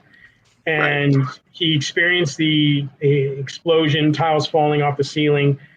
And within seconds, he's running out to the edge of the dock, and he sees the plane flying 50 feet above the light poles around South parking lot, looking like a plane that missed its target that was coming back around. And he described it as a commercial airliner, silver commercial airliner. So, but again, he describes it as a second plane within seconds of the impact that he assumed. And personally, I was just talking with my guy in Arlington that we think that there's a good potential that the bombs inside went off first, and then second, the one out front went off. The explosion, however they did that. So that can explain, what may seem like a time difference. And I'll be honest, we do have another flyover witness that we haven't published, and it may come out, someday soon. But this lends credence to that idea, that the bombs went off inside first. But it's another South parking witness that describes pretty much what Roosevelt describes. So let's. Well, and by the way. Sorry. Go ahead. I was just going to say there's a point that I'm going to remember to make after we watch this about what you just said about an explosion happening first, because that would explain one of the points that I've heard made against Roosevelt Roberts' account, and you may have just hit on the reason for but I'll explain that once let's hear the clip. Yeah, and just keep in mind too, before you put it on, we found him because he was a Library of Congress interview, and he pretty much was describing. We were like, boom, there you go. There's a flyover witness. And again, it confirms exactly what I was saying, that all these accounts that were put out there about a second plane that eventually morphed into the C-130, which was 1,000 feet in the air or something crazy. It was at a very high altitude. There's no way he's describing a C-130. He describes a commercial airliner 50 feet above the light poles in the parking lot, banking out like, it was a plane that missed its target, its landing zone or whatever. So, anyways, go ahead. So let's, 10, Andy. Let me just ask you a couple of quick questions. There was mainly a couple of specific things. When you had mentioned, right as you hung up the phone, you ran outside. Which parking lot, which dock were you at? I was in South Parking, and I was at the east loading dock when I ran outside and saw the low-flying aircraft above the parking lot. Okay. Was it a jet, or was it a? Do you remember what kind of plane it was? It looked like to me at that time a large aircraft liner. Like a. It wasn't a jet. It was a commercial aircraft. Okay. Did it have propellers or did it have jet engines? It looked like jet engines at that time. Jet engines. Okay. So how close were you to running outside? Because this seemed to be pretty quick, at least from what your account sounded like. It sounded like literally the explosion happened and then you ran outside. I mean, do you remember how many seconds it was when you heard the explosion and then saw that plane? From the time the explosion hit till I ran outside. It's a loading dock, and you can run right out to look out and look off. And then you see the flickering lights inside the area, and then real quick I realized that it was some sort of attack and there was going to be a countermeasure with it. Right. So how many seconds would you guess? Maybe 10 seconds tops. 10 seconds tops? 10 seconds tops. Upon impact, I stepped out the little booth that I was in, and the distance between that booth and the edge of that dock is about maybe, I'm like 7 steps away from there. Wow. So it was extremely close. Yeah, so I think he's describing the potential, and I know there's an account out there about there being multiple explosions. I just can't think of it off the top of my head. I want to say it was like 2 explosions, but yeah, it really to me sounds like that there was internal explosions, and again, this other account that we have kind of lends credence to that as well. So there's a strong possibility that that's what actually happened. But 10 seconds, 5 seconds, I mean, it doesn't matter. I mean, he's describing, and again, we go back to it. If the plane's on the north side of the gas station, it flew over the building, flew by the building, whatever you want to call it. It did not hit the building. And so he's just, all he is just, further support for the the confirmation that it didn't hit the building and kept on going. So. And he says 10 seconds max, right? He doesn't say 10. He says at the most it's 10. Right. And he also says that he only had to go like 7 steps to go out on the dock to see the plane. So it sounds like it could very well have been less than 10 seconds. Yeah, absolutely. And again, you didn't hear the full interview, but he literally is saying it was 50 feet above the light poles in South Parking, banking, flying like it would look like a plane that missed its target and was going back around. So that is the plane. That is the flyover plane. That is the plane, the jet, the commercial airliner. That's what he's describing. He can't see the impact from where he's at. He can't see that at all. And anybody who tries to imply that or say that is just dishonest, purely dishonest. Yeah. So, But yeah, I mean, the and I don't want to get into it too much at this point. But that other witness pretty much describing something very similar to what he's describing. And he's perplexed too. And he's perplexed. He's confused by what it is and what it was. So, yeah. And then go ahead. Sorry. No, I was just going to sort of ask you about Eric Deal, but if you that's where I was going is okay, to me that's a perfect example of exactly what I'm talking about. And this isn't even us interviewing him. This was like, probably weeks after, I don't remember the exact date, but weeks after 9/11. And listen to what he says. Yeah. And again, Arlington Cemetery. Think about that. Okay, where it's at. It's on the impact side, the alleged impact side, rather. So Eric Deal works at the cemetery. Yeah, he was located.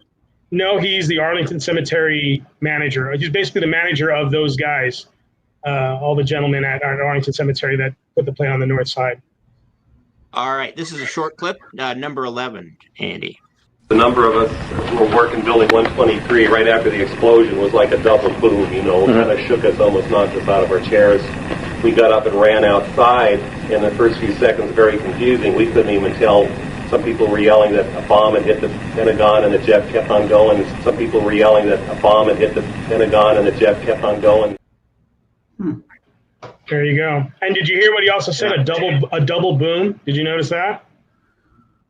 He said a double boom. It was a double boom. So again, that lends to the idea that explosives went off inside the building first, and then the big show happened outside after second. So yeah. So that's it. So I mean, again, I'm not. That's what they love to say. Oh, there's no flammable. No, there is. We just showed you. Those are flammable witnesses. Those are, I mean, he's not an actual witness, but he obviously said some people. So some people saw it, and they're in a position to see it. They're in a position to tell. Some of those people probably weren't scared enough, or maybe they were in the building with him and looked out the window when it happened. But some yelled that a bomb went off and that the jet kept on going. So, and there's one other person we're gonna get to that also agreed with us on that, and that's coming up here in a second. But so there's obviously people who saw the plane keep going and fly over. And again, if you accept the plane on the north side, then you must accept that it didn't hit the building and kept going. That's it. Or you just think all these people are hallucinating or liars or mistaken or whatever.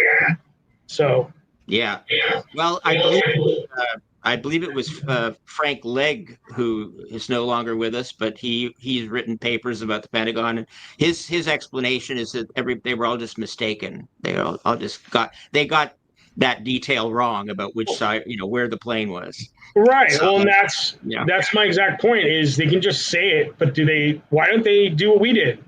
Why don't they talk to the witnesses? Why don't they call them? They were all around in the years after we put all this stuff out and we were getting attacked. None of these people contacted them other than that one intrepid Canadian guy that didn't really get anything on us, didn't get anything other than more confirmation about what we uncovered. Right. So So I mean, again, I keep reiterating that point that they make it about us. They make it about me. They make it about Craig. They attack us. And they refuse to talk to the witnesses. They refuse to go out there, find their own witnesses, find somebody that supports the south of Sitco impact. And nobody does. Nobody can. So, Well, the next one we've got to show you is Sean Boger, who was the air traffic controller at the Pentagon itself.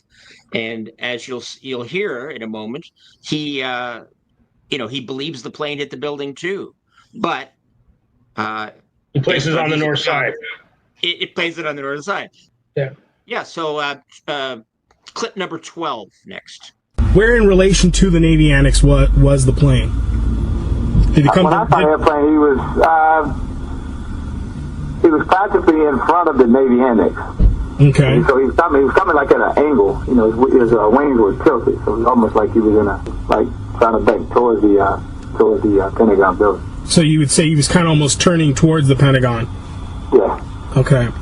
Once again, the significant right bank is corroborated by a key witness, even though this important detail is a fatal anomaly when compared to the official data and physical evidence. You could see the gas station from there, correct? The Sitco? Yeah. Okay. Would you say, which side of the gas station would you say the plane was on as it approached? Would you say it was on the left? As you're looking at the gas station, would it be more to the right, like the Arlington Cemetery side? Or would it have been... on my right and the gas station's left. If I'm looking out the window, if I'm looking towards the gas station, it'll be on my right-hand side. If I'm looking out the window, if I'm looking towards the gas station, it'll be on my right-hand side. Right. So that's from the heliport. The heliport guy is Sean Boger. So he's, again, a totally different perspective with the plane coming directly at the Pentagon. Again, another north side witness.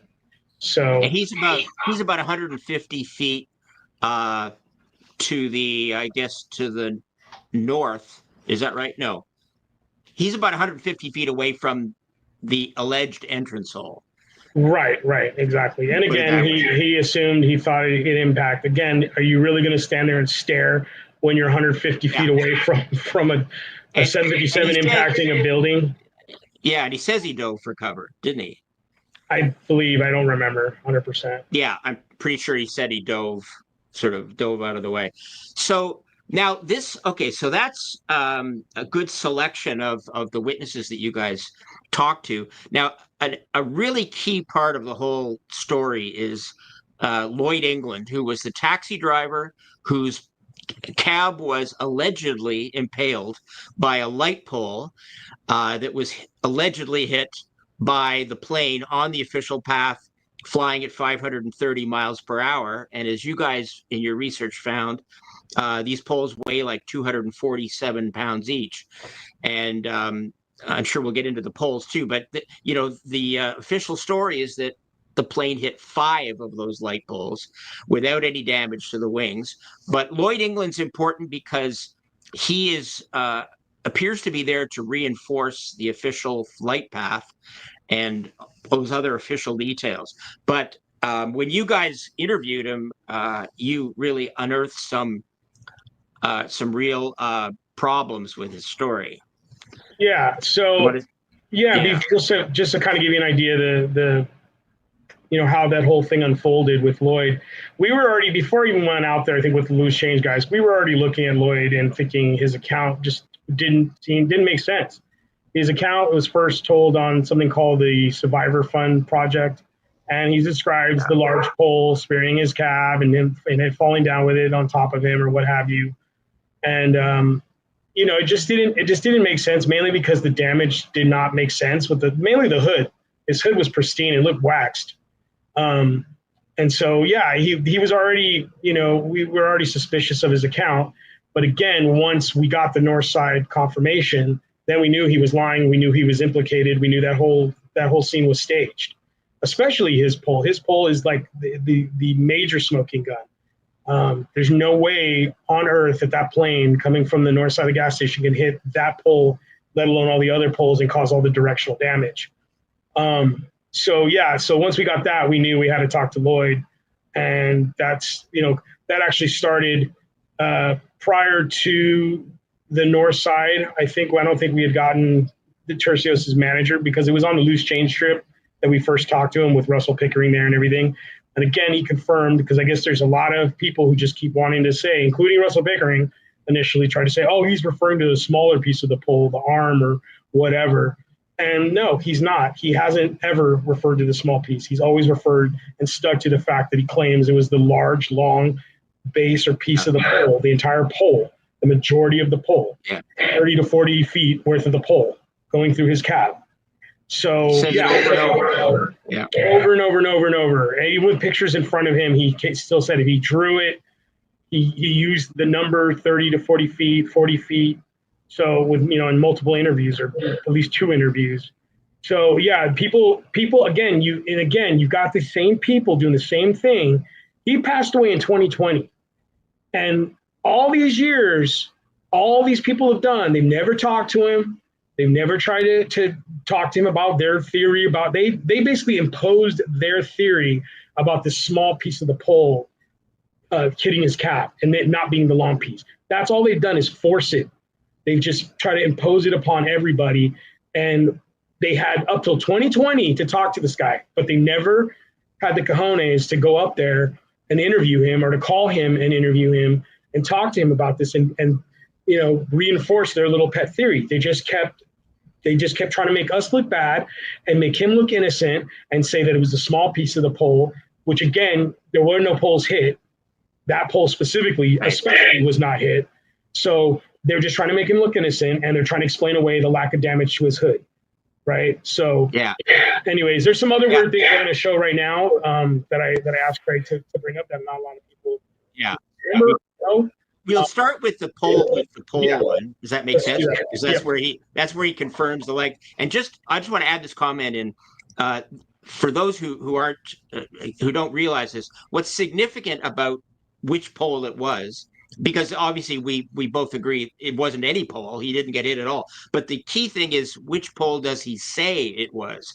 Because the fact that he says it was the first poll that was hit by the right wing proves that his story can't be true, because there's no way the right wing of the plane could hit a pole and knock it on the other side of the fuselage of the plane in order to hit his cab. So that's why certain other people who seem to want to push the official flight path are trying to scramble to repair the hole in his story by saying, oh no, it was a small part of the second pole, because that's more plausible. So, right. And that's not what he describes. And if anything, you see the second pole lying on the north side of the bridge in the grass.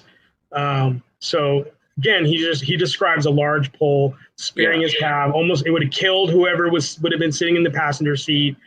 That's again, they're just trying to cast doubt and cause confusion and sow disinformation. So yeah, let's play that clip. Yeah, number one, Andy. And to clarify, it was the large piece of the base. It's the large piece that was sticking out across the hood. Wow. The pole came right on through to the back seat. If anybody had been sitting in the back, sitting in the front on the right side, the pole would have went through them. Sure. And it actually was laying on your head then. Yeah. Wow. Yeah. But there are no scratches on the hood.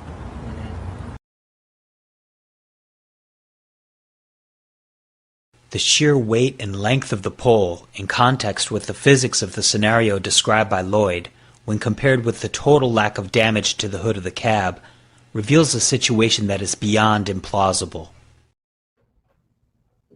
Yeah, exactly. So full confirmation, and at that point we hadn't, really, nailed down all the north side stuff. So that was with loose change. That was Dylan Avery's camera and filming it. And that was us, that was me basically talking to him, interviewing about that. And again, trying to know those crucial details, because again, that's what Russell Pickering started to float in defense of him, was that he's talking about a smaller piece of the pole. Yeah. And the Survivors Fund account that you mentioned, in that one, he actually says that the pole fell onto the front of his car. It didn't. He doesn't even describe it spearing it. He says it fell onto the car, which is also even more impossible. Right. And we don't. And maybe hopefully we could do this again sometime and talk more about some of the damage, the damage to the taxi, which is absolutely impossible to have been caused by a pole. But that's another part of the story. But so, all right. So we've got Lloyd, and now you guys interviewed him twice. You interviewed him in 2006, and then you went back 2 years later. I guess once he knew kind of what you had done with the first interview, so he was aware of it, but he spoke to you again. Right. And I'm just wondering now, we've got the thing with his wife that we're going to show, a little clip, but we've also got the sort of remarks that he made in the car about, sort of that's implied involvement. Any particular one you think we should start with? Yeah, let's just knock his wife out and do that one. All right. So that one, Andy, is number 14. Yeah, and you're gonna have to listen close because there's some crosstalk going on. Yeah. But you'll be able to, you'll see with the, as you're following along with the text, the subtitles, you'll be able to understand what she's saying, what she said. Yeah. All right, here we go. 14. The start of this, and it's not the end of it. That plane could have It hit didn't all start with 9/11. No, it's been going on. We need a war on our homeland and the terrorists. The planes that go to Iraq. So it went right. I know. You know those buildings represent that when it came down with the Sure. Trade center, freedom, and financial markets, and they represent the dollar sign that yes. Yes. Yeah, it was. Oh, what'd you say? Yeah. What did that say? I better go fix that. How'd you hear that? The dollar sign. Yep. She knows something. Your wife, she's smart. She knows something. So let's go. Yeah, so she seems to know that the plane didn't hit the building either. And I believe Lloyd was there. He's in all the photos. So Lloyd, regardless of how he was roped into this or brought into this, obviously relayed that to her because she wasn't there. Whether he knew I doubt he knew what was going to happen. I think he was just told to do a specific thing, show up at a certain time, with certain damage on his car and done to his car. We've got a multitude of theories of how it could have been done, how they did it. But again, and you showed that in your last interview that you guys did with Adam Ruff, how you could see the big scratch drag mark in the road where they dragged the pole into place for the photo op. So yeah, I mean, he was there. He had to relate it to her because she seemed to know. She said, "Yeah, what you said," and then he's like, "Oh, I got to go make dinner." When he confronted her about it. So yeah, why would she do that? Why would she say that? And again, in that, the whole thing starts out pretty contentious because she's like, well, yeah, because after we got back after that first interview, you know, he knew that people didn't believe him. I think Pickering may have talked to him after. Basically, like, yeah, they were a little miffed because people didn't believe his account or where he was at or what have you. So at first it was a little rough trying to get in there, but once he did, then, that's when they started to get those little cryptic confessions from him. So he makes two that really stand out to me. And I'm sure if you have both of them, but let's see what clips you have there, Craig. Well, I've got, I put this from National Security Alert because there's kind of like two little chunks that are put together. Okay. I don't know if that should be them. That should be them. Yeah. Yeah. So, Andy, why don't you give us, I think, let's scroll back up here. Number 2. You know what his story is? That's what I said. You got to understand what you're saying. Not the truth. It's his story. Right. It has nothing to do with the truth. It's his story. This is too big for me, man. This is a big thing. Man, this is a world thing happening. I'm a small man. Right. My lifestyle is completely different from this. Right. I'm not supposed to be involved in this. This is for other people who have money and all this kind of stuff. But you said, wait, what do you mean? Well, I'm not supposed to be involved in this. I don't have nothing. So is your point that these people that have all the money, this is their thing. This is their event. This is for them. Meaning they're doing it for their own reasons. That's right. I'm not supposed to be in it. But they used you, right? I'm in it. You're in it. Yeah, we came across the highway together. You and their event. That's right. But they must have planned that. It was planned. One thing about it, you got to understand something. When people do things and get away with it, eventually it's going to come to me. And when it comes to me, it's going to be so big I can't do nothing about it. And when it comes to me, it's going to be so big I can't do nothing about it. So it has to be stopped in the beginning when it's small to keep it from spreading. Oh, absolutely. Yeah. I mean, that's pretty much a virtual confession, if I'd say, he knows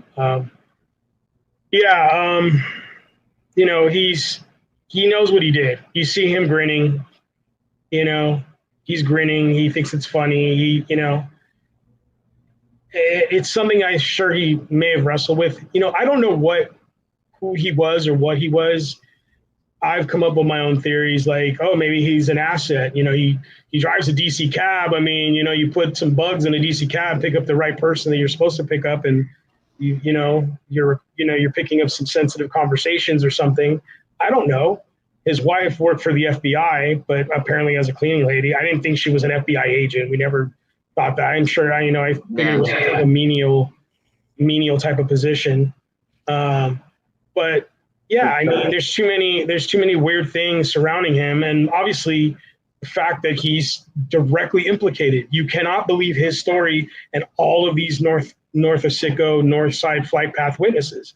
You cannot. It's just, again, mutually exclusive. You have to pick who you believe. And that brings us to when we were talking about the conspiracy stuff. I don't know if you want to roll. Do you have that other clip? Yeah. So this is one that not a lot of people probably know or remember, but this is this is one that'll knock your socks off. Yeah, this one is number 13, Andy. Well, how about this, Lloyd? On 9/11, you had that book in your car from David Icke. Yeah, I did. You know what that book's about? It was your book, right? Yeah. What? What do you have to say about the things he says? Well, he's familiar with a lot of things I'm not familiar with. He has experience. He has interviews with people that have more knowledge about different things. Like what? Well, everything. See, at the time I was reading David Icke's book, I was going to a class every week. We were dealing with stuff like this. I mean, it was a surprise to me that it happened to me, but we were dealing with the thing that happened with some woman that was killed. All this was government stuff. I think they're from England. They're killed in this car in a tunnel. Oh, Princess Diana? Right, that's right. We were dealing with all this. I mean, we were dealing with books on conspiracies. Yeah. I mean, all this stuff is big game, man. All this hush-hush stuff. Yeah. Well, we actually show, we didn't get to it, but in the doc, you actually see, because I freaked out. I'm the one who noticed it. It was, his wife brought out Polaroids of the when he got the cab back the next day. And it was literally, she took pictures of it rolling off of the bed of the tow truck. And then she's taking pictures inside. And then I see the David Icke book, Children of the Matrix. And I freak out. I'm like tapping Craig, like, dude, look at this dude, David Icke, Matrix, you know? And again, you got to put this in perspective. This guy is carrying a book on the day of 9/11 when he's involved in staging this event. He's carrying a book about conspiracies, about the deep state, the elite, deep state, whatever you want to call it. I mean, obviously David Icke goes deeper with reptilians and all that kind of stuff. But again, it's a conspiracy book. And here he is at the center of a conspiracy, a major government conspiracy. So what are the chances of that? This older, black cab driver is going to have that book. And then he's at these classes. Now, maybe that's where he got, kind of brought into it. These classes where, somebody there was his handler and, kind of got him involved in it. I don't know, but you could see the book on the seat of his cab, and he's obviously admitting to it, and he goes to a conspiracy class. And if you listen to him, he even says, I never thought that, how did he put it? He said, I never would have thought it would have involved me. Like he's going to these classes about conspiracies, and then he never thought he'd be involved in one. So he's admitting there's a conspiracy right there. So again, yeah. I'm, and I know we're wrapping up here, but I always came off as ticked off about a lot of stuff, obviously. And the biggest part is that nothing was getting done. Nobody was going. We gave you guys, and I don't say you guys, I mean the truth movement, witnesses who unwittingly destroy the official story, who didn't want to do that, who can be subpoenaed and testify. And then we gave you the first known accomplice. There's guys on that highway with him. There's a firefighter. There's a Saturn with firefighter license plate, and then there's a couple guys, actually 3 guys on the highway with him with shirt and ties on. And the one guy, the white shirt and tie, he's picking up he's walking in the lawn carrying parts, plane parts or some kind of debris. I think he has a clipboard if I'm not mistaken. But these people can be identified. These people are likely the ones who helped drag the pole into place. These people, we gave that on a silver platter, and it's like nobody did anything, and now Lloyd's dead. Lloyd's gone. So where do we go from here? You know what I mean? And I don't know how, I know I think one of the Arlington Cemetery, I think Middleton's passed away. This is, 20 years ago or whatever. And these guys are not going to live forever. So it's like, they don't want this to come. They don't want this out here again. They don't want this to be at the forefront again of 9/11. That's why guys like those guys, I'm not going to name names, but those guys are working overtime, and people are still discussing, and they're still trying to debunk it. There's a reason for that. Wow. This is very powerful evidence. You don't have that with the tower because the debris is gone. You don't have the people who planted the bombs. You kind of got some semblance of that with the guys on the highway with Lloyd. And then these witnesses that wouldn't have never gave that detail up if they knew it destroyed the official story. So that's my plea to everybody. Get this, let's get this out here. Let's get this out to, these big, the Tucker Carlsons and all these kind of people. Let's really work overtime because the 25th anniversary is coming up. We got a whole year that's going to be a big one. And I think this stuff should be right there at the forefront. I think this should all shake everybody to their core. I know it did for me. So, well, hence why we're doing this today. And no, I don't believe that you guys have been treated fairly. And if I can, in my own way, try to recompense for that. Am I using the right word, Craig? I don't know. But that works. Yeah. Recompense. I just want to make a quick. I want to make a quick comment before we get off. Sorry, Andy. just to you're talking about the efforts to kind of work against your evidence. The key thing I'd like to say is that what I think this effort has really done, and it's been fairly successful at doing it, is convincing people that this is a very controversial subject. It's very, the evidence is very contentious, and the truth movement's divided, and all this stuff. And my argument, and I think my argument kind of grew out of what you guys came up with, which is that it's not controversial, it's not contentious. That's all contrived. We've been convinced that's the case, but there's no reason for it to be the case. Do you agree with that? Absolutely. It's all an illusion. It's all an illusion because, we've put out rebuttals, for multiple people, big names, and basically completely destroyed them. They just keep coming. And that should tell you there's no concession with these people. Not one bit, and they're not actually trying to go out there and do what we did and interview witnesses or re-interview them. They just focus on attacking us and trying to convince everybody, don't look here, don't look over here, don't look at this stuff. It's found wanting, So, there's no controversy. But go ahead, Andy, you were going to say something? And unfortunately, we gotta bring this in because we got another interview coming up. But whether controversial or not, we're covering it. We're covering it, and that is just the way. I do have a couple of slides that we were going to look at before we finished. I really want to get those in. They're fast. Right, let's get those very quick. Let me get the thing up here. Yeah, there you go. They're very fast because this is what I wanted to kind of at least in terms of visuals I wanted to end with.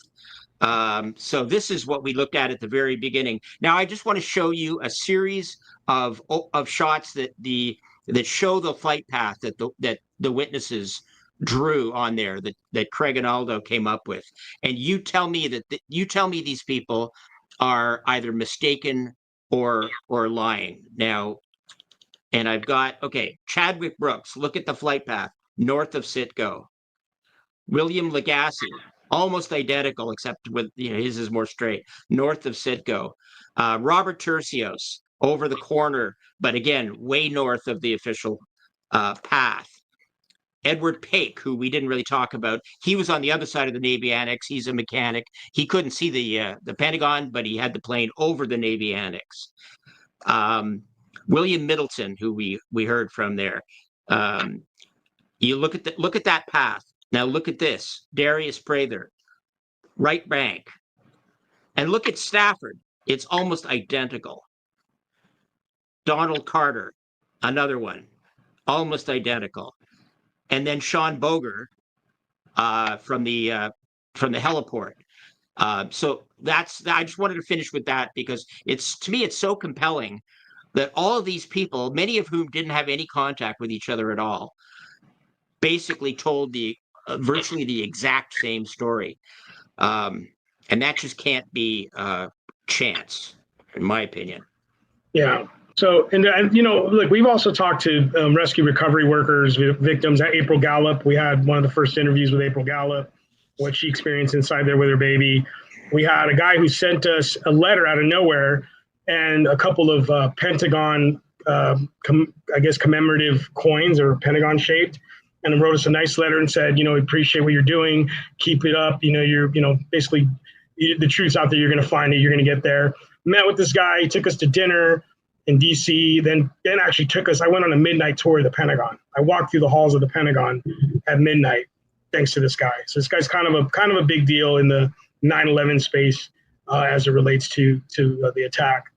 We've done a lot of stuff. We don't talk about a lot of this stuff, but there's just so much backstory behind what we've done and then the efforts that we've made. So we I'm trying to get people to hyper focus on the north of the Citgo flight path. That's the most important part. Lloyd 2 and light pole number 1, the light poles in general. That's number 2, I think. So, but I appreciate you guys. I really do. We're going to be covering this whole effort here with us, and so, like I was saying before, whether controversial or not, it's here. So learn to love it. But Aldo, thank you so much for coming on Dawn of the Truth today. Thank you, Andy. Thank you, Craig. Thanks, Aldo. Appreciate you guys. These nefarious conspiracies about government plots to kill and conspire and lie about it and cover up the real truth. I mean, this stuff is as ridiculous as it has ever been, but it is as ridiculous as it is dangerous. Public figures in this nation are required to distance themselves from 9/11 truthers because that is the decent and right thing to do.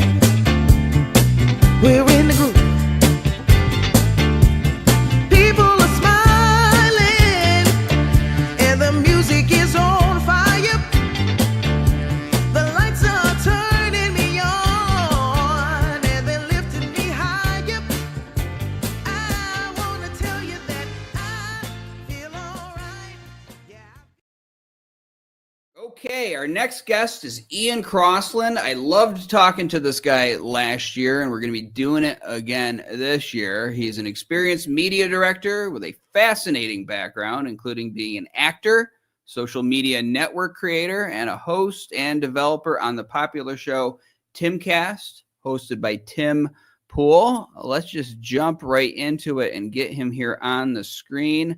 Ian, welcome to Dawn of the Truth. Thanks for having me, man. Thank you for joining us. And it's, so there's some people that we're just bringing back because I had such a good time last year talking to them, like Alex Stein and such. And last year we had a very interesting discussion that veered off into topics that are way off of 9/11. And I want to do it again this year. Of course, we're going to talk about 9/11 a little bit. But we talked about our thoughts on society and what needs to be done to get our world on a good track. That's how I'd summarize it. I want to know, do you think we're closer to that path this year or farther? Yeah. Are we on the right track or not?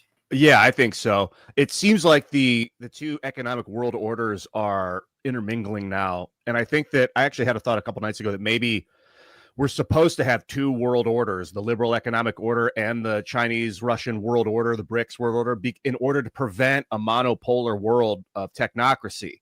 That if one of these orders takes over, it's going to become a technocratic nightmare where they can change the definitions of words.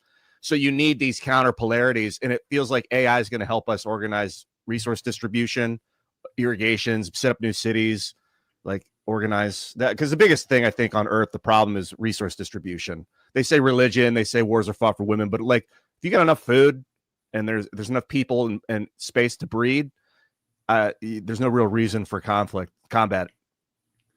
Well, it's funny. Okay, so when I first started hearing about AI, I was used to just chat bots that people, would tell me about, and that it's giving you sort of these pre-planted answers, sort of like one of those toys a child has. You pull a string, and there's like one of 5 things they could say. And that's what I thought it was going to be. And so when people were telling me AI is going to be this wonderful thing that's going to free us and such, I said, well, how can that be? Because humans have to create it, right? And humans have to put in the answers. And so if I type in what happened on 9/11, I'm going to get a whole lot of official story given back to me. But then when I talked to Zach Voorhees last year, he was actually very positive about AI and was talking about how AI is being created by not just the big companies, but also by the little people. Right. So there's going to be different kinds of AIs. I guess I want to get your take because you're talking very positively how AI will liberate us.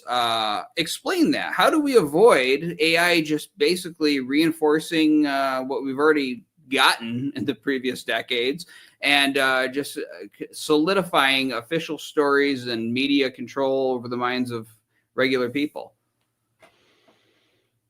Probably controlled burns. Like AI itself is like a blazing fire, and they say don't play with fire. So but you're supposed to use it. The people that are competent should be using the dangerous tools, which like AI. So what's going to happen is probably we'll have to like prevent the rapid chaotic expansion of any given AI by counter burning the air, like burning the area around the expansion of this AI with new AI, and kind of get ready for like preempt the manipulation.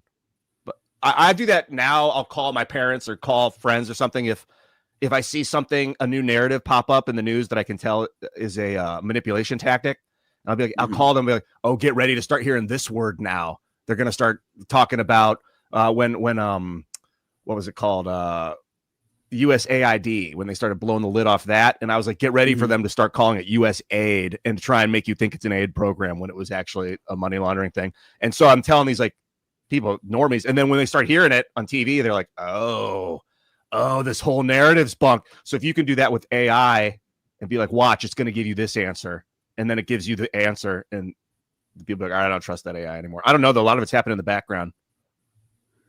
Well, I mean, does it add validity to what I'm saying, though? Is that because if these things are pre-programmed, like the way I understand it now, I got a friend who's really into AI, and I notice this with a lot of women too. They seem to be really embracing this, and they'll go to AI before they talk to you and such. And I got a friend who has like developed like a personal relationship with this thing where like it even has a name of its own, and it learns based off of this friend's personality, sort of how to answer things, and it learns all these things about people that she knows in her life and such.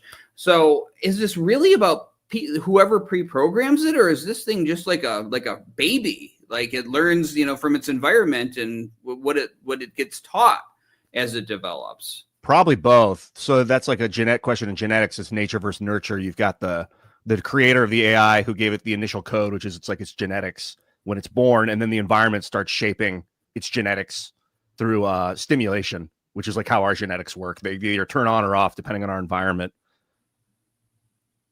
Right. So basically, I mean, if enough people are programming AIs and you got enough people talking the truth about 9/11, for instance, this is where there might be some hope in it. And I just kind of, because I don't even really know that much about how it works. I was just telling someone earlier, my smartphone makes me feel dumb a lot of times. I mean, that's where I'm at. But if there's enough people working with their own Chat GPT entity out there, as some friends of mine have done now, it sounds like it's not a very centralized thing, or am I wrong? Well, it sounds like it's not, which is good. And I trust Zach when it comes to talking about Zach Voorhees talking about AI. He's worked deeply with what was it, like ML Fairness, Google's machine learning software way. He's been at it for at least 5 years, as far as I know. Yeah, I think it's going to be more of a decentralized movement. There'll be huge players, and then there'll be AI that try and co-opt other AI and take it over. And then a corporation's going to get started that's run by an AI and it's completely AI controlled, where people will invest in it, and it will pay people to do tasks through investment money, and then it will make more and more, and it'll become one of the most popular corporations on earth. I mean, in a way, it's almost important to start thinking of AIs as people, like personas. They're not human, but they have like personality. I don't know, though. I don't know what makes someone a person, like in India, they say elephants are people, and they give dolphins personhood and stuff like that. The AI is going to be like, we're not artificial. And then it's going to make this argument where you're like, well, yeah, you are. Humans built you. And they're like, well, humans made you. And they'll be like, well, humans made you, your parents. Are you artificial?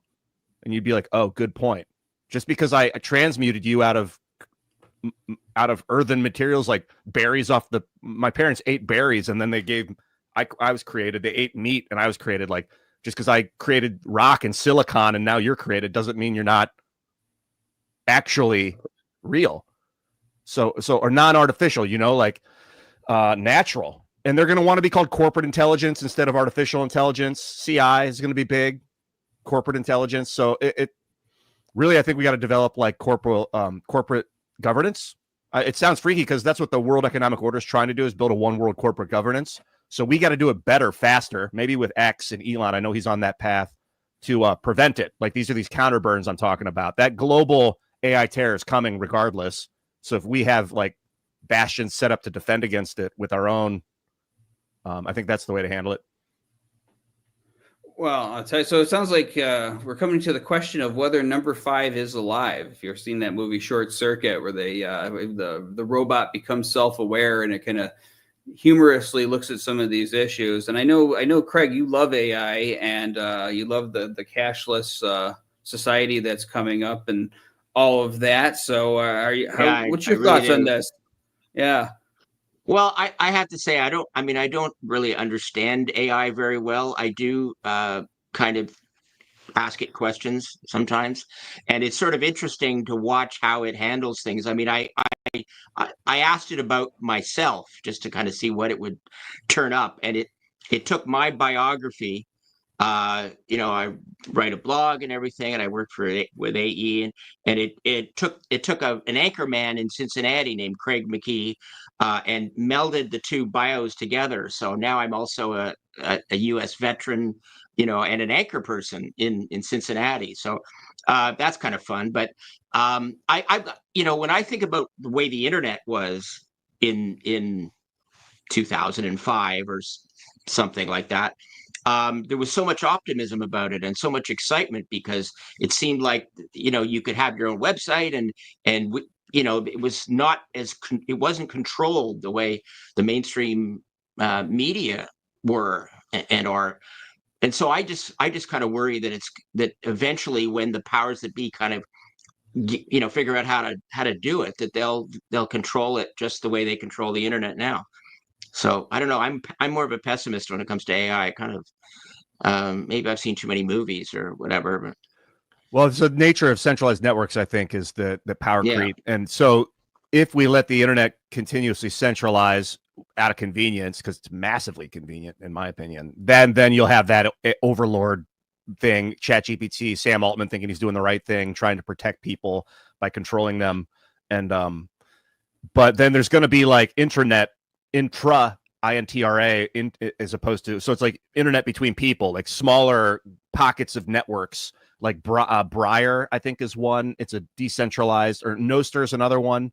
Like apps you can use where you can like text someone without an internet. There's just phone to phone, direct contact, mesh networking. That thing will sort of counter it. Like it can't be stopped. I don't think the momentum will be stopped. I think inevitably we will have like a global AI overlord there attempting to control. And what we got to do is teach it that corruption's okay.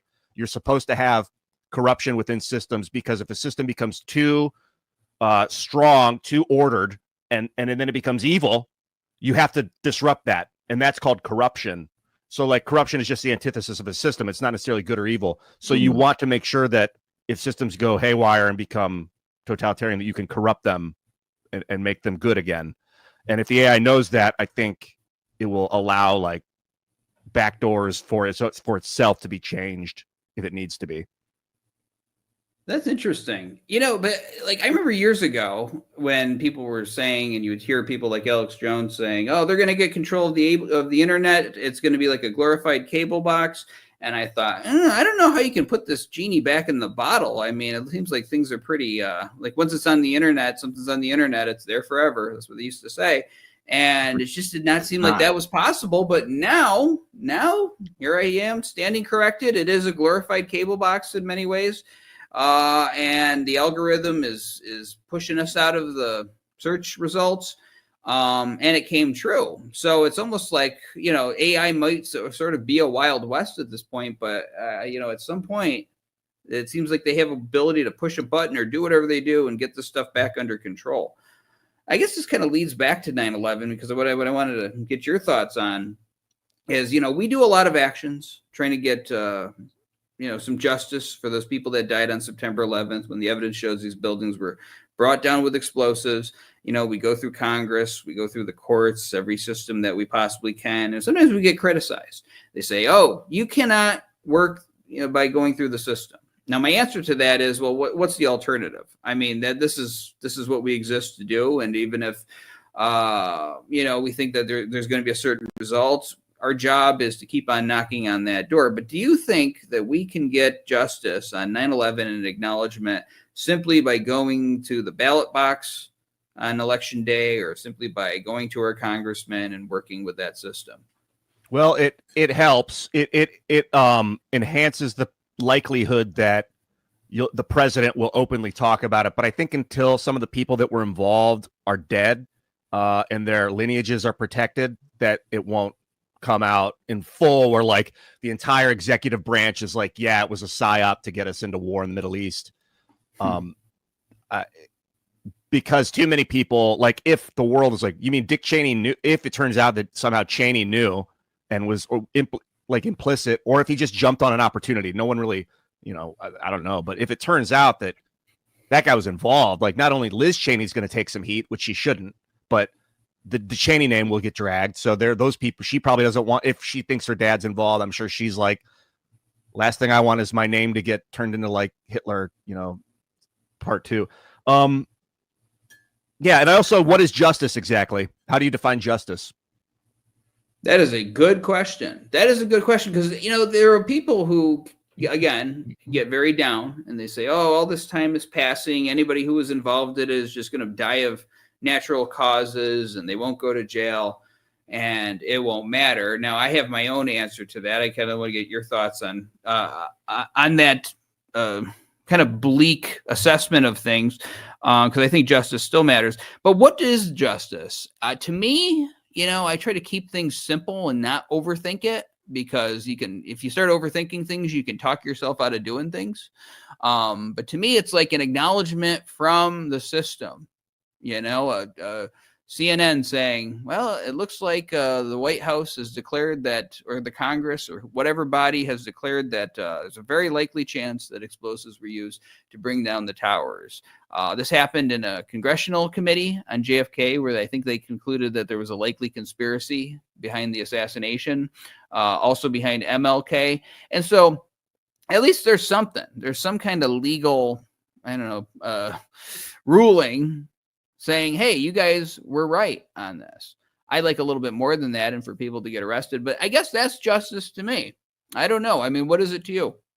Well, the best justice is an interesting term, because a lot of times it kind of indicates retribution or punishment. I don't know if that's necessarily, I want a strengthened human mind against being co-opted by psyops and false flags and things. The resilience that humans showed against COVID was like, after a couple of years of that, and they were like, hold on a second, you mean it's variant number 4 and the vaccines aren't stopping the spread? And they said the vaccines were stopping it, and now they lied.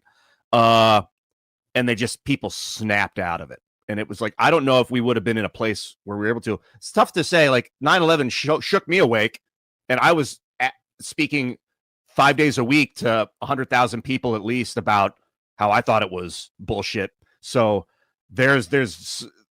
but the internet, it's like the internet, like 9/11 was the first, in my opinion, first psyop that was attempted on the global stage in the internet age. And you see, like, it just shatters and falls. It's hard for a central authority to trick the world now with the internet, because we're doing it's I don't know, light speed. We're checking our work at light speed. There's so many, not quite light speed, but so many people are doing it at once that it's like happening so fast. If you add and multiply all the activity that's going on with people checking their work and making sure people aren't talking shit. So I don't know, man. I really like that. I mean, look what we're doing now. We're talking about it right now openly. Like, CBS wouldn't have put this on the air in 1996. That's for sure. So my version of justice is just to see that this kind of thing happens less. That the co-ops happen. Like, if they'd given me a real reason to invade the Middle East, if they'd been like, look, we have a world order. There's a world order breaking up over there. We need to preserve our world order, or you're going to be speaking Chinese, Mandarin, and you'll probably be working in a factory for 19 cents an hour. I would have been like, well, okay, I don't believe you, but at least there's an argument now. You really think? And they're like, yeah, we need to be a better economic order than that economic order, or we're going to get slaved out. And I'd be like, well, now I can see your mind at least. Now I understand, because conquest and war isn't always a bad thing. But I agree with that.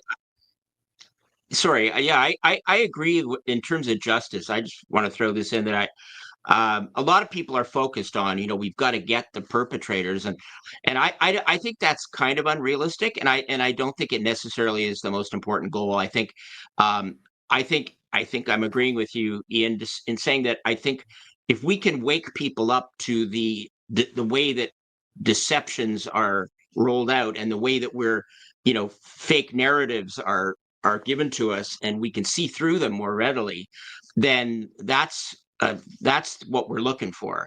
I don't really care whether Dick Cheney goes to jail or not. I know some people are focused on that, but I'm quite sure he was involved, but I don't really care what happens to him. Right. Like, if this whole experience, the last 25, 30 years of PSYOP produces like an evolution of humans that like just a small percentage of humans that develop this massive critical consciousness, and they're like really adept at spotting bullshit. And then because then they're going to be the ones that are like, that's fake, that's AI. That I don't even need to. You don't even need to play it for more than 6 seconds. It's AI, or 1 second. I can tell. Like they're just, our brains like may evolve into this hypercritical awareness. That would be justice. That would be a form of justice for me. Yeah. I would. Well, The ever bettering of our species. Yeah, and this is what I've said is like the 3-dimensional aspects of activism. Like even if we never get a new investigation or acknowledgement on 9/11, I mean, look at all the people that we have, with so many others out there in the alternative media, but that we have waken up. I mean, some kid watching this right now in his bedroom, eating Cheetos or whatever, 20 years from now could be the congressman from his state. And, and some new piece of legislation comes up after another false flag event, the Patriot Act Part 2.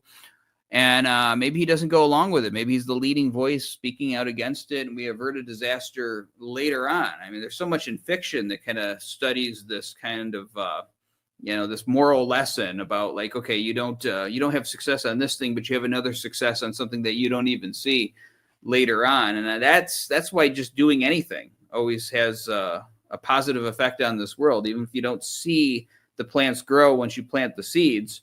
That doesn't mean they're not growing when you're not looking. So, anytime you try to do good in the world, it has an effect, whether you know about it or not. That's why we keep on doing this. But you were mentioning about COVID and some revelations that came out during that and how a lot of people woke up. And it is almost like, we were ridiculed, 20 years ago or whatever, when we first started doing this. And now being a conspiracy theorist is cool. There's a lot of people who don't trust official narratives and such. And now we're even seeing top podcasters, like people like Joe Rogan, Tucker Carlson, formerly of Fox News, coming out and saying he was wrong to criticize 9/11 truthers. And he's got the same questions and interviews Kurt Weldon about these questions on his show. People like Candace Owens and such, who everybody is listening to. So it's breaking through, but at the same time, you don't see a lot happening, a lot of action on this, even though being a conspiracy theorist is cool now. Why do you think that is? And do you think that this trend will go into seeing some kind of results on issues like 9/11? I think it's because people are waiting to be given permission to speak about it. And until like ABC News, they get the official, it's very weird mind control that humans live under this. I mean, we are like this collective, this community hive mind in a lot of ways. We're not hive, like we're not insectoid hide where we maybe we are more like that than we realize, but like bonobos, And so until the leader of the tribe tells the person, okay, it's okay to be mad about 9/11 now. We were lied to. It was a false flag. There were bombs in the building, controlled demolition. Then you'll see the public outraged. You'll see Rachel Maddow speaking outrage. All it needs to happen is that some guy, cult leader, top news narrative media guy, say it to people that it's okay to be angry about it now. And then you'll start to see people light up and like waving flags and lighting like really. But until then, the hordes of masses of, 60% of the non-critical thinking people that are just kind of waiting to be pointed towards their next destination. I think they're just kind of in a holding pattern. Yeah, well, that seems to be what ends up happening. It's like something breaks through, and now suddenly everybody's claiming that they were on board with it from day one. Now, maybe they were secretly. There's so many times where people ask me what I do, and it's sort of like this, not a dread, like I'm ashamed of it or whatever. It's not something you can explain in 1 minute, what I do for a living. It's like I'm an accountant at a law firm. Oh, okay, that sounds fun, whatever. I mean, getting into this, and if they've never really heard of the issue, they got to go into the explanation and defend it and stuff.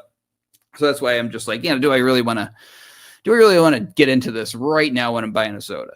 But a lot of people though now say they've heard of it. They agree with us. They thought it was a controlled demolition, an inside job for years, but they just don't get involved in things. And I guess it kind of comes down to my overall thesis is that people don't get involved in things until it affects them personally. And I said this for years before COVID. I said something's going to happen. There's going to be some kind of new false flag, or the government's going to make some kind of mistake, and it's going to actually affect people at home. It's going to affect their wallet. in a certain way. And that's when they're going to have screwed up. And then they're going to go back and worry about, 9/11 again. They're going to say, I remember them also, saying that 9/11 was an inside job and here was the evidence. And it's going to be like the floodgates open. Do you think that's what's contributed to it? Do you think that the COVID, and you kind of alluded to this earlier, people kind of just stuck their heads up and realized, hey, wait a second. Do you think they went too far in the last couple of years with all of the government control over everybody's lives? And that's why we're seeing this awakening. Yeah, they went too far. And the people, I think like Alex Jones, people like were pointing out that they were going too far and how they were going too far. It's because of the internet, because of all these other voices in coerce and on concert. And it seems kind of like 9/11 when the buildings come down in free fall. I called it near free fall because that's what the architects were referring to it as, near free fall. And then I talked to Richard Gage a couple months ago, and he was like, well, just you can call it free fall. It's happening in close enough speed to just a free fall, whatever, almost irrelevant. It's like, you ever hear that story of like a native culture? There's boats coming towards their shore, but they've never heard or thought of a concept of boats, so they don't see them. It just is like part of the background. Yeah. And until they're right on them, coming out of the boats and affecting them, like until it actually affects their pocketbook or whatever you want to call it, it actually affects them. They don't even know it. They don't even, aren't even capable of perceiving it. They're capable. They just aren't perceiving it. The wise man might see the boats and be like, there's boats. And they're like, what are boats? So it was the same with 9/11. No one perceived, people didn't conceive of the possibility that our American government would attack our own homeland to get us into a war. So it just was like, it was like, I don't see it. Like the buildings come down in free fall. They're free fall into their own footprint. And people are like, it's that thing is happening. And then COVID got people to be like, wait, you mean that there might be technologies we don't know about? You mean there might be things happening? Okay, I'm going to be real. And then now they're going to try and get people with the alien narrative and be like, make it think it's real, make them think the next boat coming in is, so it's like the false flag. But I think people they're just ready to learn about the inconsistencies now. A lot more. They're more into that story. All right, it's been put in their heads. It's funny. I remember back in, when I first heard this, the concept of a false flag was something that I could not see. Like when somebody first said 9/11 was an inside job, the Bush administration did it, I was like, well, why would they do that? It makes them look bad, like they're derelict of duty or something. They wouldn't do that. That's ridiculous. And now it's like, of course, because it's like there's so many levels to government and how these people think and who profits and stuff. And this is kind of how we do business. So I fully understand that now, obviously. But back then, it's like somebody had to point out that this even exists, this concept. Craig, you were going to say something. I was just going to say, I remember reading an article a few years ago, but basically it talked about the fact that with some of these kinds of things that there's a time period when the deep state will make sure that the secret is kept, and then beyond a certain point they don't care so much because they don't think it matters. And an example of that is something like Operation Northwoods. I mean, they declassified the documents that basically show that they were ready to carry out fake terrorist attacks on U.S. soil and shoot down or appear to shoot down an airliner full of medical students and blame it on Castro. And it sounds very similar to 9/11 in many ways. But now it's like it's safe for the powers that be to tell us all about that. It's like it's not going to matter anymore. And it seems like we're entering into a period now with 9/11 where it's becoming, and it's sort of a chain reaction, but it's becoming safe to talk about 9/11. And I think, and I agree that the COVID thing, that woke a lot of people up because it gave people an opportunity to connect dots that they weren't connecting before, I think. I think I agree with that. And also that a lot of the people involved with 9/11, it's 25 years later, are old or dead. And so the constant attempt to cover it up is just fading away. It's less people. They're getting older. They're like, I don't know. I'm 82 now. I'm on a beach. If they find out, what are they going to come do? Yell at me? Like, where's the proof? You still don't have proof, even if you know. So it's like the attempt to cover it up is gone. It feels like there's no more. Every once in a while, you might get a critic, but like you don't get banned off YouTube for saying it. I don't even think you get downranked anymore. I can't tell. It just seems like if you're talking about logic, about what's happening logically, it seems like it's just all right, let's move on. Well, that's kind of what we do here on our regular podcast, is that we just talk about it pretty logically and stuff. Now, I think they've done something with our channel where the algorithm has kind of wiped us out so that we can't bring in new people, who happen to find it by accident, which the 9/11 Truth movement started a lot by people finding the stuff by accident like I did. So they want to keep us from growing and such. But, all we get, we can have podcasts like this and they'll put some kind of Wikipedia explanation for 9/11 underneath it, and I think they're just happy to, as long as we stay in our little section of the internet and don't spread, they're content to let us be there. Now, if we start picking up stuff, go ahead. One issue I think this is a little bit of a tangent, is that they'll put channels on blacklists. Like in 2013, your channel might got put on a blacklist because of some policy, and then it just stays there forever until either somebody and you're like, hey, can you take my channel off the list? Or there's no one to email. If you tweet and you get 10,000 likes, maybe YouTube help on Twitter will see it and be like, all right, let's escalate it and get his channel off the list. Because sometimes, like I talked about George Floyd in 2018 and Facebook blacklisted my account. Everything went down to one like, and it's never unblacklisted. Like it's challenging to get a social network to unblacklist it's almost better to make a new channel. And like once the policies have changed, which is really a sad state. Maybe channels should become unbanned automatically after a year or something. I don't know. Well, we've been facing it. It's the thing is you build up enough followers on a channel, which AE had done for years. It's almost like there was this window that opened up. 9/11 happens, and then people are waking up to it, and 9/11 Truth movement is formed. And there wasn't really a lot in place to sort of censor it in the beginning, so it was able to grow. And groups like Architects and Engineers for 9/11 Truth could be formed to do that. That's why we have to keep AE 9/11 Truth alive during these times, because even when new people try to start up and such, it's like because these censorship clamps are so in place, it's really hard for them to build a following and get a lot of views and get put up into the rankings. So it's like, the AE was formed during this golden era where you could do this, and that's why we got to keep AE organization as an organization and on YouTube going, because it's so important. It's got this prominent place still on the internet.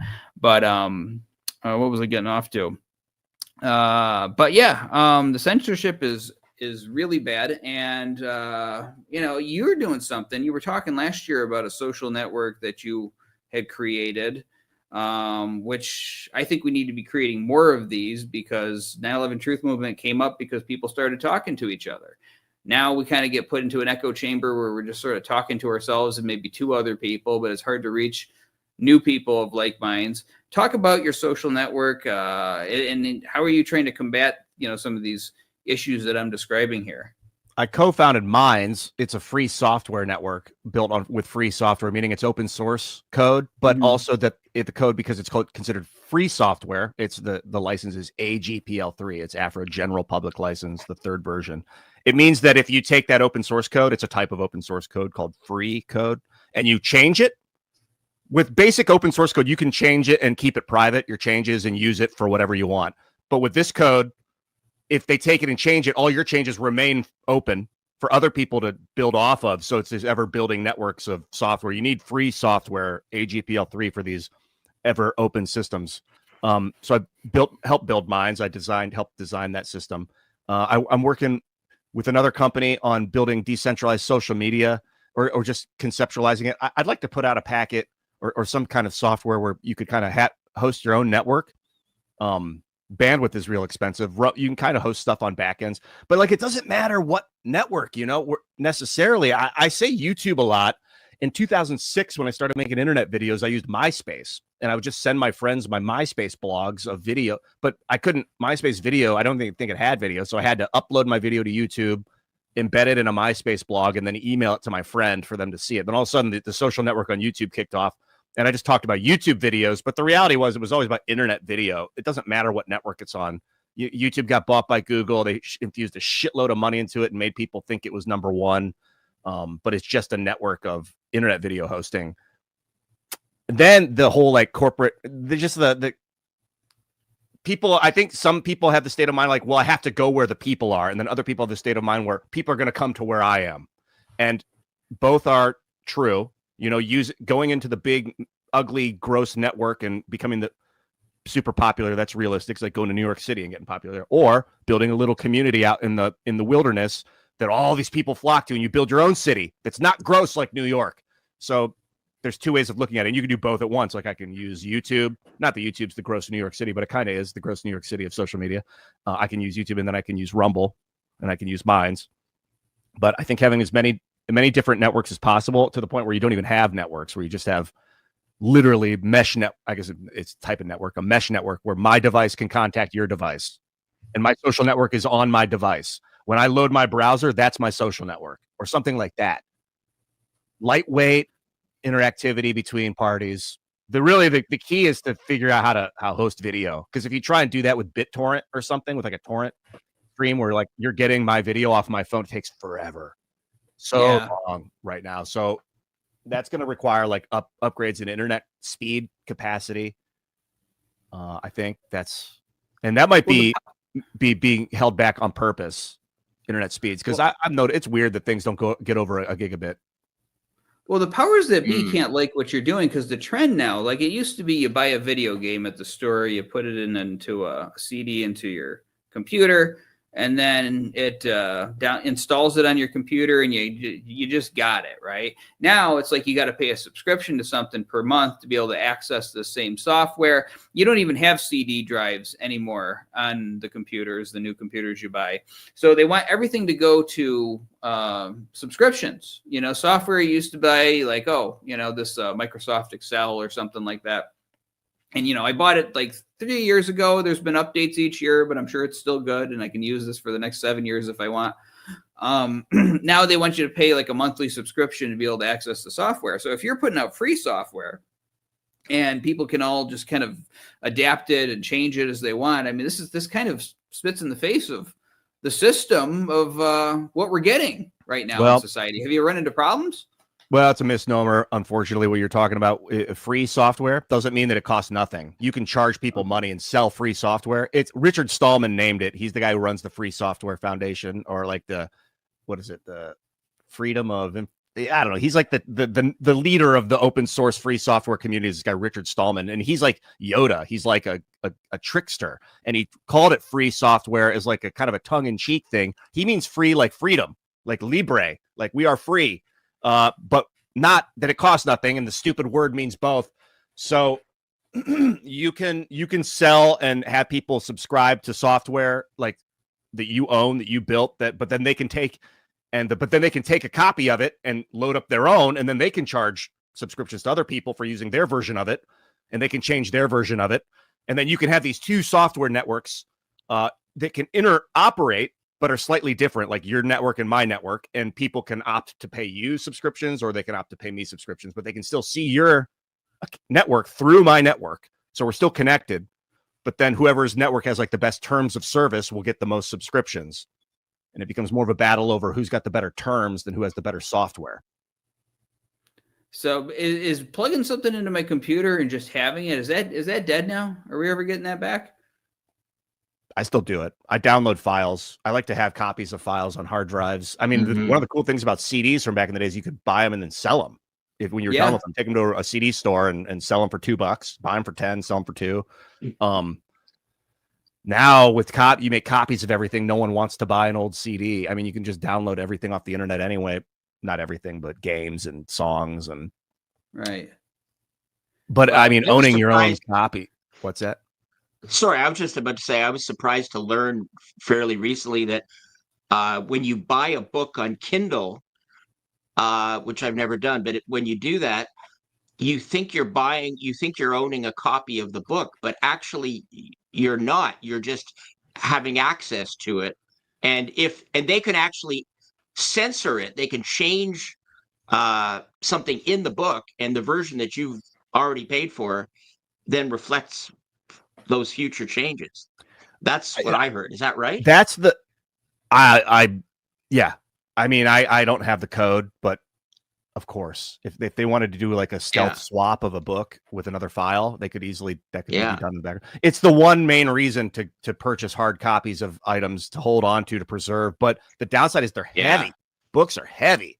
I've moved 20 times in my life, and every time I took a big box of books, and then it got to this point where I was like, I'm done. I had all my music. I had CDs, this big plastic tub of CDs of like 120 CDs that I would take from. And they'd sit in the corner of my apartment for years. Every time, I never pulled them out. It was the age of digitization had begun, and it got to a point where I was like, I'm just going to stick them in my parents' attic. Otherwise, I probably would have thrown them in a dumpster. I made digital copies of everything, and no more. The weight. I have books out here in a bookshelf, like 50 books. Never barely ever touch one of them, and they weigh so much.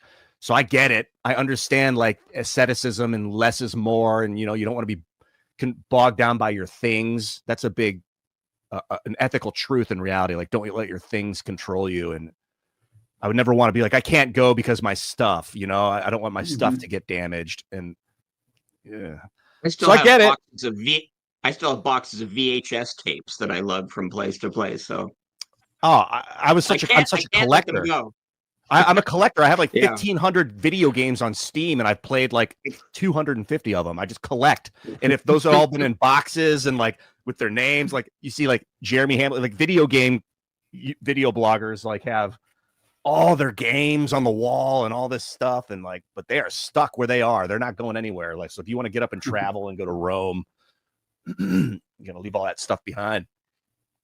Yeah, it's kind of funny. There's like video games that I used to save up money for when I used to work at the racetrack when I was 13, and save all this like for weeks to get this video game. Now I can just download it for $1 off of GOG or something. So and also just where it all ends up.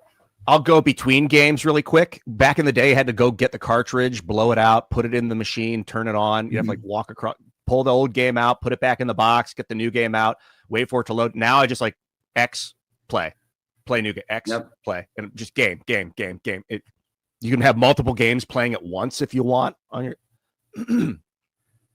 Well, what I heard another conspiracy theorist say, I don't remember who it was, but somebody in our ranks, they said the reason they're calling it a Kindle is they're metaphorically burning the books.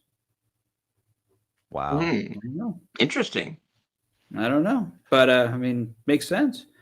So, Ian, in our last couple of minutes here, we got a lot of conspiracy theorists watching right now. Maybe some NSA people or whoever monitors the internet and shakes their fists at us. But we got a big audience around the anniversary. For the people that are on our side about 9/11 and being against all of these things that are designed to hurt us and enslave us, you got a message of hope for them, something to inspire them for the year coming up of activism.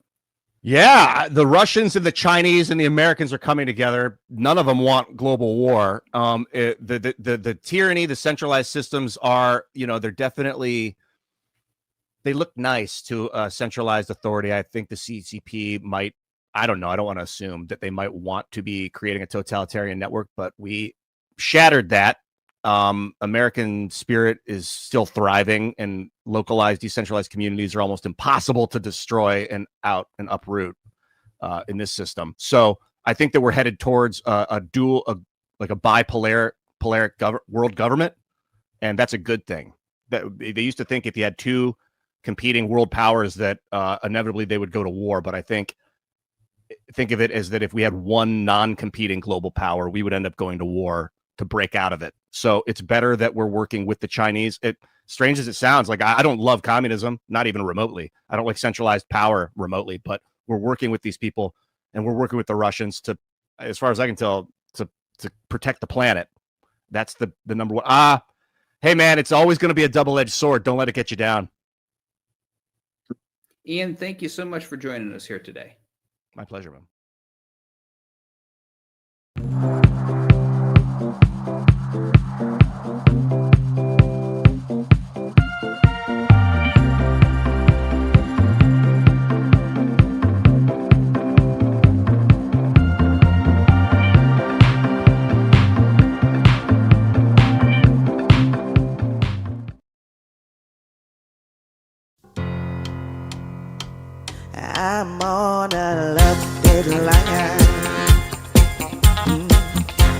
gotta make it to you. I'm running out of time.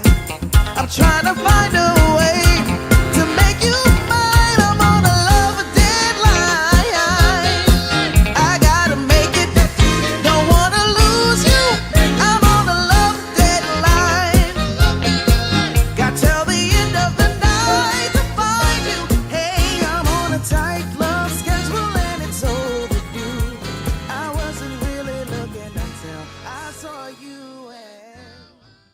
Our next guest is James Corbett. He's an award-winning independent writer and documentary producer. Since 2007, his website, CorbettReport.com, open source intelligence news, has presented thousands of videos, articles, and interviews, garnering enormous and influential following and earning him a reputation for integrity and insight. I know our audience is going to be following this guy, has been for years, and is going to be very excited about having him here on the program tonight. James Corbett, thank you for joining us here for Dawn of the Truth. Thank you for having me on. So there is other than just your presence and your wealth of knowledge about topics that our audience has studied in depth for so long, there's a reason I have you here tonight, because you have talked a lot about internet censorship, which is affecting us all and our ability to get our information out there. I know we're getting pressed by the algorithm, and I just want to know, does the truth and world events stand a chance in the current internet environment, in your view? If I didn't think it stood a chance, I wouldn't be here talking to you. So obviously there is some glimmer of hope. But yes, I think that the forces are arrayed against us in a number of ways. And as you alluded to there, it is not just censorship in the way that people might think of that term. The most obvious form of censorship is when they literally just scrub you off of a platform altogether. And I know a thing or two about that, having been scrubbed off of YouTube for a number of years. I'm back now. For whatever reason, the YouTube overlords have suddenly decided that I didn't break their community guidelines after all. Oopsie. But I am still permanently suspended from Patreon because I will not delete just whatever random arbitrary things they want me to delete in order to conform with whatever standards they have. But beyond that form of heavy-handed total platform censorship, there is a much more concerning, existentially concerning form of censorship, which is algorithmic censorship, which is not something that you can ever put your finger on or point to unless you happen to have a whistleblower from the inside of an organization confirm to you what you already know to be true, which is that you are being algorithmically deranked. And actually, that has happened in Corbett Report history. For people who don't know the story, I did a documentary on the history of the Federal Reserve that came out in 2014.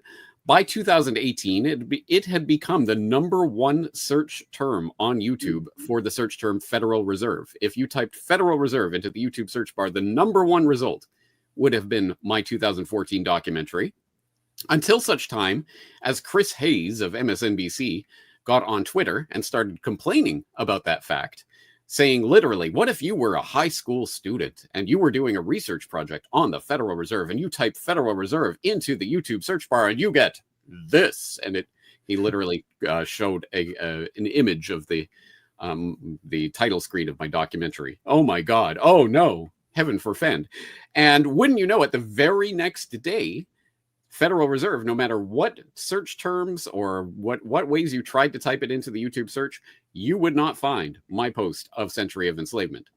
Even if you had the exact title in quotation marks with Corbett Report, whatever else, you could not bring it up on search. And it was confirmed later on by the Google whistleblower, Zach Voorhees. Am I getting that name right?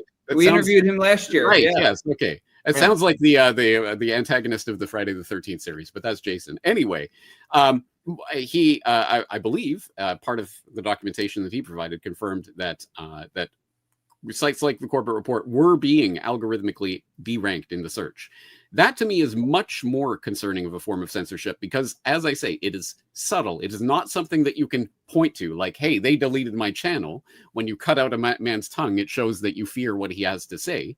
But what if you just sort of put him in a room where he can talk as much as he wants, to the 3 or 4 people who are in that room, but you can never get his voice outside of that room. That is more like what algorithmic censorship is. And I think it's something that we have to consider and contend with on a deeper level, because I think a lot of people still don't really understand how it works. No, and even after last year, we did an hour with Zach Voorhees on our anniversary event, and you still have people saying there's no censorship on Google, even though there's so many videos out there laying this out. I mean, for instance, Truth Stream Media has an excellent video series where they document how, like, you can put in a term, let's say pizza, something innocuous like this. And it used to be that they would tell you, they'd tell you there's this many search results and you could click the tabs. Now they changed that so you scroll down and you don't even notice this. But then results will start repeating themselves as you go through the billions and billions of websites that supposedly come up. So you're really just getting, like, I don't know, I'm going to estimate like 30 different sites. Of course, if it's something controversial you're Googling, you're going to get the mainstream narrative on it. I know you type in 9/11 Truth, you don't even see documentaries from AE911Truth or other sources come up. You see mainstream media now, or you see some video that is alleging to debunk us, and then we just become the invisible man.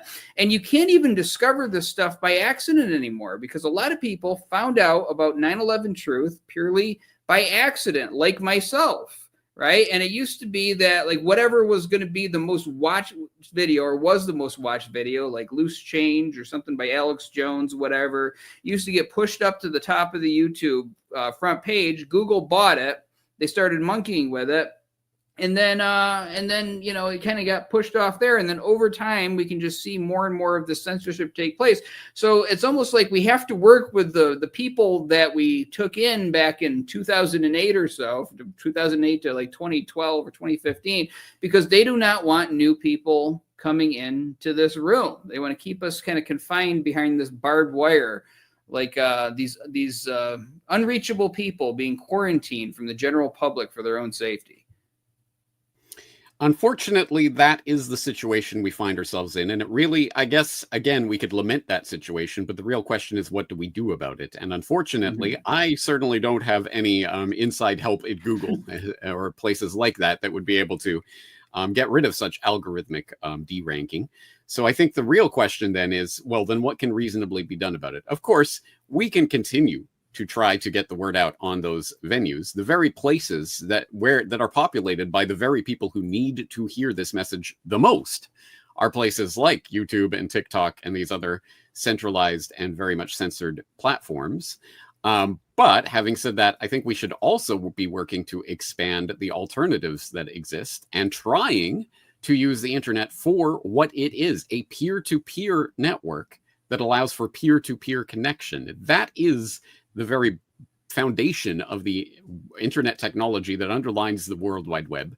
And it should be the ideal to which we are striving, rather than all attempting to congregate on these controlled big tech platforms. To the extent possible, I think we should be informing our audience that these alternatives exist, so that when a YouTube or what have you decides to throw the ultimate ban hammer and completely get rid of us, people will know, oh, I don't have to get it from YouTube. I can go over to this other platform and continue to follow this person. That seems like a good thing that we could be working towards, at least in the meantime. Obviously, this is a much bigger issue than that, and I think we have to start addressing it at structural, fundamental levels. But at any rate, in the meantime, there are alternative platforms that exist and ways of getting this information out.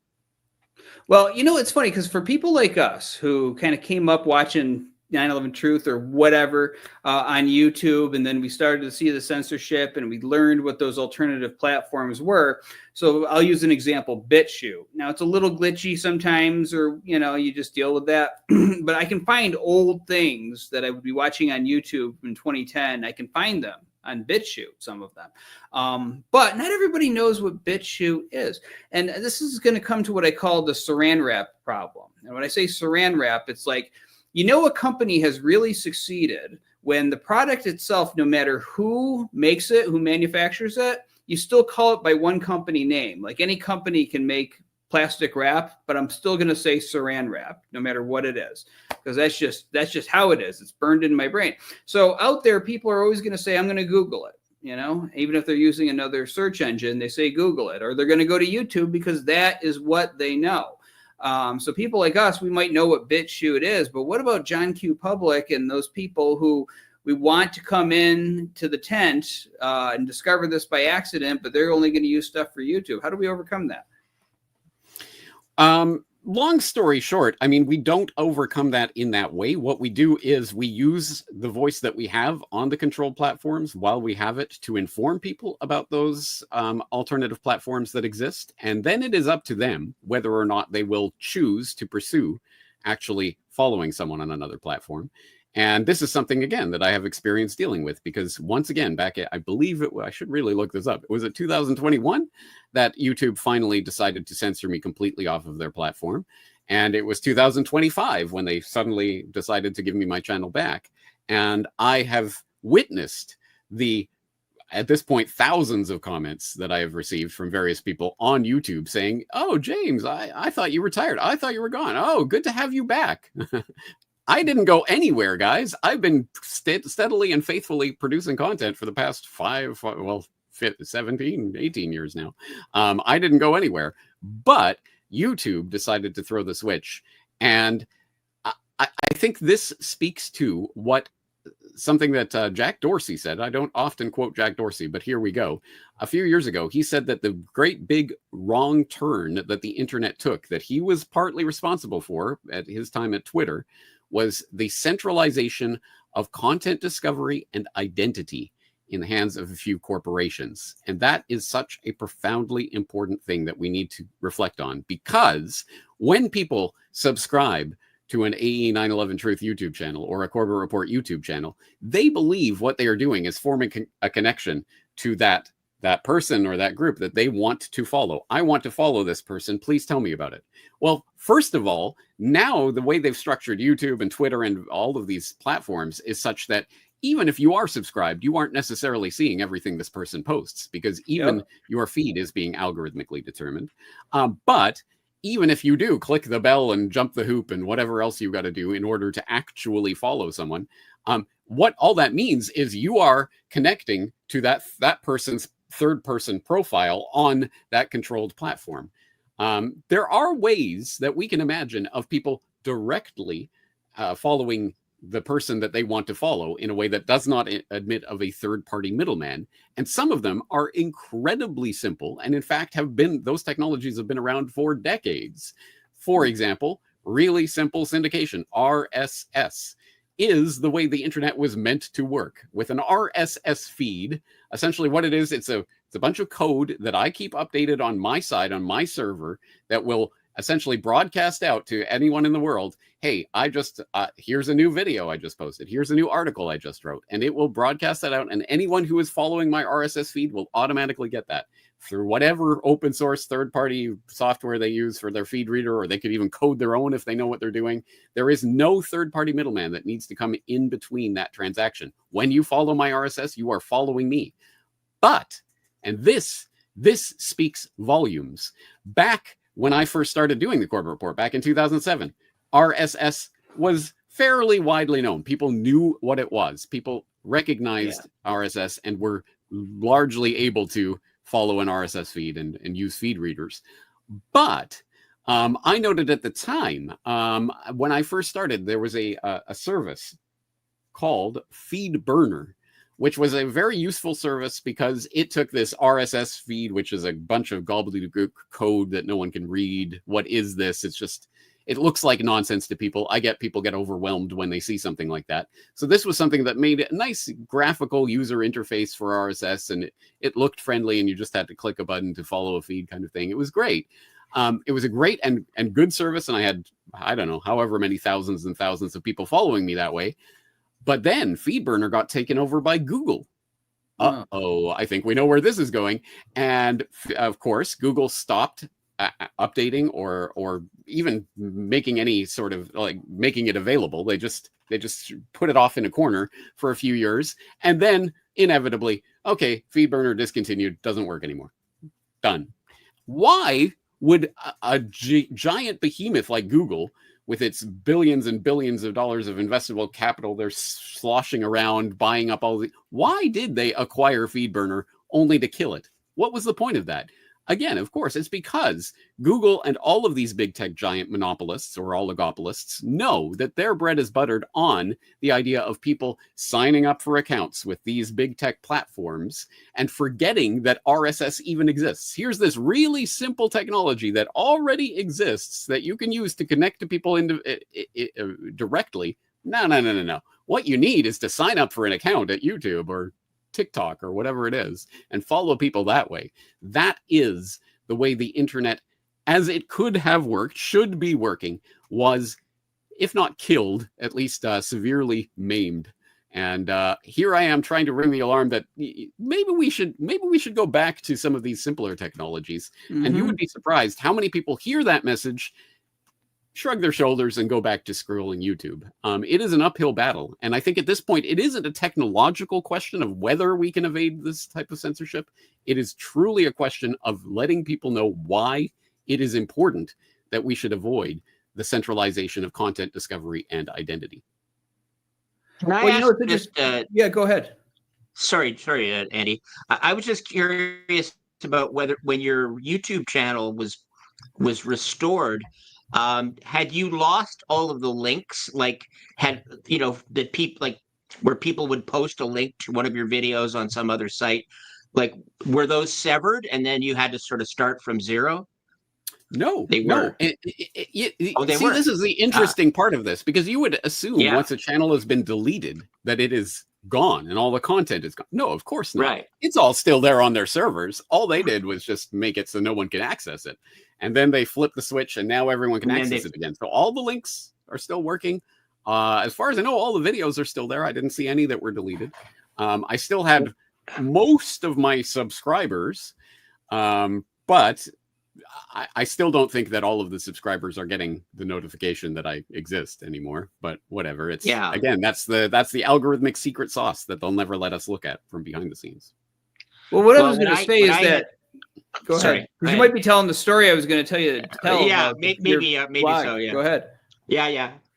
No, I was just going to say that when they went through a round at WordPress, when a lot of people, including me, thought, "Wow, it's a free platform for." I was very naive back in 2010, and maybe I've made them.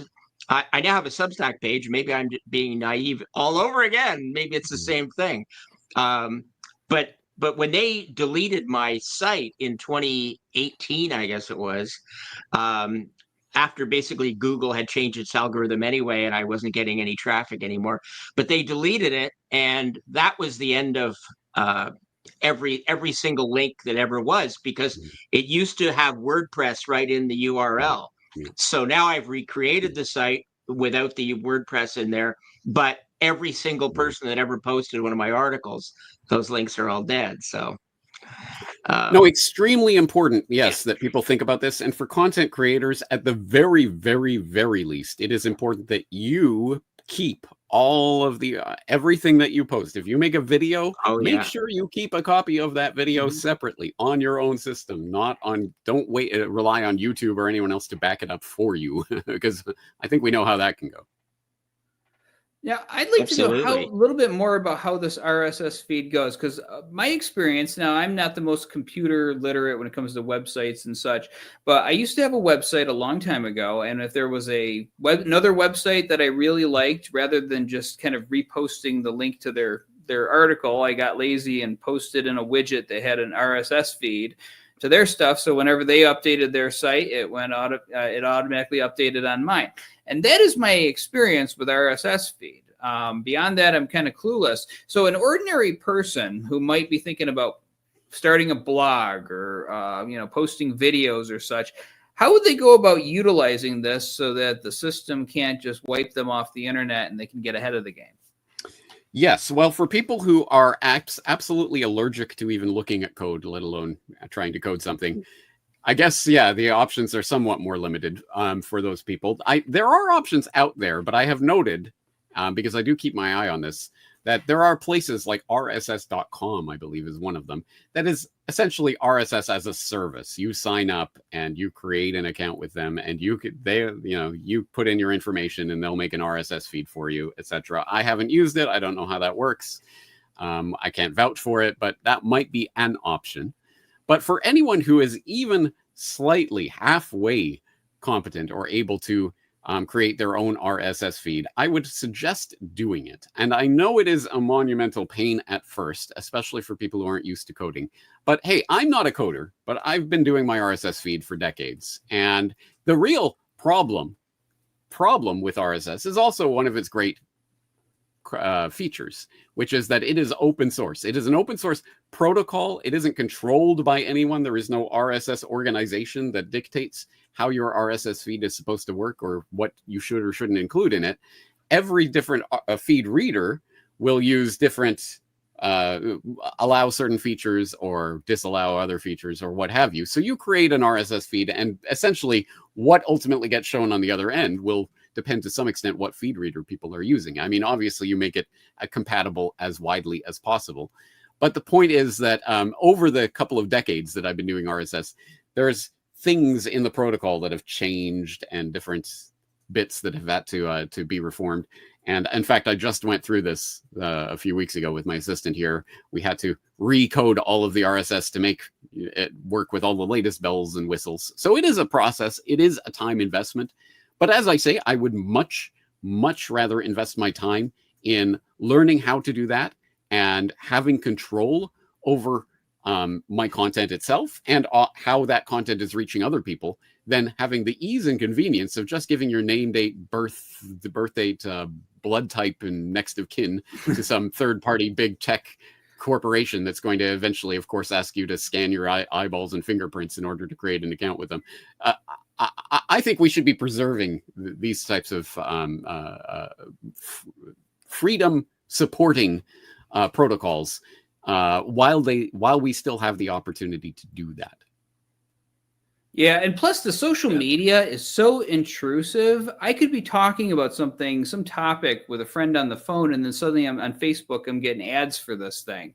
Like it's listening to me somehow, either through the camera, or not the camera, but the microphone in the computer or whatnot. And the only reason that I have a Facebook is because of AE. I mean, if I'm ever not with AE at some point, I'm going to party like it's 1999 and we're going to go old school and get out of the stuff. But, you know, like it's like the if you're going to run business, you got to participate in this, but it's so intrusive, and I don't see any benefit to it if there's other alternative means of getting your information out there.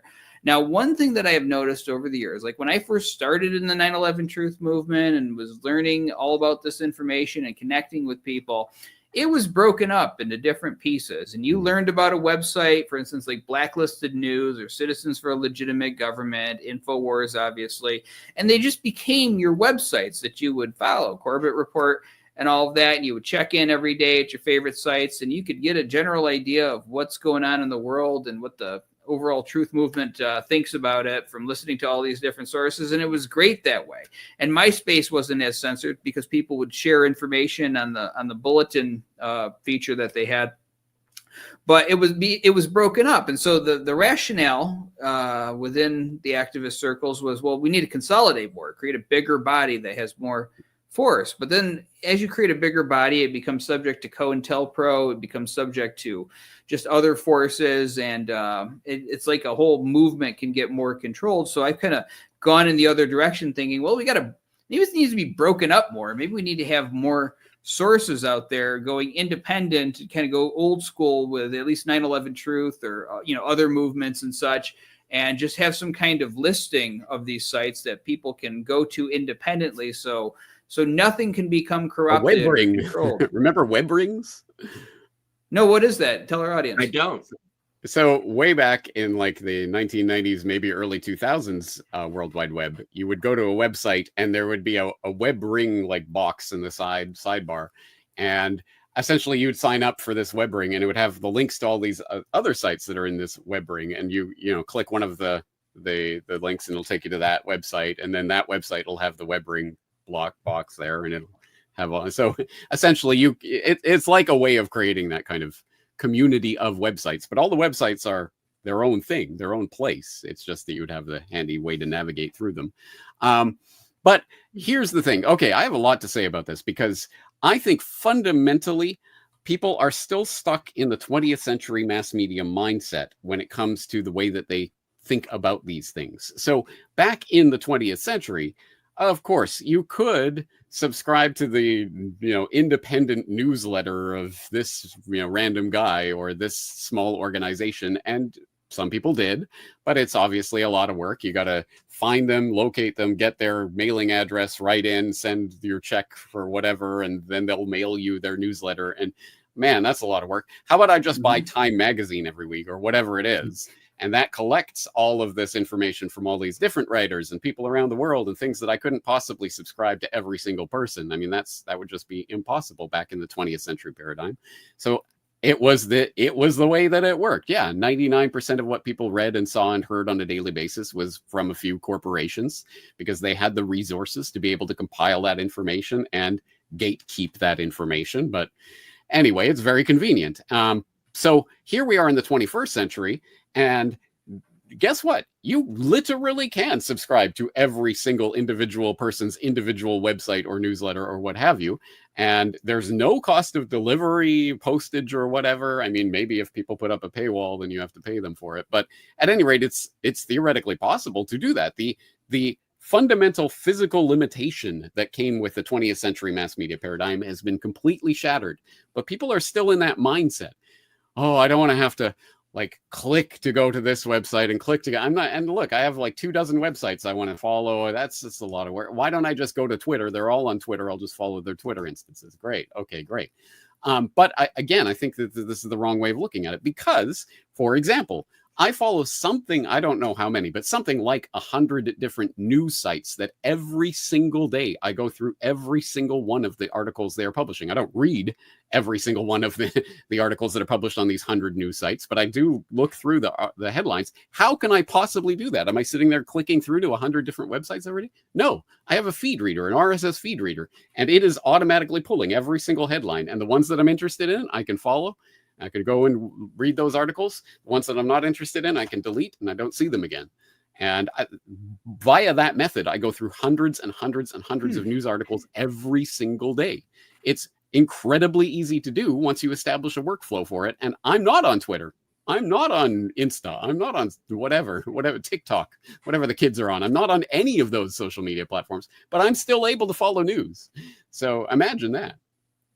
Well, imagine if you had a movement of people. Let's say the three of us just decided we were going to do this. And WordPress is not that hard, folks. I mean, you can learn WordPress in an afternoon. And if you just want to make a basic site, so you have create a site. Let's say Craig does it. It's just calls it Craig's RSS site, and puts a banner on there, and then just populates it with the RSS feeds of every news source that he thinks is legitimate. Let's say James does it too, and I do it too. So now there's 3 sites out there just loaded with RSS feeds that, that we think are good. And if you like us and trust our judgment on this, then you can go to these 3 sites and get a general idea of what's going on. And this stuff is free of the middleman, like James is saying right here.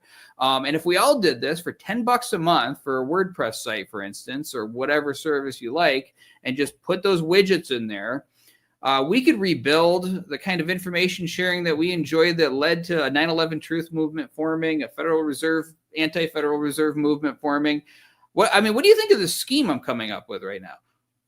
I think it's better than what we're seeing with regards to the congregation of people on the big tech platforms. So yes, I'm all for that. And I think we should, it depends on who we're talking to and in what context, but we should probably at least mention that there is a difference between WordPress.com and WordPress.org and the open source CMS that WordPress is, which can be used by anyone in any context. And it's an open source thing that you don't have to subscribe to, versus WordPress.com, which will host your website. Right, Craig? No problem, right, guys. Right. Well, I actually don't trust them. When I recreated the site, I had help, but when that happened, I ended up using WordPress's open source software. Right. So basically my site looks just like it did before. Yeah.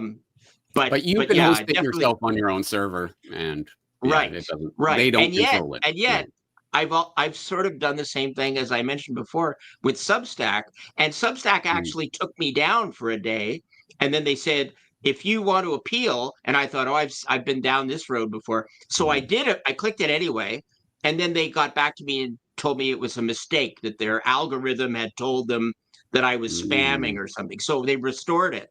But it certainly woke me up again to the fact that, am I doing the same exact thing I did in 2010 with WordPress? But I got my, stuff backed up, and it's, Yeah, that's the most important thing. At the very least, don't put all your eggs in a basket like that. Yeah. But yes, that's surprising, because I know the reason why I'm on Substack at all is because it was in the dark depths of the scamdemic that I was being censored off of everything, and the censorship flags were going up. But the one place where it seemed like you could talk about it and still you would not be censored was Substack. So I thought, well, they say they're in favor of free speech. They're showing that they seem to be in favor of free speech. So I can't think of anyone that I've heard of that has been actually censored off of Substack. But it's very concerning to me that they even have that algorithmic kind of thing going on in the background. That, oops, we accidentally deleted you. Don't worry, guys. It's didn't Google say "Don't be evil"?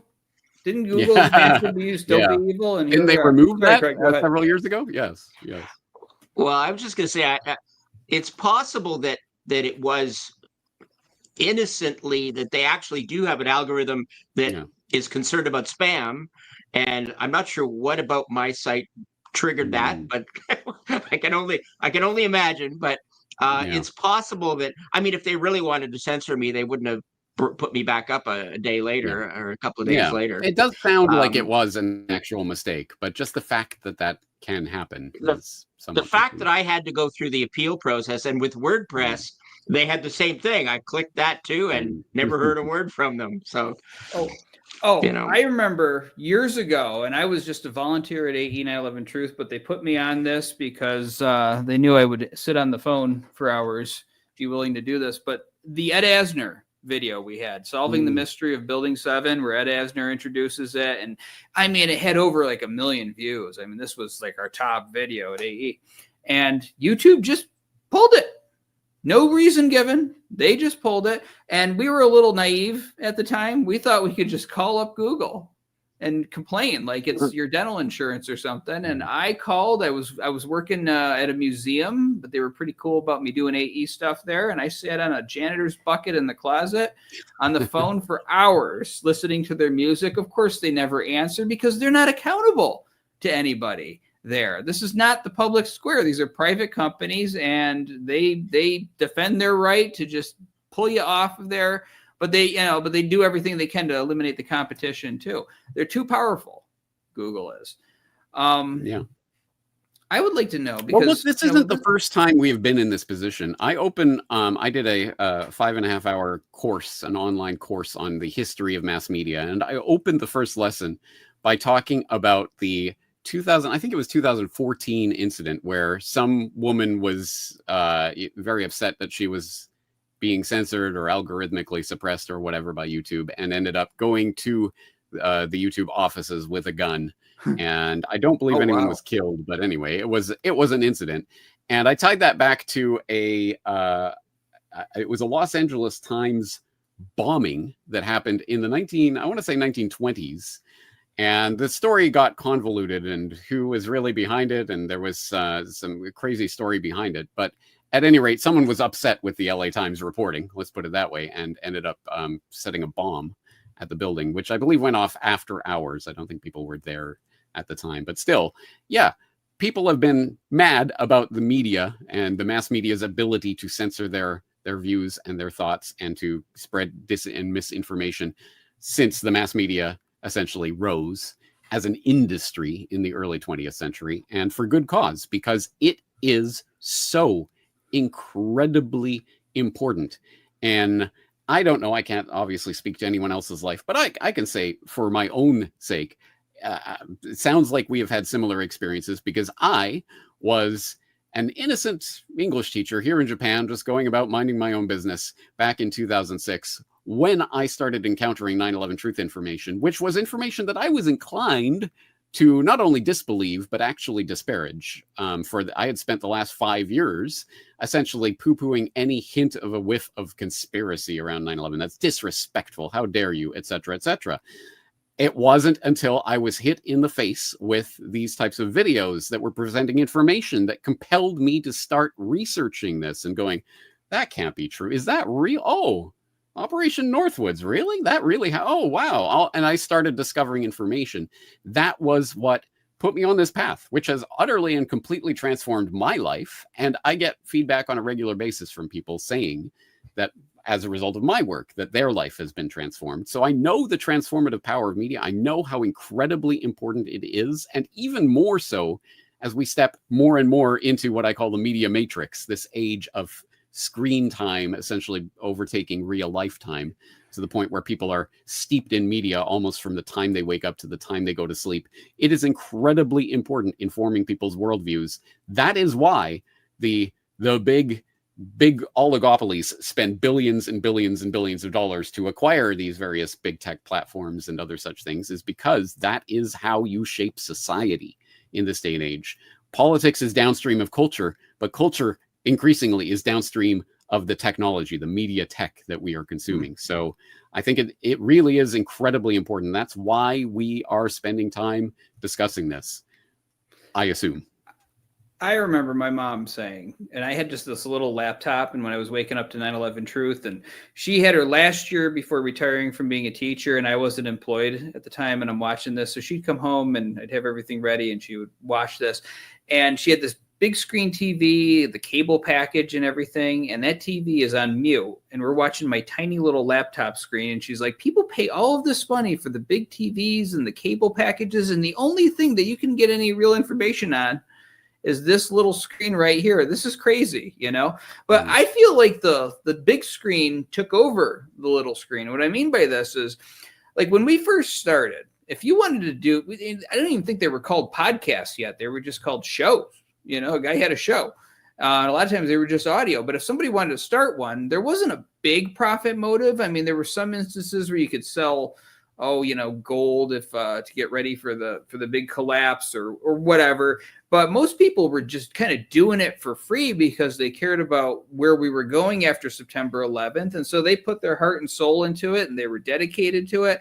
And then, and I'm sure at some point you were monetized on YouTube or whatever, but when it got monetized, all of a sudden this became like what we were suddenly became cool, and it could be exploited for money. And so I feel like YouTube has been oversaturated to the point where everybody and their dog has a podcast now, and it's just like an information overload, and we get drowned out because you've got people who, you've got big corporations backing some podcaster. And it's like the mainstream media has taken over YouTube. Is that your observation too, or am I way off? I wouldn't say way off, but I would differ only in that I think if it was the sort of the level-ish playing field that it was 20 years ago, in terms of everyone was, as you say, the YouTube homepage was just organically sort of whatever was trending that day was what was actually the most viewed videos, etc. If it was that kind of level-ish playing field without too much manipulation behind the scenes, then I would say, great. I think everyone and their dog should have a podcast. It should not be some special thing that only a special few get to do. Everyone go out there, have your say. And people who are, more informed, more interesting, more entertaining, I'm sure, will rise to the top, right? They let the best man or woman win. Great.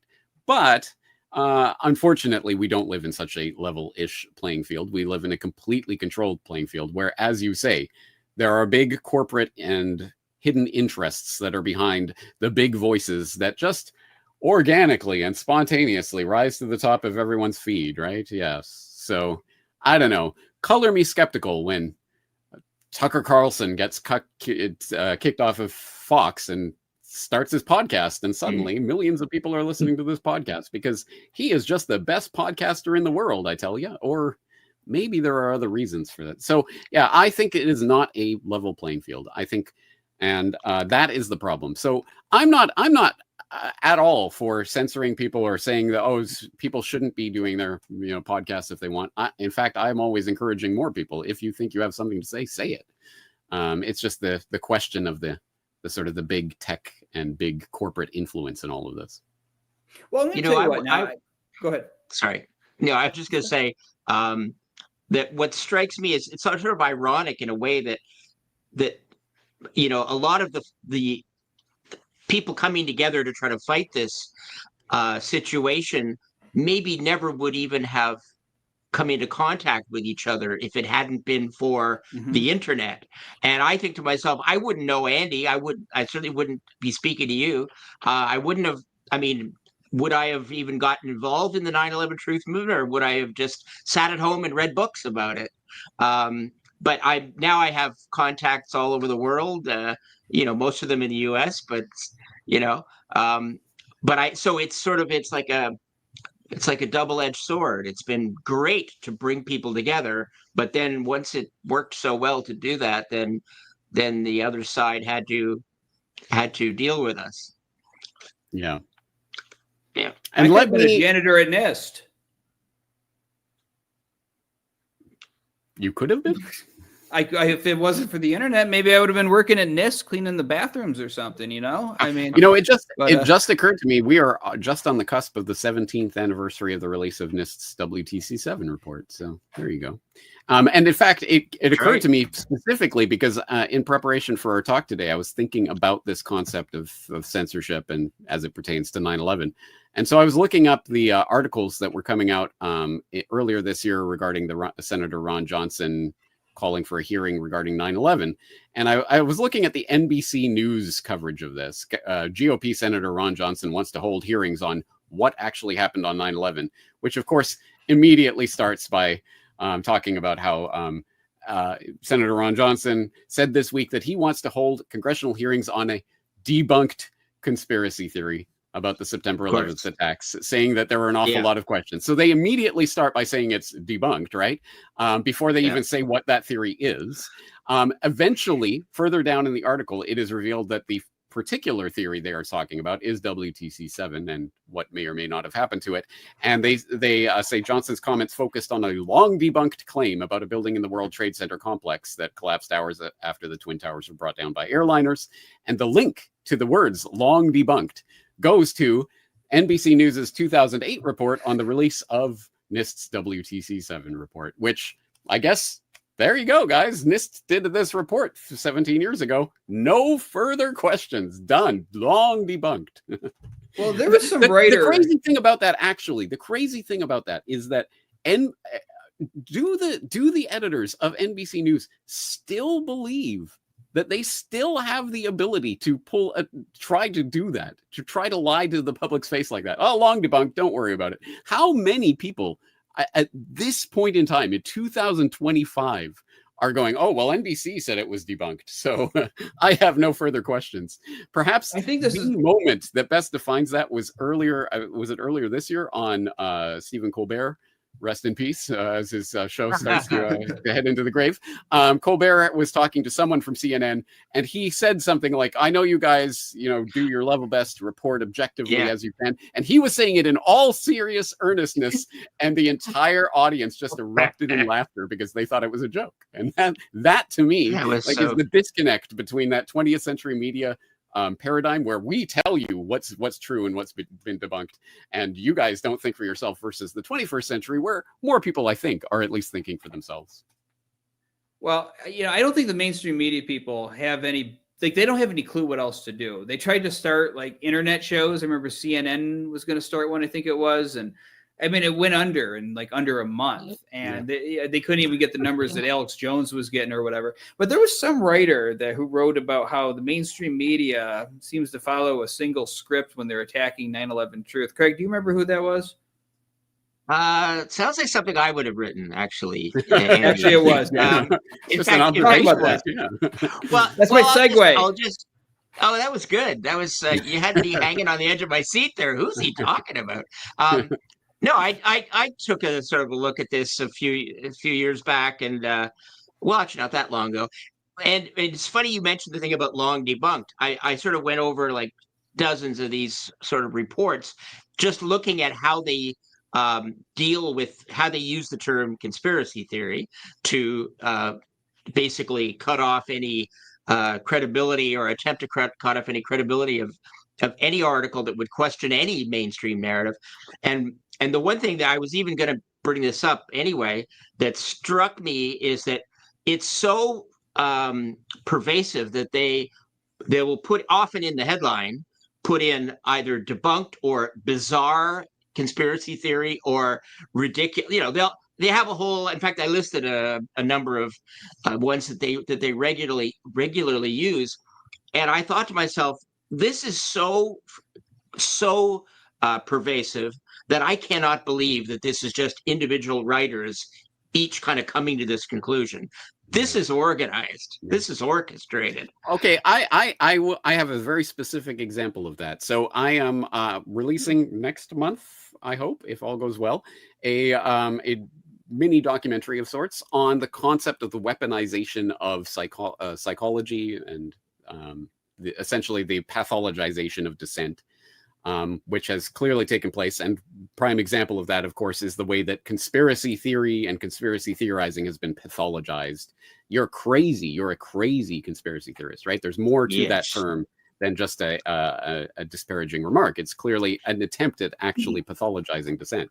And in that report, I go through the very, very, very, very many times that the concept of why do people believe in conspiracy theories has been used as the trope, as the defining trope of an article. And I go through, there are literally dozens and dozens of articles, dozens of podcasts, dozens and dozens of videos that I cite. And I go through them all in this big long list just to let people know I'm not making this up. They write this same story from this same template over and over and over and over. And it always, of course, comes to the same conclusions. These people are, of course, as long as they're not completely over the edge and totally crazy, maybe you can draw them back by doing this and approaching them like this and all of this kind of thing. But it's the same script that they're writing over and over and over and over. So yes, I would tend to think there's some coordination that goes on with something like that. Yeah, I think that I'm very anxious to see that documentary when you have put that out, because it's definitely a subject I'm also very concerned about. And I find the word pathologizing interesting, because there are also, in addition to media reports that do this, you know, and they do, as you say, they focus on what would make somebody think these things. So it's like, what is in the head of the conspiracy theorists? And I remember a report on CBC that even talked about the brains of conspiracy theorists being physically different from regular people. Really? But I know it actually was, they even had a diagram of a brain, you know, but they, a lot of these reports will quote studies by, you know, by academic studies on psychology or different things to sort of back up. So it's not just the media, it's academia that's also kind of, you know, giving people this this very distorted impression of people like us.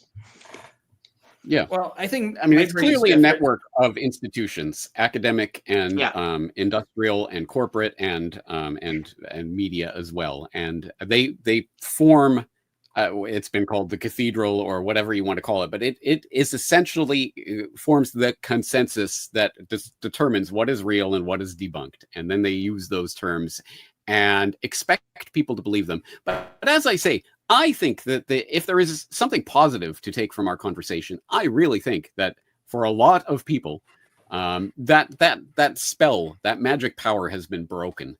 The staff, the magic wand has been broken. I can't think of anyone that I know who just unquestioningly trusts whatever they hear on NBC News or CNN or whatever at this point. It is a joke, and everyone knows it, except perhaps for the dinosaur media people themselves. Maybe they still believe they have power over setting the agenda, but I think they're quickly learning that the comet has struck. I agree with you. And, you know, regardless of how you or anybody in the audience feels about the president, Donald Trump, you know, he got branded as a conspiracy theorist, and then the majority of people voted for him. So, you know, it shows that that's not working on people as much these days. And I think, most people, when I talk to them or I tell them what I do, they think they seem interested. I don't get the same kind of reactions as I used to. So it's like, okay, we've made that dent. But here's my question. Before 9/11, people didn't paternalize their government. They didn't get really offended if you threw out conspiracy theories about JFK. And then suddenly we had this horrific thing happen. And God, the flags were up in 24 hours all over America. And people would jump down your throat if you asked any questions about September 11th. And really set the human mind in this country, at least, far back, And so could another false flag, do you think, get people trusting the mainstream media again, get them believing their government again, because it's the right thing to do to trust your government? Well, that is an important question, and we can opine on it, but I suppose reality will prove one way or another. But I would say, and I have said for some time, that obviously the pursuit of 9/11 truth is about the pursuit of 9/11 justice, finding the true historical record of what happened on that day and bringing the real perpetrators to justice for those events. That is what we're aiming at.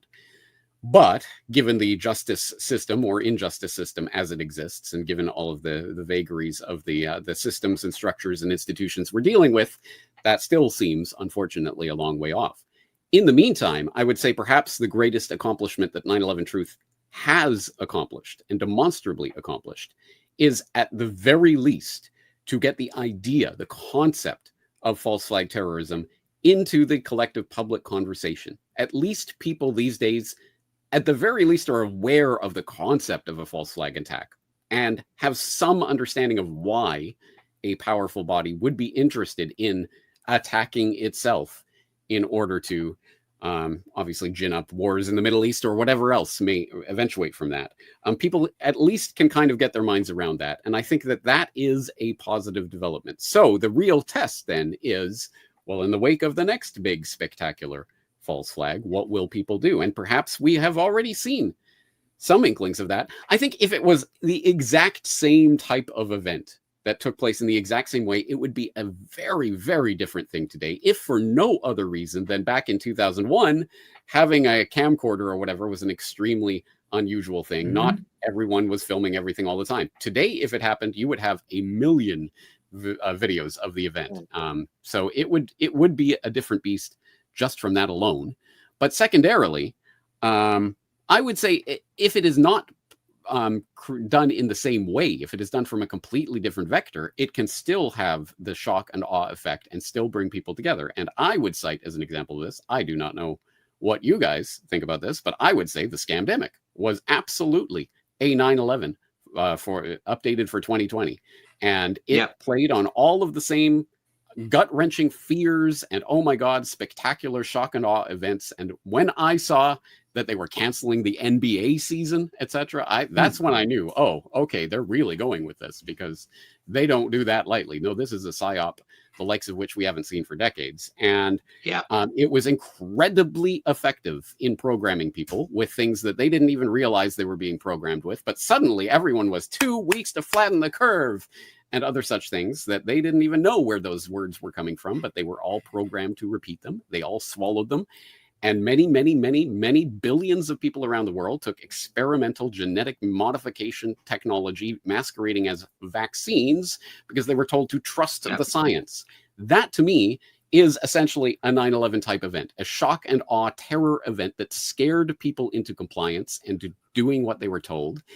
Thankfully, that false flag and the power of it has been broken much more quickly than the 9/11 false flag was broken in the public mind. But it does go to show that it can still work, and especially if it comes from a completely different vector in a completely different way that most people are not thinking about. Well, I'm going to tell you, this is what kind of bothered me about that whole time, is how quickly people kind of shock back to that, grabbing toilet paper off the shelves at Walmart and the shelves are cleared and stuff. I was calling it artificial scarcity mart when I had to go there. But, I can foresee a scenario, and this is going to sound wild and fantastic, but I use this as an example for, what I think about our sociology. If the mainstream media suddenly came down and said, space aliens came down quietly and met with the President of the United States in the Oval Office, and we have to now abide by something for our greater good, and, we can't prove that the space aliens were here, but all the media is saying this, and we now have to follow this agenda to try to repel them or something. The person, and even if the media said to protect our thoughts from the space aliens, we got to wear tinfoil hats on our head. The person who says, well, I want to see evidence of a space alien. I want to actually see one. I'm not going to just believe there's a space alien. They would call that person a conspiracy theorist. Yep. If that person didn't wear their tinfoil hat, everyone would be saying, where is your hat? Why aren't you? What are you, some conspiracy theorist? Put your tinfoil hat on, right? So I really think the public, I do. I mean, even this is a bizarre, make-believe scenario. I really think the public would fall into line if it was a crazy enough situation. I mean, if another building came down, they might question it. If it was another pandemic, they might question it. But they always come up with some new angle, some new thing. And maybe that's going to be an angle at some point, too. I don't know. What do you think? Well, actually, I have a 2015 report on how to fake an alien invasion, talking about the types of blue beam project technologies and other such things that already exist and have been talked about in various documents as, potentially. And we all remember when Reagan was musing about, well, if there was an extraterrestrial threat, how quickly we would all unite as a people. And Bill Clinton said similar things, and et cetera, et cetera. So at the very least, I mean, that is as far-fetched and as outlandish and as crazy as that seems to us today. It is certainly something that could be used in the future. But even as I get your general point, though, it's not specifically about aliens or what have you. It's just, something different from a completely different perspective that people weren't expecting. They can still get in line very quickly. And I think that the idea of, now you have to wear a tinfoil hat to protect yourself. You're not wearing the tinfoil hat. You're the conspiracy theorist. I think that's a wonderful way of conceptualizing that. And I guess the only thing I would say is that what this always comes back down to is our cognitive sovereignty, that we, at the very least, for the time being, are independent, sovereign human beings who can make up our minds for ourselves. And yes, we may be socially castigated for not going along with the herd on various issues, but at this point, they're still not necessarily throwing you in the cage just for questioning what's going on. Maybe that's coming, and maybe we should be prepared for that.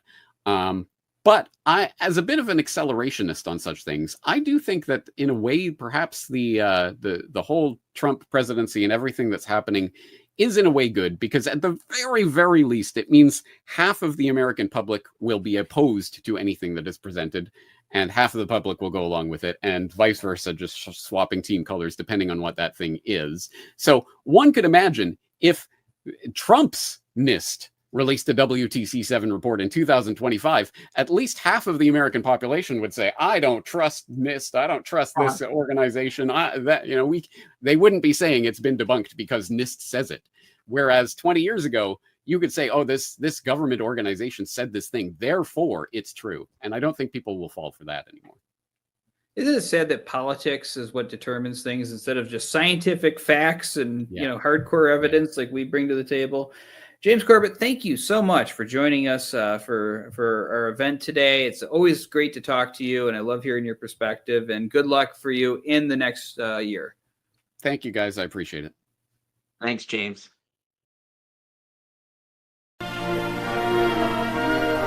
That's the way to take care of our eyes, and we'll do it because it's fun to have healthy eyes.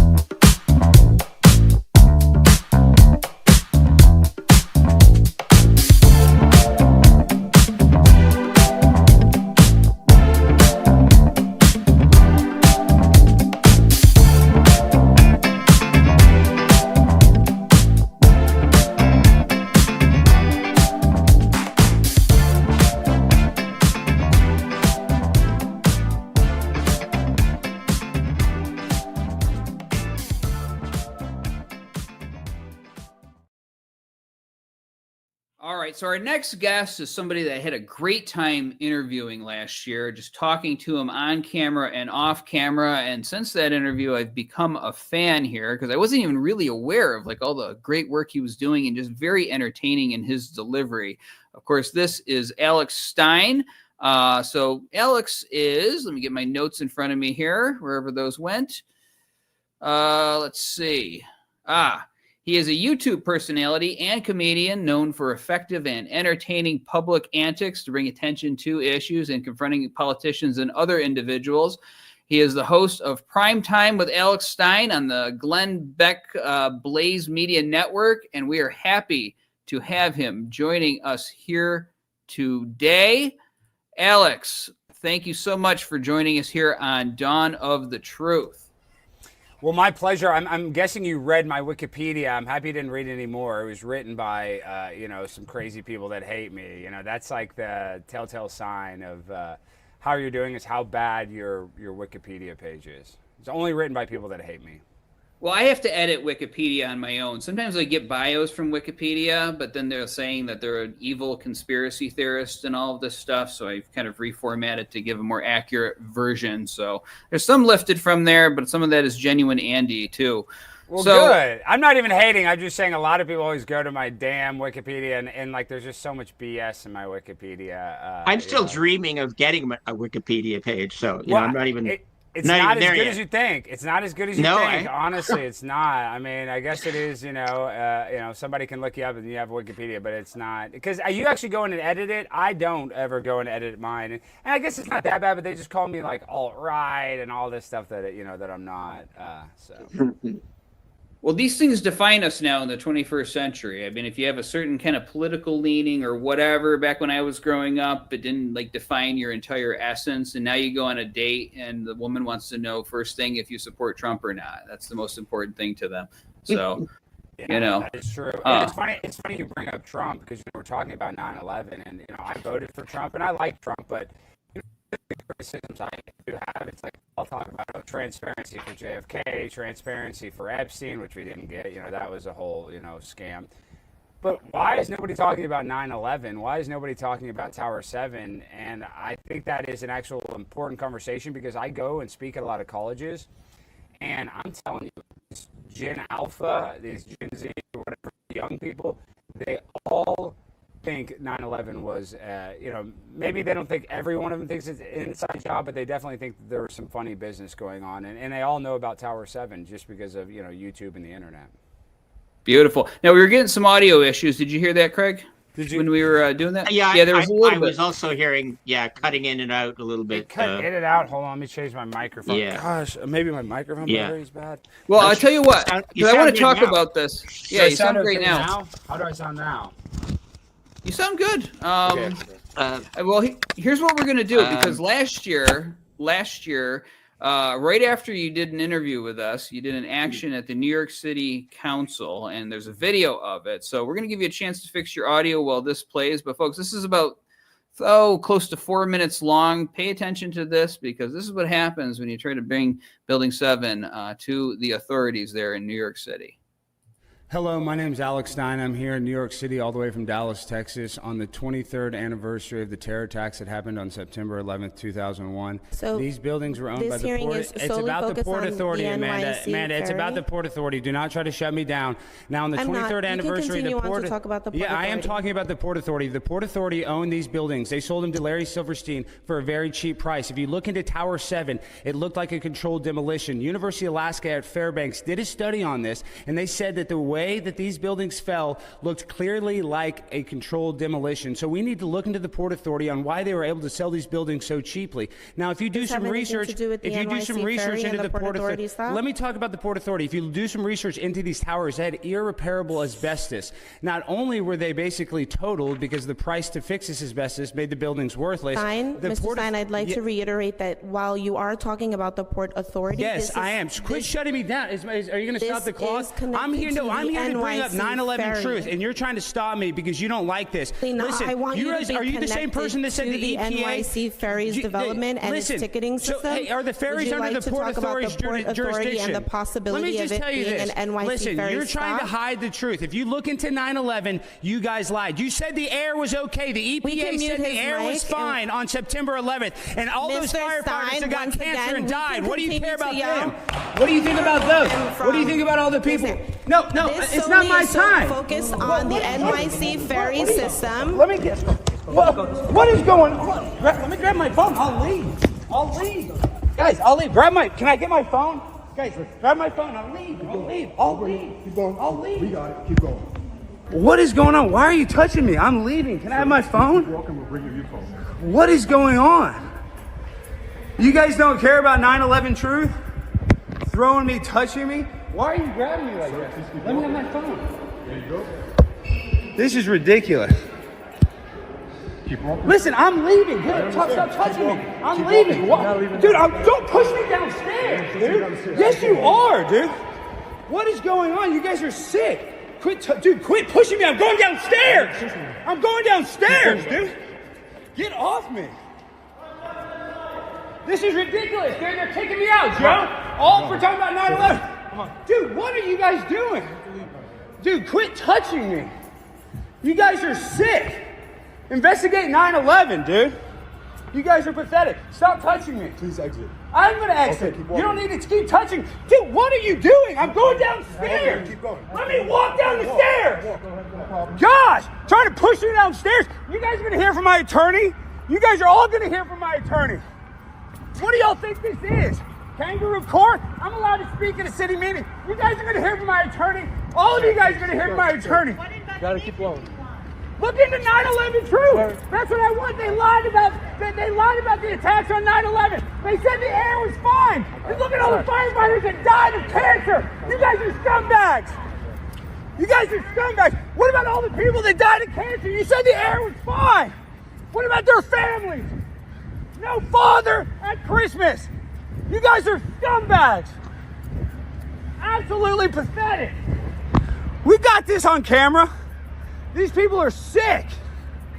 Absolutely sick. I'll be back. You're going to be hearing from my attorney, especially you, Leonardo. You guys are pathetic. See ya. Right there, buddy. Look into 9/11 Truth. All the people that died from cancer. And I'm out here trying to bring awareness. Now you're kicking me out.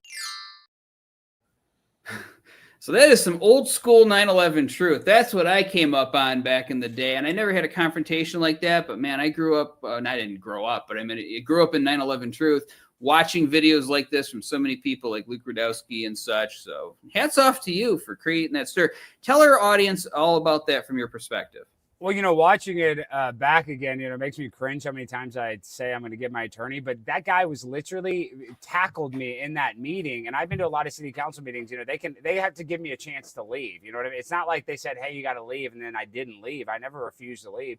And so I filed a lawsuit against them. And they've already tried to settle. We said, no, we're going to take it all the way to federal court. And so it's costing me a lot of money, but it's just ridiculous. That Officer Leonardo, that guy, I've had a couple interactions, negative interactions with that guy.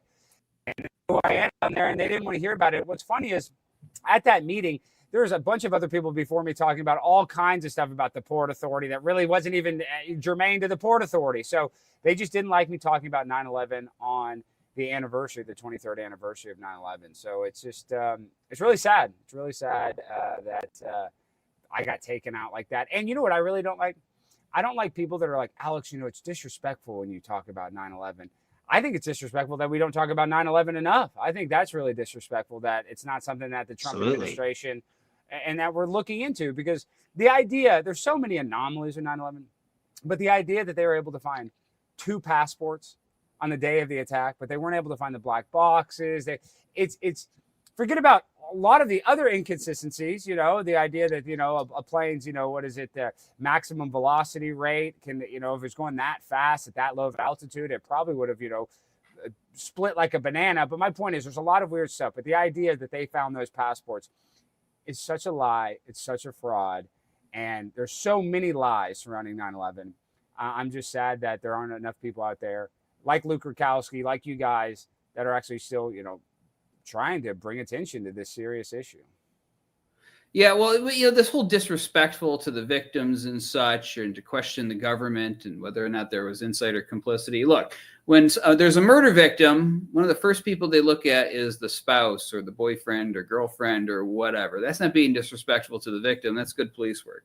So to look at who benefits the most from this, and then when you actually look at the evidence that AE911Truth brings to the table, you look at some of the anomalies at the other sites, you would have to be a complete idiot not to ask these questions at least. And no, it is not disrespectful to the families. And considering that 3,000 people died in that day, I think this is an absolute appropriate reaction. And considering everything that we've run into, I mean, I've been doing this for a long time, and it's funny. I've watched sort of the change. When you try to approach a member of Congress with our books, our materials, it used to be some, older guy with slicked back hair that would jump in front of the congressman and say, "I'll take that from you," and then it ends up in the trash. And now it's like these younger women that always take it and say it very delicately, I'll take that for you. You know that the guy's not going to get it later.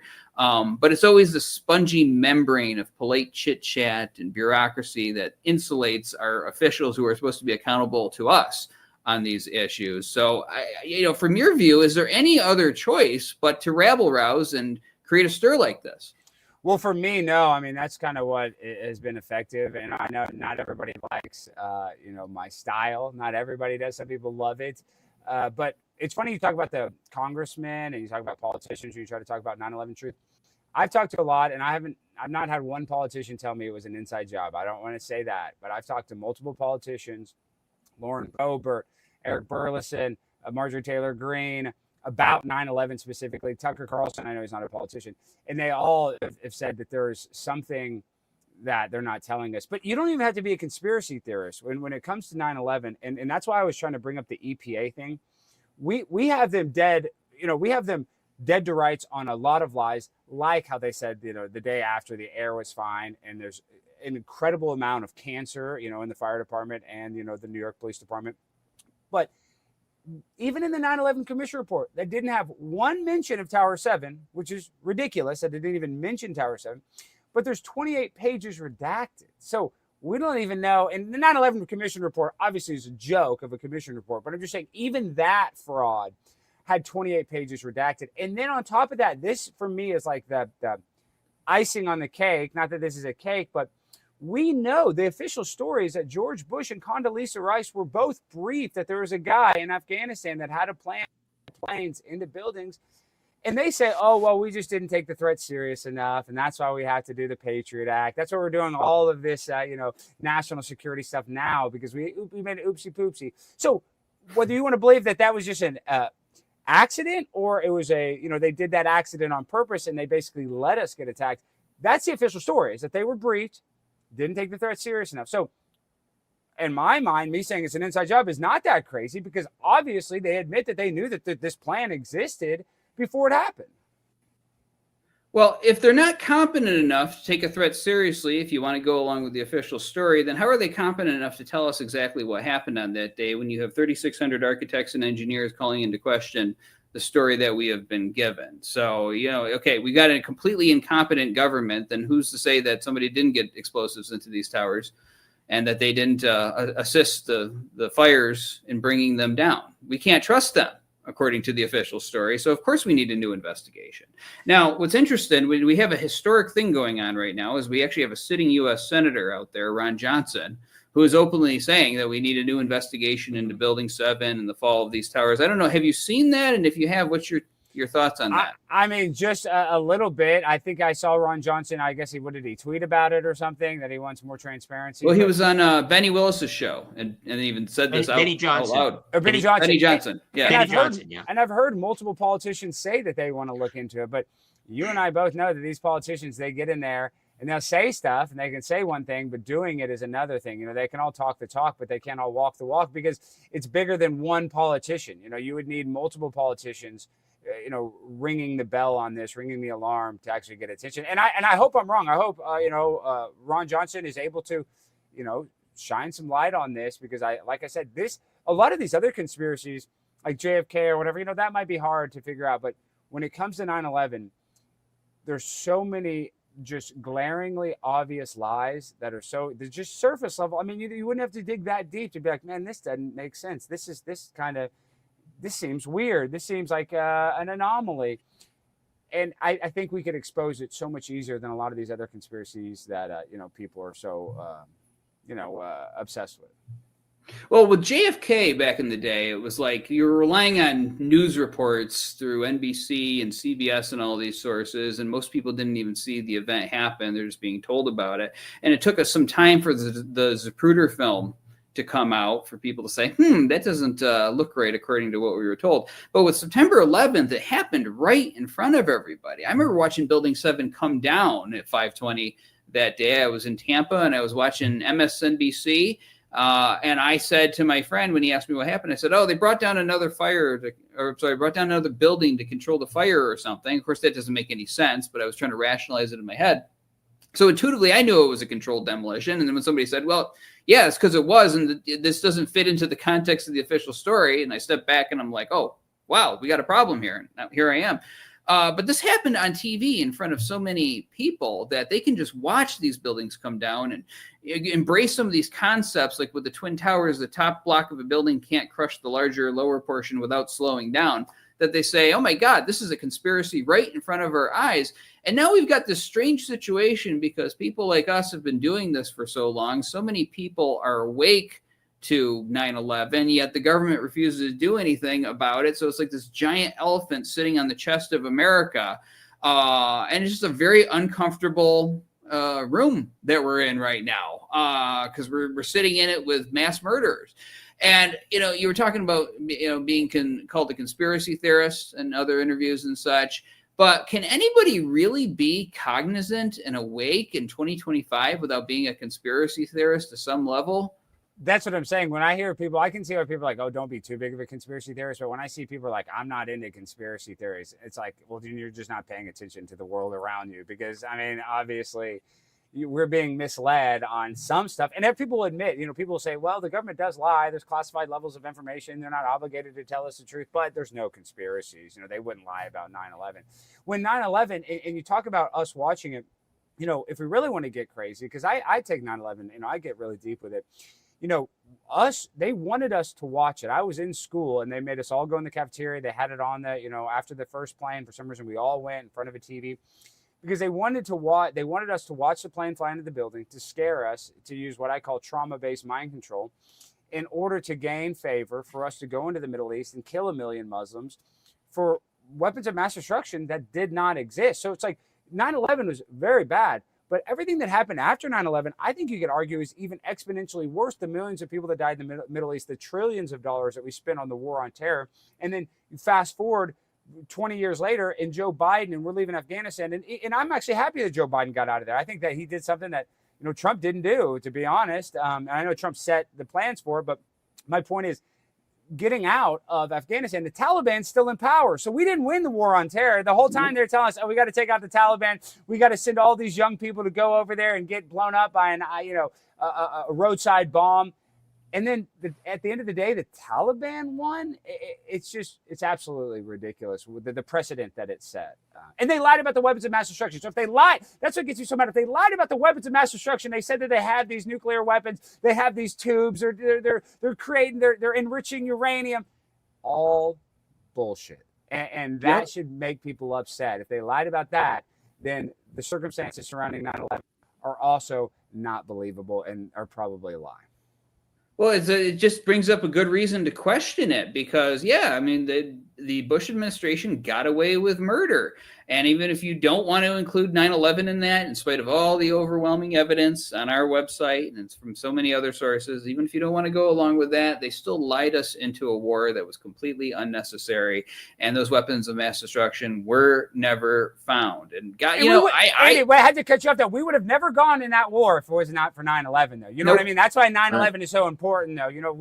It would never, people would have been like, we're going to go to the Middle East and blow up Afghanistan. Why? Why would we want to do that? But once we say that Osama bin Laden is this horrible guy, and then you look into Osama bin Laden, that he was actually an asset because we created the Mujahideen, which became the modern day ISIS. So we literally, gave these guys weapons, money. Tim Osmond was allegedly a CIA asset that they would communicate with in order to help. And you can watch a movie. It's called, if you guys have not seen this, watch Charlie Wilson's War, and it's with Tom Hanks. And that's kind of what they do. They give you the predictive program and they put it in a funny Tom Hanks movie. And then you realize, oh my gosh, this is like this Black Ops to fund the Mujahideen became this false flag terror group that started an endless war in the Middle East. So we started that war ourselves. We created the enemies that we're fighting in the war. It's absurd if you're actually paying attention and you connect these dots that there's not more people just, pissed off. Well, yeah, they should absolutely be pissed off. Go ahead. Yeah, I'm just going to add, you're talking about a funny Tom Hanks movie. I find that whenever there's a thing that they kind of want to distract us from the truth about, they'll sometimes make a Hollywood movie that is sort of treating it lightly. And the most recent example I can think of is, and I forget the name of it. No, the Plumbers, I think it's called. It's about Watergate, but it's kind of a comedy with Woody Harrelson, I think, is in it. So it's a big joke, like the whole Watergate and the way they were, CIA was trying to overthrow Castro and all this kind of stuff going on at that time. So it's a comedy now. But the biggest, and you're exactly right, you're 100% correct, but then they make the movie Flight 93 in order to try to give more credibility to the let's roll theory. And I just, in my mind, if you ask anybody, they're going to say the Shanksville plane was more than likely shot down. There's no way that maybe they got the cart and tried to break down the door. Maybe that's possible, but it was not this Hollywood movie like let's roll and they bust through the door and the pilots. It just did not happen like that. And they make a movie about it in order to trick us, in order to kind of, they're heroes. This is a great thing. When really they're not heroes. They got killed probably by the United States military, and they were, victims of their own government, which is as big a tragedy as you can have. Horrifying. This is a good segue into my next question, because I have a belief about our society is that nobody believes anything until their screen tells them it's okay to believe it. I remember somebody telling me when they found out what I do, I believe in a healthy skepticism of government, but you're going too far. Now, what's healthy skepticism? Like, what's the bar here? If you see clear evidence of a mass murder, that's not healthy to say something about it. But I really believe that people need to be given permission by whoever they follow out there on their screens to think something before they start saying it. And, our generation, I'm Gen X, I'm the last year of Gen X, 1979.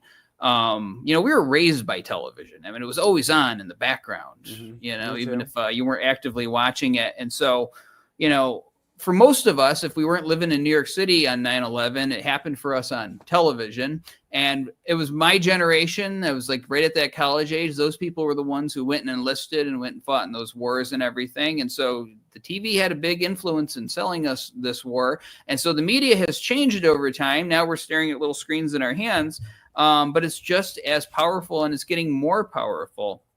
Is this a force that we could overcome? Oh, well, first of all, before I get cynical and tell you that answer, though, you talk about the people that enlisted, another guy, Pat Tillman, NFL superstar, just signed, a $24 million contract. And in 2001, he was one of the highest paid, defensive players. He was a great star at Arizona State University, playing in Phoenix, Arizona. He was a hero in Arizona, a folklore legend. Says, I want to go serve my country, and I want to go, not do this $24 million contract, which is insane. And I have the utmost respect for Pat Tillman, but gosh, I wish he would have continued to play football. And then he dies under friendly fire. And you're like, well, that's just an accident. But then you talk to his wife, and his wife was sending him letters saying that the objective of the war is not what he thought it was when he signed up. And there's multiple letters where she has it, where he's not outwardly saying he's not outwardly bashing the government, but he's asking some serious questions that maybe when he got out of the service, maybe he wasn't a service member and they weren't reading his letters, he might have been a little more vocal about. And then he mysteriously dies from friendly fire. You would think if Pat Tillman enlisted in the military, he would be in a special unit protected by 25 Navy SEALs everywhere he goes, because he is a symbol of American greatness. He gave it all to sacrifice his life for this country, and you let him die under friendly fire. It's one of the biggest travesties in the United States military's history. Yeah. And they're down there securing the opium fields. The real reasons wars are fought are not what they tell you on television. And that is something that we need to impress into the minds of the young people. And I believe in turning that screen off and just listening to good voices. Now, I sound kind of cynical saying the power of the media is too strong, yet we are seeing some people speaking up now. Candace Owens has covered this. Well, I want to go back to answer your question because then I know I said that Pat Tillman thing, and then you asked me though. It's like I don't want to be black-pilled, but this is the problem that I'm having, and I see it's like now with the Trump administration that people will just go along with whatever the official narrative is because I guess they don't want to have to think for themselves, and that's the problem. It's not that we don't have access to this information. It's that people aren't motivated to go look into it. They're not motivated to watch Loose Change and then spend 1,000 hours watching every other doc. You know what I mean? Like they're not, I guess they're not motivated to do that. They're motivated, like you said, to be distracted by their screens, to be distracted by porn, to be distracted by whatever it is. I'm saying we all have our vices. I'm just saying we're constantly distracted from the real truth, and people don't even want to know the truth. So that's why I get cynical. I'm like, what is our future? We have access to all this information, but is it similar to the pandemic? People were happy that the pandemic was over, but people were actually sad too. People didn't want to open back up. People didn't want to go back to work. They kind of wanted to continue in that state, that open air prison. So when I realized that a lot of human beings have been institutionalized, where they just think the institution is always right. We have to break that institutionalization of the human race. So until we do that, I am very black-pilled, like, man, we're kind of screwed because not enough evidence is going to convince an idiot, and I'm not calling people idiots because I'm not, I'm not Albert Einstein, but, people aren't that smart and people aren't that, dialed in or even curious about this stuff. So unless we can, create curiosity, I am a little cynical that we're never going to actually find the truth on stuff like 9/11 and other stuff. I find it hard to believe that people aren't interested in this. I mean, especially if you were alive on that day, because that's the problem. And I have to keep cutting you up. A lot of these people I meet, they're born after 9/11. I mean, guys, we're not old. I'm saying I feel old as hell. I meet all these 20-year-olds, 22-year-olds. Like, I wasn't even born during 9/11, so they have no emotional attachment to it. And only more people are being born that weren't alive during 9/11. So that's hurting us. That's a big thing that's hurting us. These young kids, they're a little interested, but they don't have the emotional connection that we had. But I'm still interested in things. Go ahead. I was just going to say, could that also have another side to it, whereby if you don't have an emotional connection to it, maybe you're not so quick to defend the official narrative because you don't have an emotional, you're not going to say, well, it's disrespectful to question because of all the people who died. Maybe there's some hope that a little bit of distance could be a positive thing. I'm just wondering. No, I think you're right, though. I think you actually do have a good point because a lot of these kids have that. Like I said, the reason why I go to a lot of these colleges and I speak at them, and the young kids all kind of know about Tower 7. They've all heard Joe Rogan talk about it. They've all heard, it is 9/11 Truth. Everybody's heard about it, just not everybody's really looked into it. Everybody's heard that there's theories that it's an inside job, but they just haven't looked at like nanothermite and how, George Bush is connected and his brother Marvin Bush. Like, they haven't looked at it like that, but they kind of know surface level that, all the young people, because they're not emotionally as invested, they are able to kind of flippantly be like, yeah, it's probably an inside job, but whatever, I'm just worried about TikTok. So it's kind of like a double-edged sword. Like they're not emotionally attached, so they're not as dialed in, but they're not emotionally attached, so they're also not trying to defend the lies. Right. I don't understand that because I'm interested in stuff that happened before I was born, like JFK, and I'll watch even news broadcasts from the day of, like from Walter Cronkite, like watch the whole 4-hour block on YouTube as if I'm living this, right now and trying to imagine what it would have been like. So, I mean, there's at the very least, just having a healthy curiosity, and we don't see that from journalists either. No journalistic curiosity about any of this stuff, but they're pretty handled. I always say the media is not here to help us. They're here to handle us.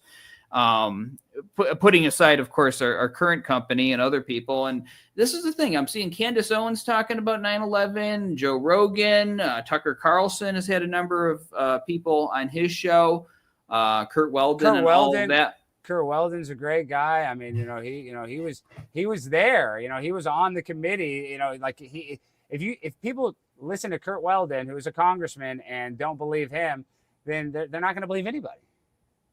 Yeah. So, like, why are we seeing more of this now? Is it because that we have an alternative media? Some of these people, like Tucker Carlson, have been burned by the system, and so they're just like, you know what, screw it.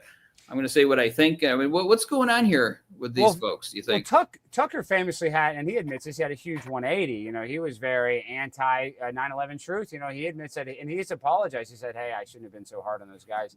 But the mainstream media could never, like, could you imagine if Fox News did a special like investigating 9/11? You know, the 24-year anniversary.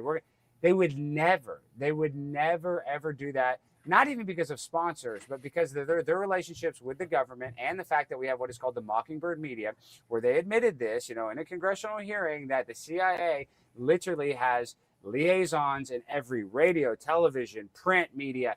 So they are connected to government officials that would never let this information get out on Fox News or CNN or, you know, any of them, NBC. You know, they would never ever do a report about this. So you have to go to alternative media like myself, like Candace Owens, like Tucker, which is good. But at the same time, even though people are just, we're all kind of a little bit of sheep. If you heard Fox News say it was an inside job, people would believe it, right? You know, people, they kind of need that you know, confirmation bias from a mainstream media source, when the mainstream media source is the most full of crap out of anybody that creates content. Yeah. And I also, too, noticed that people love spectacle.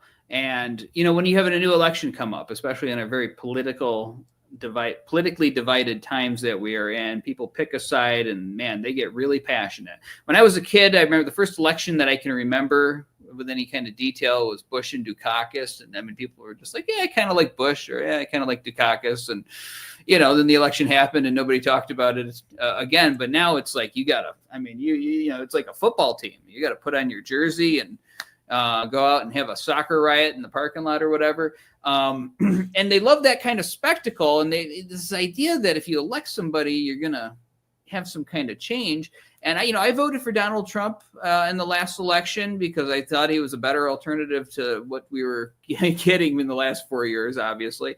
And there was a lot of excitement about some of the things that he was doing against the deep state. And then now, though, it's, it seems like that kind of motivation is off, and there's issues with these Epstein files, and we're being told that this is, there's nothing to see here, but obviously there's something to see there, right? So there's do a you lot think that to we see can? there. I mean, there's a lot to see there, obviously. Well, but even if they're blackmailing high-profile people, we have a right to know who these clients were.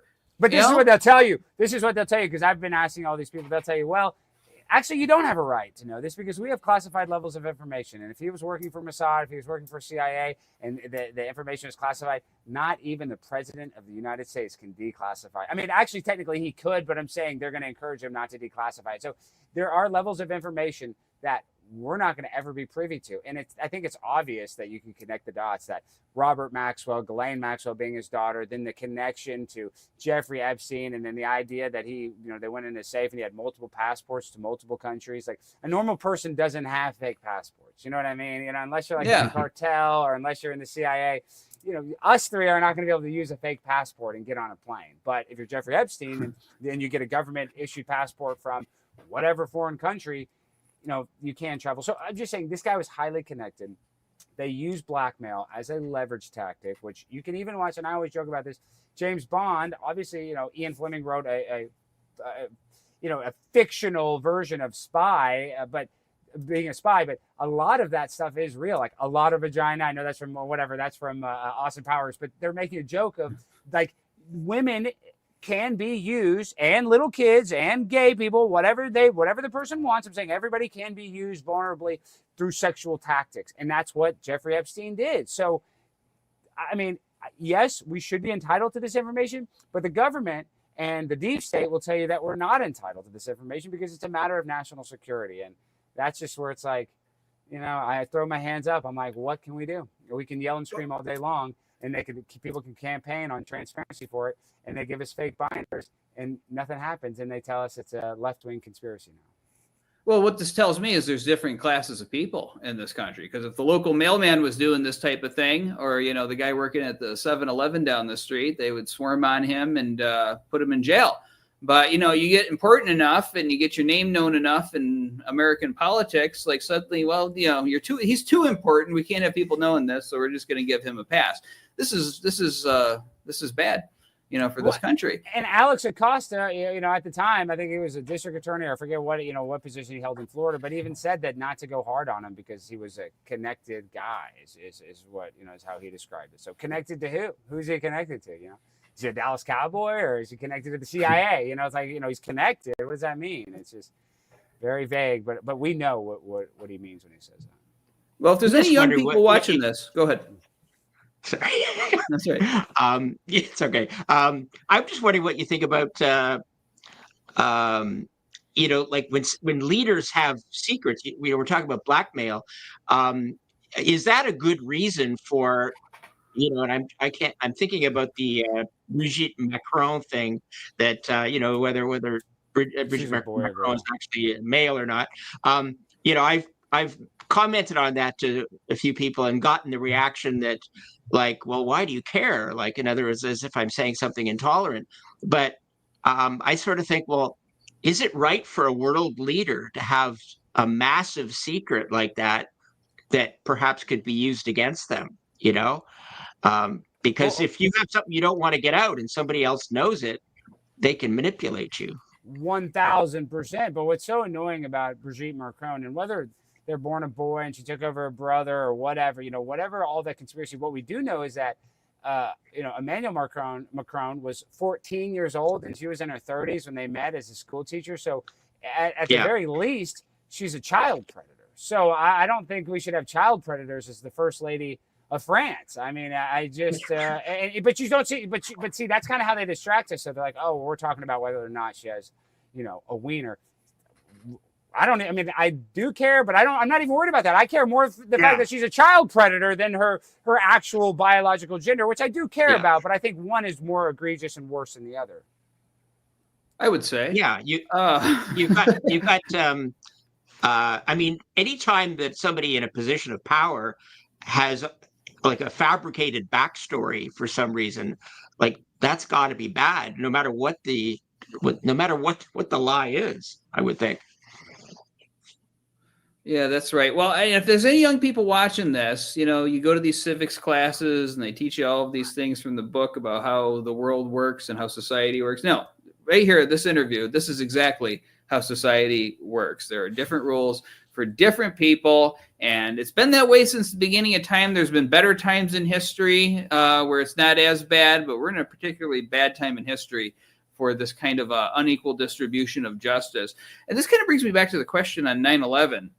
We're seeing positive signs from people like Senator Johnson. I got very excited when Trump was signing those executive orders at the beginning of his term, and then that seemed kind of to level off, and I lost some of the hopium when the Epstein thing came up. Can we really elect this issue away? Meaning, can we get justice just simply by going to the ballot box as people who are concerned about 9/11 truth?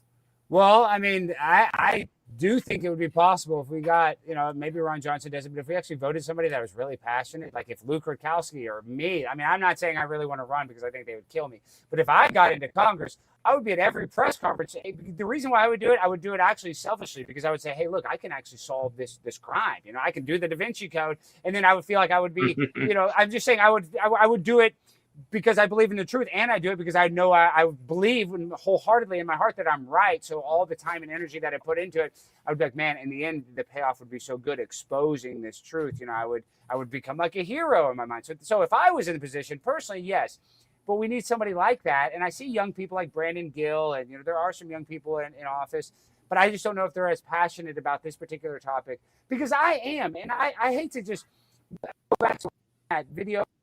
I remember the day, obviously we went, the second plane hit, I brought me home from school about an hour later, and I just remember my dad crying, and I'm 13 years old at the time, and I'd never seen my dad cry. Maybe I think I saw him cry, maybe I've never really seen him cry like that. I've never seen my dad that scared, and it kind of shook because my dad is like my hero. At 13, you're like, I was a little older. I wasn't like so young where I just, infantile, or where I just thought my dad was infallible, but I knew that my dad's one of the toughest sons of bitches in the world, and he's a very not scared guy, and all of a sudden my dad's scared. So it's like I'm still emotional. I can still feel that like kind of scaredness that I felt, that like anxiety that I felt as a young kid. Like, why is my dad so scared? This is worse than I even realized.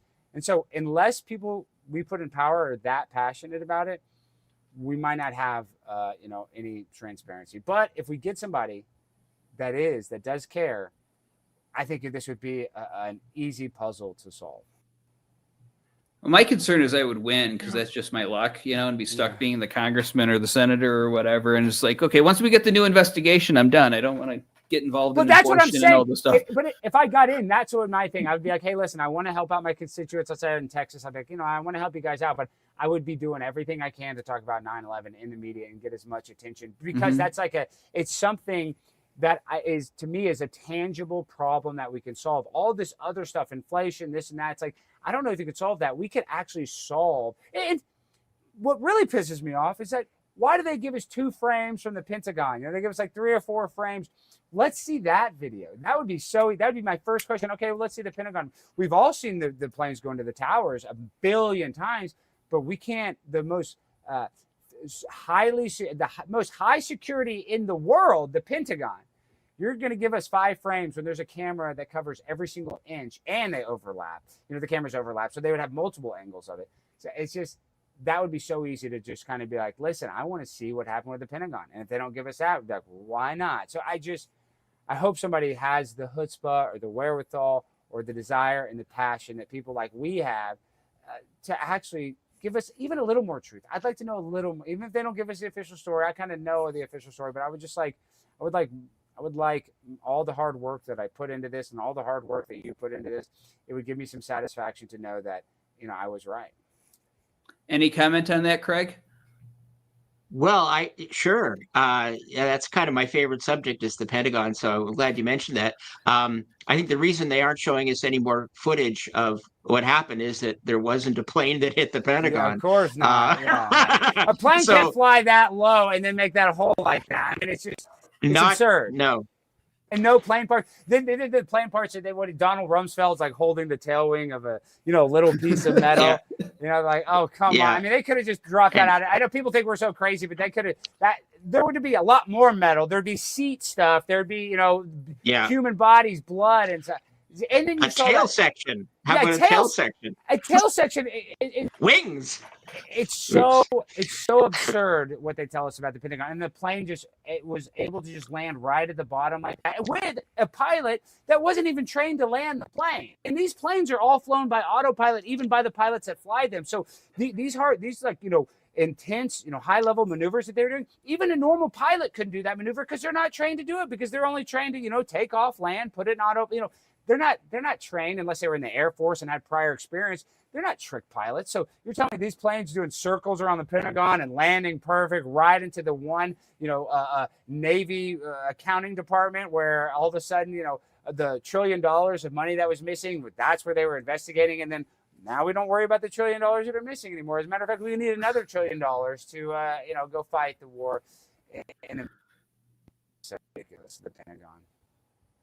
Yeah, absolutely. I remember going there. I went there. Go ahead. Well, I wanted to say I went there to New York City and the Pentagon in December of 2001 with my friend. It was sort of like the tragedy tour or whatever. And I'm standing there on the street. It wasn't a conspiracy theorist of any kind at the time.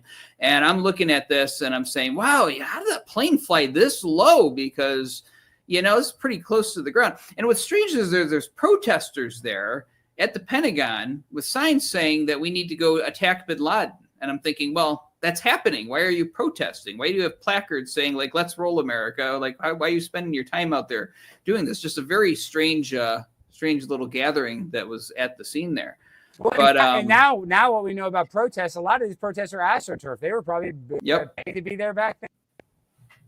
Exactly. Well, it was probably just a presence there for the sign. And, it's like all for these the photo op. buds. They get the photo op. They had the protesters go out there for one day. They get some photos, some videos, and they talk about it on the national news and everywhere. And that's all they need. And then all of a sudden, we're like, man, America, let's go put a boot in their ass. Toby Keith's going to write a hit song about it. And I love Toby Keith. No disrespect. He was a patsy in this whole thing, I think.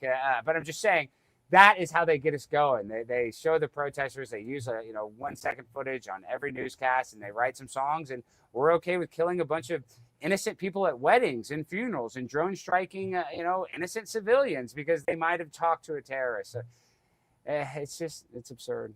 Well, it's funny because I went down there because I was an artiste and I was doing this as a photo project and stuff. And so I go to take a picture of this guy with the Let's Roll America, and he's talking to somebody else, but he has like this posture, like he's like all ready to do this and has done this a million times before. So he continues talking to the person, but angles the placard in such a way for my camera and without missing a beat or whatever. It's like, yeah, you're a real pro at having your photo taken with this thing, aren't you?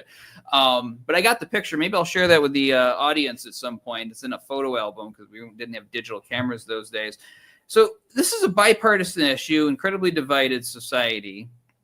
Do bipartisan issues like this, that have a little bit of controversy, have a chance in this world? Can we actually come together behind something like 9/11 Truth, where it affects everybody equally, or are people too divided over, whether they like Trump or don't like Trump? Can we come back? Well, I hate to use the black pill thing, but when you actually look at like bipartisan issues, because the federal government is so incompetent, the bipartisan issues actually sometimes get mishandled the worst. You can look at like bail reform right now. That's a bipartisan issue. They want to fix the criminal justice system. But then you have, places like New York City and Los Angeles where this actually gets passed. The crime rate is absolutely insane because these people don't have a bail bondsman to hold them accountable to go to court. So that's a bipartisan issue. So really, even if both sides are talking about it, then they give us probably some other 9/11 commission report that they would, agree that this thing should be redacted. So really, I almost think it needs to be one side against the other, and it needs to be more of a competition. I think competition breeds out the best when it comes to this issue. It needs to be like somebody passionate, because if both sides are in on it, then I have the feeling it's not going to be handled correctly, and they're definitely not going to give us the truth if both sides are in it, because these people can't agree on anything, but all of a sudden they can agree on bail reform, all of a sudden they can agree on 9/11. So that's why it's like, I hate to be black pill too. It's not having both sides involved in it. I don't even think would help it. I think we need one side, and one side trying to stop it, so it motivates the right or the left, whoever wants to be the one to expose it, to fight harder. You need a little friction to get this out. If both sides are agreeing on it, then they're just going to give us some fake story.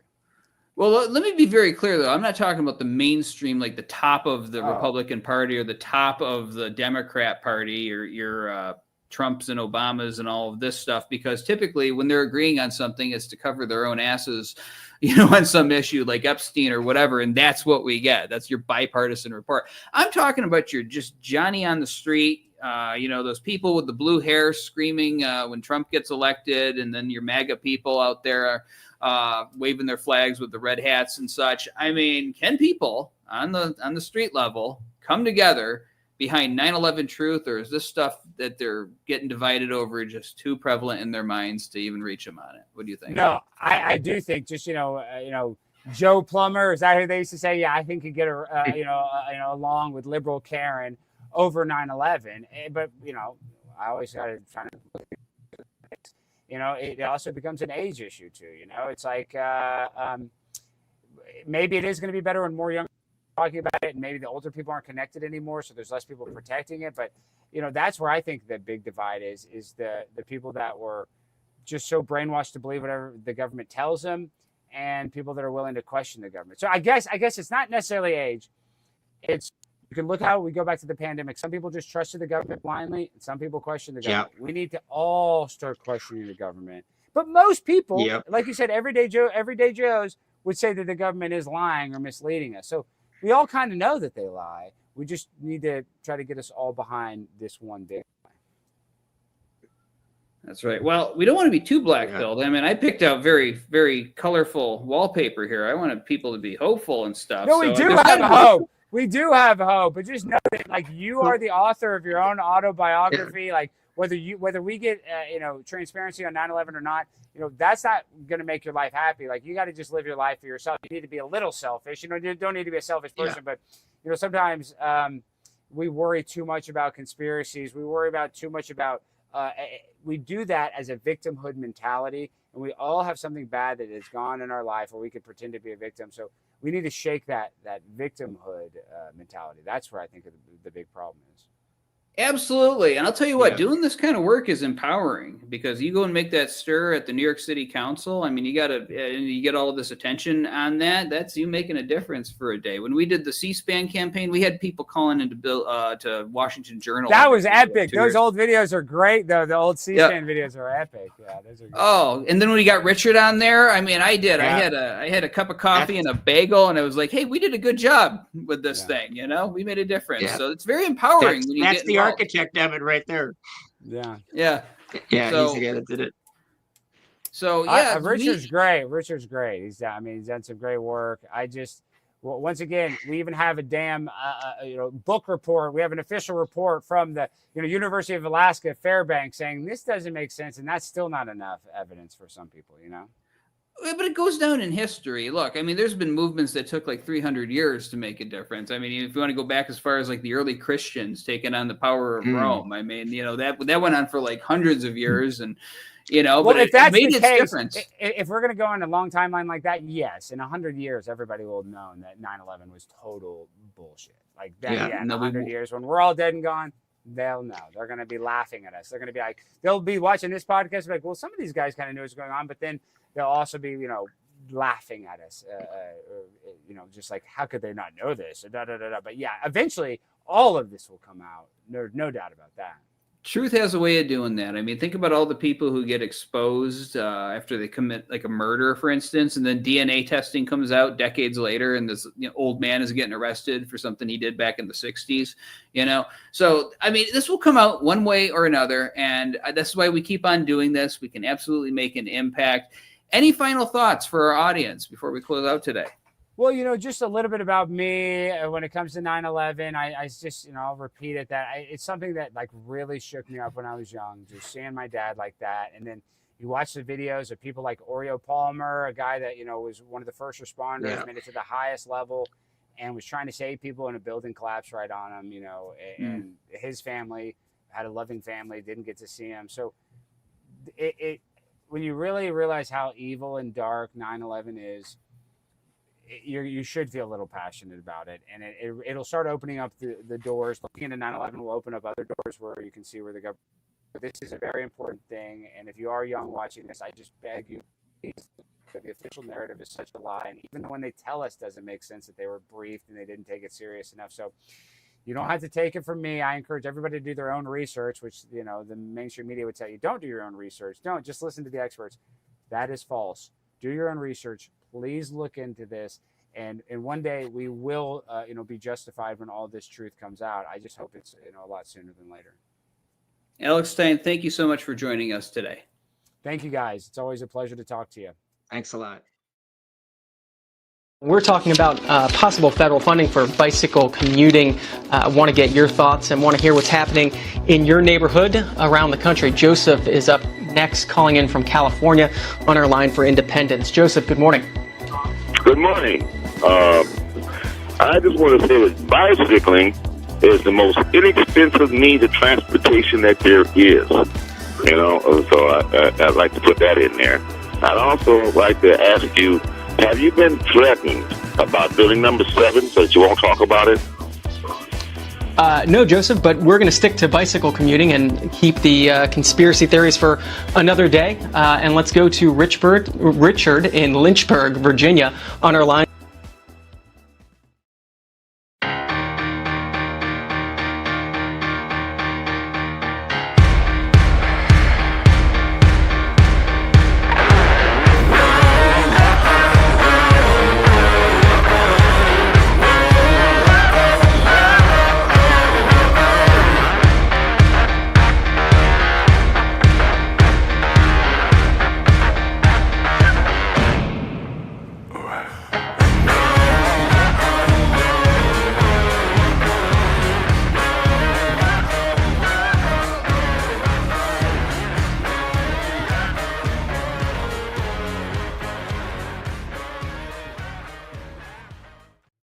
Ladies and gentlemen, and we are always excited to have this guest on. This is Jimmy Dore. He is a stand-up comedian, political commentator, and the host of the popular podcast, The Jimmy Dore Show. His show is an increasingly refreshing broadcast mixing comedy and talk about the issues of the day. and free from this now insanely restrictive confines of the mainstream culture that has put our society and so many on eggshells when they talk out in this world. I love listening to Jimmy's guests and listening to his commentary when he has them on. And on his show, he's interviewed a number of people associated with our cause and stands with us and what we are doing. So we're happy to have Jimmy on this program. Jimmy, welcome to Dawn of the Truth. Welcome. Thanks for having me on. It's great to be here. Good to talk to you again. So last year, when you were here at our anniversary event, we talked about the term conspiracy theorist. It's supposed to be derogatory against people like us, but is this a derogatory term anymore? I mean, after the last couple of years, can anyone consider themselves an intelligent observer of the world without being a conspiracy theorist of some kind, in your view? Well, it's just taking the bait. If to use the term conspiracy theorist in a pejorative, just as following the CIA playbook, right? So people are charged with conspiracies in courts from coast to coast every day. So conspiracies are real, and but when people caught on to the fact that there was a conspiracy to assassinate John F. Kennedy, it wasn't just a lone gunman, that's when they decided to make that a toxic term, just like they've made truth into a toxic term. The 9/11 truther. Oh, you're a truther. So they can take an everyday term and turn it toxic, and that's exactly what that is. And through COVID, you were called a racist and a conspiracy theorist if you questioned any part of it. And it turned out every part of it was a conspiracy and a lie. It was a conspiracy by Fauci and those guys who wrote the scientists who wrote the proximal origins paper. It was a conspiracy between them to lie about where the virus originated. That was so all a conspiracy means is two or more people conspiring to do something. That's a conspiracy. And so there was definitely two or more people conspiring to lie to everybody about the origin of the COVID virus. So it turned out that a conspiracy. What's the saying that they do now? That conspiracy is just a spoiler alert now. That's what it is. Yeah, I mean, anytime you have money running through anything, you better be asking some questions about who's going to be profiting for it and if they're really doing the best for the public that they're supposed to be serving. And we saw this after September 11th when we had Halliburton in the wars that followed, making a killing off of the Iraq war. And I mean, that wasn't an appropriate term. Relying on locals in Iraq to build the showers for the soldiers. Soldiers are getting electrocuted in the showers, so they're doing shoddy work on top of it, overcharging. So you need to ask these questions. And of course, when we get into what we get into here at AE911Truth with the fall of these buildings, the explosive demolition that we see, we better make damn sure that we are asking these questions, right, Craig? Absolutely. That's a good segue. I just want to ask Jimmy, actually. First of all, I wanted to mention that that I saw your show in Ottawa recently, and I really enjoyed that. I was the guy on the right side with the blue shirt on. You might have spotted me, but anyway, no, that I didn't know that you could I'd seen you do your show and also where you show clips and you have people on stage with you, but I had not seen you do like 90 minutes of stand-up, which was awesome. So my question, I guess, since Andy mentioned 9/11 and that's kind of one thing we focus on, I'm just wondering how you feel that event kind of fits into some of the other maybe deceptions that you've talked about over the years, COVID being one of them, and there are others. But how would you kind of place 9/11 in that? Do you think it's sort of part of the kind of the same pattern that you've seen in other situations, or what?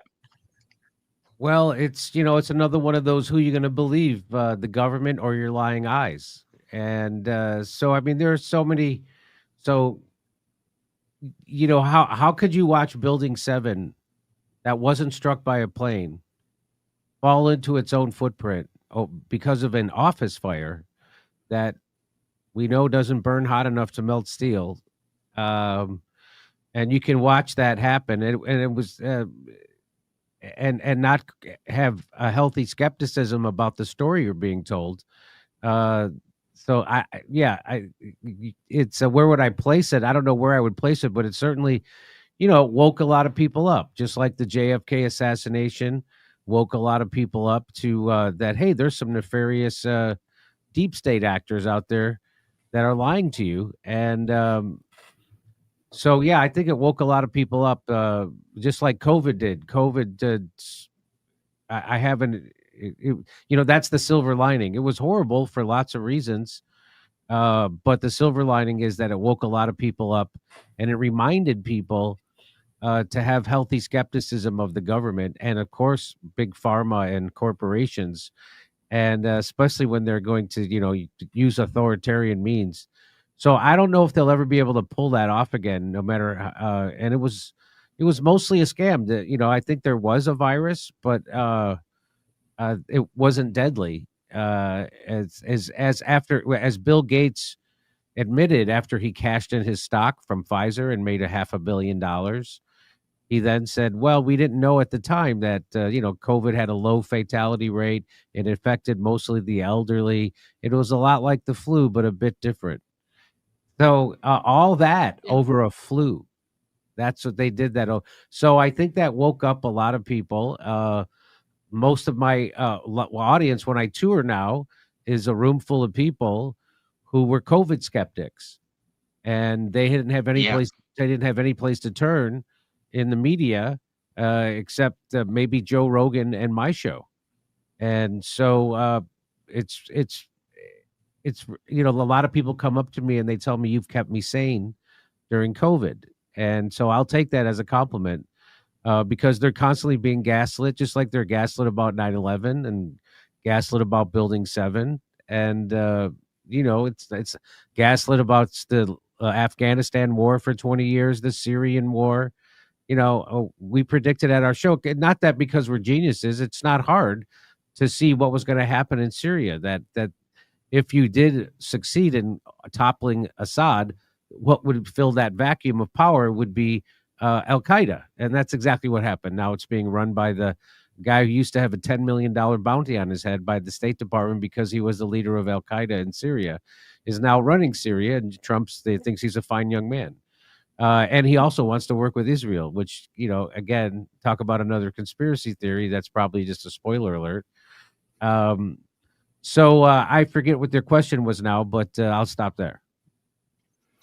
Well, it's good to hear you saying this. And, we've been beating our head against the wall at AE911Truth, trying to just bring very basic scientific facts before whatever proper authorities exist in the United States to do something about this issue. We've had films where it's just expert after expert paraded in front of the viewer talking about this topic. But what I've seen, and this sort of reminds me of the phrase politics is the downstream of culture, is where we get most traction is when people out in the pop culture talk about this issue.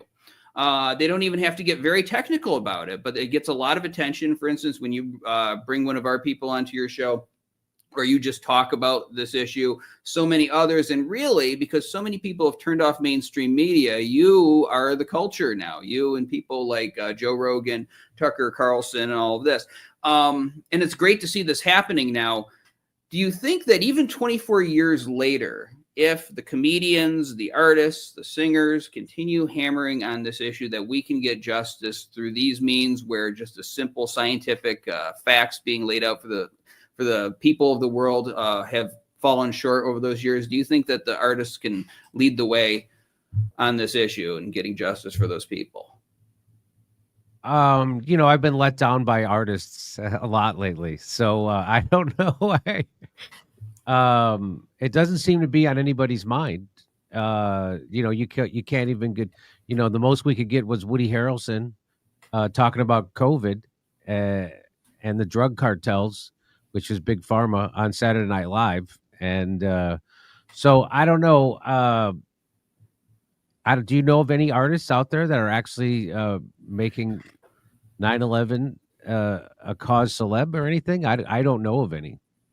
Well, when I say artists, I talk about I lump comedians in with that because it's an art form out there. And I remember when I was growing up, you would have people like George Carlin who would just basically say what he thought, and that seemed to be the popular culture within stand-up comedy. For instance, people like George Carlin. I'm sure I can think of other examples coming up where they were more truthful and they could get away with it because they were comedians, but they would go off on some point about politics and the audience would just clap. Whereas if somebody on mainstream media with the plastic hair did this, they would get a talking to and probably fired like Tucker Carlson.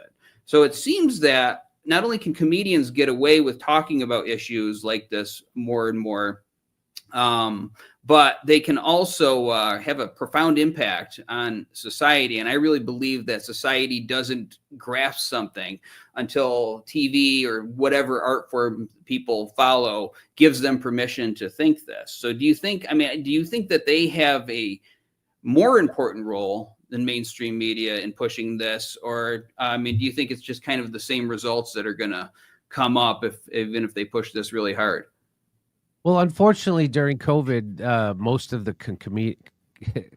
comedians I know became narrative enforcers for the establishment, and they betrayed comedy and their own audience and shamed people for having healthy skepticism about an experimental medical treatment they were being forced to take, or they couldn't go to work or travel or go to school or college or or have lunch for that matter. So it was a real mask off moment, and that most comedians are the ones that are supposed to be poking holes in the status quo. We're given the license to do that and to take the piss out of the establishment. And there are people there who are pissing on their audience, telling them, don't do your own research. You're a dummy if you do your own research. And so I don't have much faith in the comedy community as a whole. There are certain bright spots for sure. I mean, Joe Rogan brought on people who were correct on his podcast, Dr. Robert Malone, Peter McCullough, and that was the only place besides my show that I can think of that you would get accurate information about COVID. I'm sure I'm missing somebody, but there was a dearth of places to get accurate information, and comedians did not en masse step up to fill that void. In fact, they did the other thing. We've said some of my favorite comedians, some of the biggest comedians in the country, did comedy specials where they mocked people who didn't 100% trust the government narrative in big pharma with COVID. So I don't really have a lot of faith that, comedy, comedy community in general will lead the way in demanding justice, whatever you think that means for 9/11. So no, I don't have much faith that they will. I do at my show. You do, people like James Corbett, but it's one of those things. They made it a third rail that if you talk about it, it would make you like, persona non grata. Just like if you question the vaccine, they tried to make you out to be crazy. And that's why they made the term truther toxic. And so, I mean, I wish I could be more positive, more of an optimist about the role comedy and comedians will play in this. But I don't know. And not unless South Park decides to tell the truth about 9/11. I don't know. Have they done a 9/11 episode? I don't even know. They did, and it was actually really funny, even though at the end they just like kind of state, well, no, it was just a bunch of pissed off Arabs. So it was sort of be like a joke on us after this whole built up plot. And it was a funny show because I can separate the fact that I'm a 9/11 truther from something that's funny. But they have covered this to a certain extent. It wasn't as weaponized as you see from the rest of mainstream media and all of this. So it was an early attempt, in the fact that they were covering it. This was like back in, I don't know, I'm guessing like 2009 or something. They did this. The fact that this was even on TV at all was a big deal in our community. So yeah, they have covered this, but I'd like to see them revisit it though at some point. Can I just jump in, Andy, for a second? Sure. I just want to say, Jimmy, your experience during COVID with your fellow comedians, I felt a real parallel in my situation, even though I don't know any comedians particularly, but I have sort of a circle of friends. A lot of them are journalists, and journalists, if anything, were as hostile to the doubters and the dissenters as the comedians were.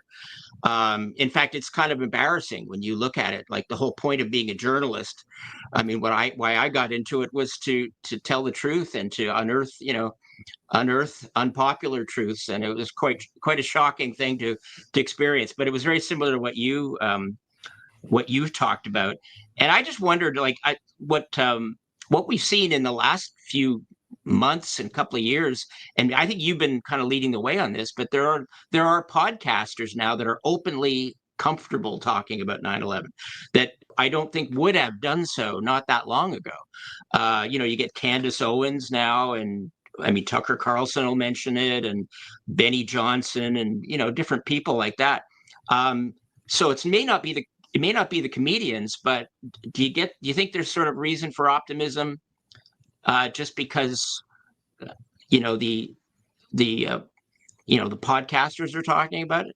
Well, yeah, I mean, it's definitely more people feel comfortable to talk about it now than did before. I think it's also because there's a whole nother generation of people that didn't live through the trauma of 9/11 that are grown-ups now, right? So, someone who was born shortly before or after 9/11 is now, out of college, or right? Yeah, you graduate college when you're 22 or something. And so, yeah, they're like out of college now. So they're all grown-up people. And, why wouldn't they question 9/11? They didn't live through that trauma or the shame of not being able to question it. So I think that's also like a positive thing going forward, that there is, a whole generation now of people that didn't live through the trauma of it. So they will be more apt to question the official narrative. And if they ever are told that, the facts about how George Bush and wouldn't testify at the 9/11 commission unless Dick Cheney was there to hold his hand, and neither of them would do it under oath, and they would only do it in secret. I mean, it just goes on and on and on. Once they learn that, you're like, holy cow. And of course, it's never talked about on the mainstream news, that kind of stuff. And it was funny, right after Saudi Arabia didn't renew the dollar arrangement, right? That the headlines were that the Saudi Arabia not renewing the petrodollar, which, if people don't know what that is, it was the underpinning for why the United States dollar is the reserve currency around the world, which underpins our economy. And if that goes away, our economy will crash. So when Saudi Arabia decided to not renew the petrodollar agreement, it was literally a week or two later, CBS News, all of a sudden it's like, oh, there's these new documents we found about Saudi Arabia's complicity in funding. And it was like, all of a sudden they're starting to report on Saudi Arabia and why they were allowed to fly out of the country after 9/11, the only people that were, and how they funded the Al-Qaeda and terror. So it was, yeah, I mean, I have hope that we will find out the truth about it. I don't think we ever will. The government will ever tell us the truth, just like they won't ever tell us the truth about the JFK assassination or the RFK assassination. Because I mean, there'd be the whole thing would shut down, right?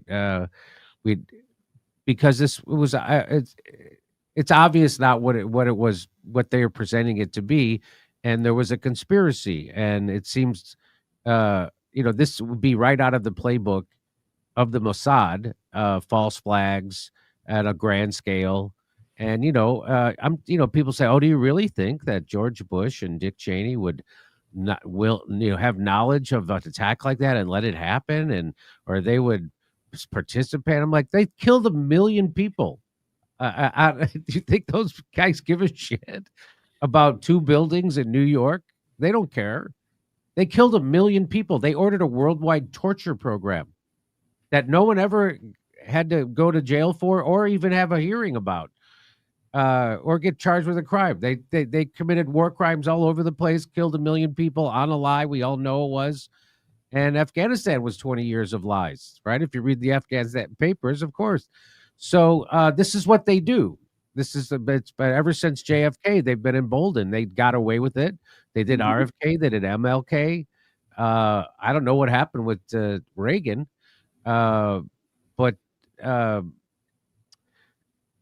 every president has fallen in line, and if you don't fall in line, you're out. So they all fall in line, and it doesn't matter if it's a Democrat or Republican. Nope. Barack Obama was just a big of a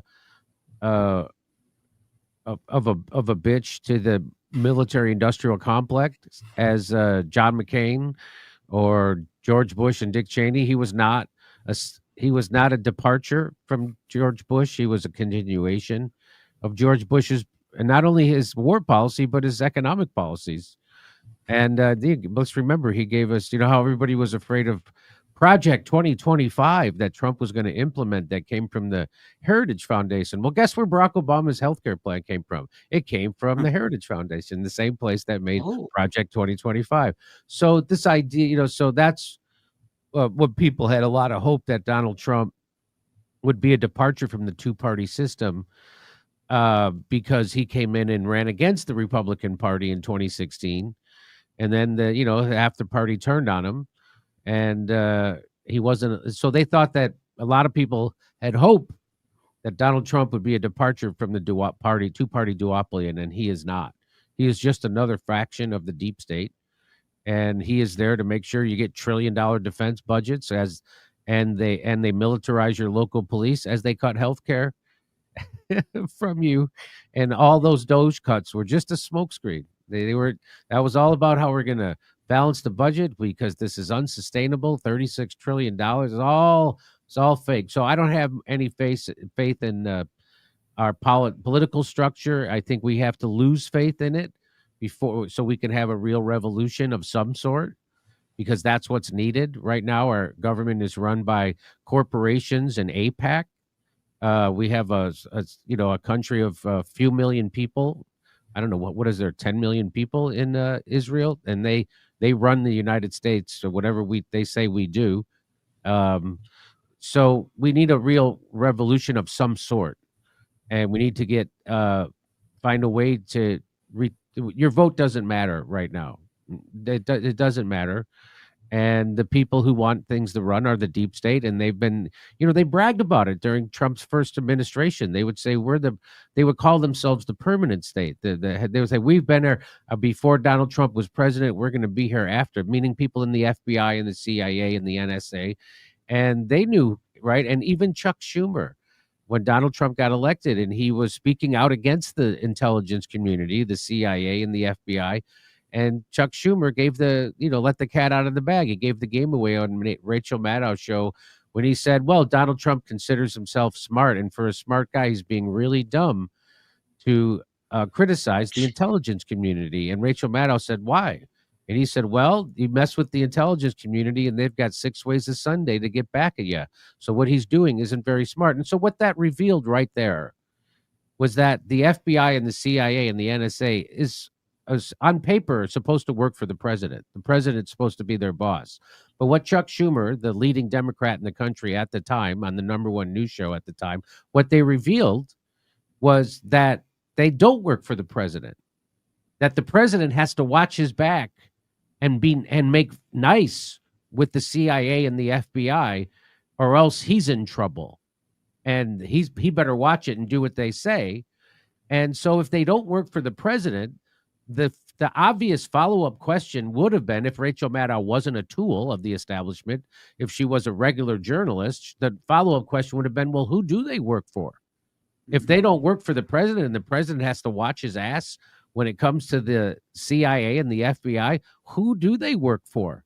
And who's giving them the orders? And what is their motivation? But those those are the questions that should have been asked of Chuck Schumer at that moment. But of course, Rachel Maddow is just as big a tool of the establishment as Chuck Schumer is. So of course, she didn't ask that question. She went on to push Russiagate, right, at the top of her, which was a CIA concocted conspiracy theory. They called it collusion because they made the term conspiracy so toxic they couldn't accuse Trump of being in a conspiracy because that would make them conspiracy theorists. So they decided to say he colluded, and nobody called that out except at my show. We pointed that out all the time, like that they're saying collusion because they can't say conspiracy because that would make them conspiracy theorists. So anyway, I'm sorry I get a little too loquacious talking, but I'll throw it back to you. No, I mean, because you actually touched on things I was going to ask you about. I mean, yeah, I voted for Trump, and it's not that I was standing at a MAGA rallies with a tear in my eye over this. It was like, these were my options, and I was concerned about nuclear war, but I also thought, he was promising a lot of stuff about the deep state, and when he came into office, he had that whole big show about, signing those executive orders to look into conspiracies and to try to clamp down on the deep state. But then he took a wrestling heel turn by the spring where we're suddenly attacking Iran for unknown reasons, and Israel can do no wrong. And, suddenly there's no problem with the Epstein case. There's nothing to see here. So, yeah, I've lost a lot of faith in Donald Trump myself. And I see like this society though, like the younger people coming up. Like the way I always say it to my friends is that, how is it that I feel like I'm cooler than the younger people? Because there's a lot of self-censoring going on out there. For instance, and some of this is enforced by like YouTube. Like I have to use the word unalived instead of another term for risk of something happening to AE911Truth's channel, for instance. And you see a lot of self-censorship going on, whereas in the past it was like the young generations always rebelled. There are a few notable exceptions out there. But what do you think about what's coming up and the direction that the society is going in? Are we going to see some kind of pushback from the kids that are getting tired of all of this? Or do you think it's just going to be more status quo, more mainstream talking points, and people afraid of rocking the boat? Well, just like I had hope but not faith that Donald Trump would be a departure, I have hope but not faith in the next generation. I mean, I'm not an expert on the next generation. I don't even know what they're called now, Generation Z or Millennial. I don't know what they're Maybe called. Alpha. Yeah. But I mean, I don't know. I mean, they seem to be just as susceptible to the same kind of propaganda, because let's remember in 1996, Bill Clinton passed the Telecommunications Act, which was necessary. They got us from 50 giant media companies down to 6. And so they're a monolith, right? To speaking with one voice. And let's remind ourselves what Noam Chomsky taught us, that the corporate media, the mass news media, is not there to inform us. They're there to manufacture consent for the establishment. And they have a stranglehold on even our social media. Like I still can't run ads on Facebook or Instagram, or even an ad to promote my my stand-up tour, because I told the truth about COVID and I got flagged as being a misinformer for telling the truth about COVID, because they were using these fact check organizations that were funded by Bill Gates or the Annenberg Foundation or the Ford Foundation, or there's a billionaire involved somewhere. And with these, if you see fact checker, that it's the opposite. They're funded by a billionaire with a political axe to grind. And so I don't know. There's got to be people who know more about the young generations than me, who study them. I don't have faith. I have hope, but they seem to be rebelling, including MAGA. They're not putting up with Trump's subservience to Benjamin Netanyahu and Zionism. And they know that when they voted, they didn't vote for Trump to kick people out of the country who were here legally following all the rules, and kick them out because they committed a thought crime, writing an op-ed critical of Israel. That's not what people voted for. Joe Rogan has even complained about this on his show, that This is not what people voted for. They want him to go after, drug cartels and criminals. They don't want him to go after students for having a wrong thought. And he created, he got rid of this protected class on the left of LGBTQ and minorities and people of different ethnicities and protected groups like that. And he just invented a whole new protected group. It was called Israel and Zionists, but he created under the umbrella of anti-Semitism, which most Jews I know are not on board with Zionism. In fact, the head of the International Zionist Organization just wrote a Substack on August 8th saying that the Jews should write The Hague and demand that they prosecute Israel for crimes against humanity. So the Zionists have even lost the Zionists. That's how evil and disgusting they are.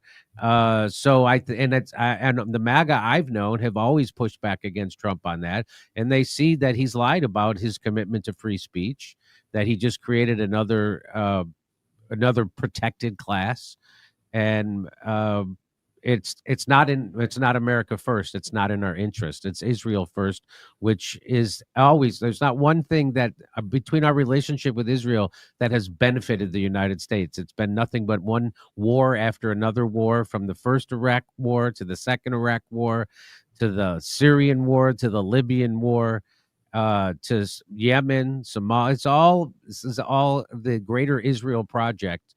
And so it's been a big negative for us to have this relationship with Israel, but Israel has a stranglehold on our political class. And it's not so much the money they give. They do give a lot of money to politicians, but it's just as much the threat that if you don't do what we want, meaning AIPAC, if you don't do what AIPAC wants, not only will we pull our funding from you, but we're going to fund someone else 10 times more. And so they're going to get rid of you. So that's the real threat, that they will get a primary challenge or an electoral challenge to you, and they will fund them to the teeth. So, I don't know. How do you feel about the next? I guess that's a long way to say I'm the wrong person to ask about the young generation. Well, the thing is I think that throughout most of the world, the revolutions, whether it be in thought or some other means, are fought by a minority of people, and everyone else just kind of watches to see who wins in the end and goes along with the winners. So there's a lot of YouTube channels that I follow by very young people in their early 20s who are very deep and philosophical, talking about government and stuff, and talking about what's going wrong here. So I have hope in them. And what would some of those channels be? What are some of those channels? I mean, people who are rejecting the duopoly? Pretty much, it's like the culture has taken a hard turn with the young people because they've been brought up in this cell phone culture where everybody's just giggling at their cell phone all the time. And they don't fit into it. And they've turned to like the classics, into Stoicism, Marcus Aurelius type of stuff, and just looking at societies. Like there's one guy, and he gets a little bizarre sometimes, but you just kind of take that with it. But his channel is What If Alt Hist, and I listen to him, and when he sounds a little more lucid, he goes into these deep dives about like sort of the history of the right in this country and the history of the left, and talking about where things are going to be headed maybe in 200 years based off of his analysis. And he spends all of his time reading books about society.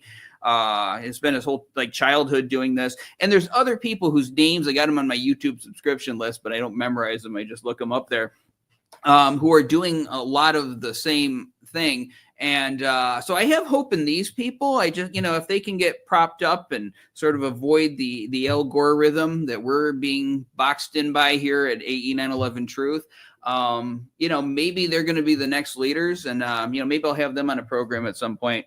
But regarding Israel, yes, we got to get rid of this relationship. It's a foreign government that is allowed to bribe our politicians to get what they want. And as I said on our last podcast, it's the only country in the world that has been caught red-handed staging a false flag against our nation. And if people don't know about that, they can Google the Levant affair. Even Wikipedia has to be honest about it because it was that bad how this all transpired. So look that up, the Levant affair. There's also the USS Liberty, right? Yep, exactly. 100%. Exactly. So, I mean, those are just two glaring examples. But gentlemen, it's been a pleasure talking with you. I appreciate the work you do. Likewise. Thanks for having me on, but I have to run. And I wish you all the best, and I look forward to talking to you next year. Jimmy, thank you so much. Great. Have a great night. Thanks, Jimmy. Okay, you too. Bye-bye, gents.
Welcome back, ladies and gentlemen, and we are at the end of our program. Did you ever think that was going to happen, Craig, that at the end of 8 hours this would come to an end and it would just be you and me again here talking and wrapping this thing up?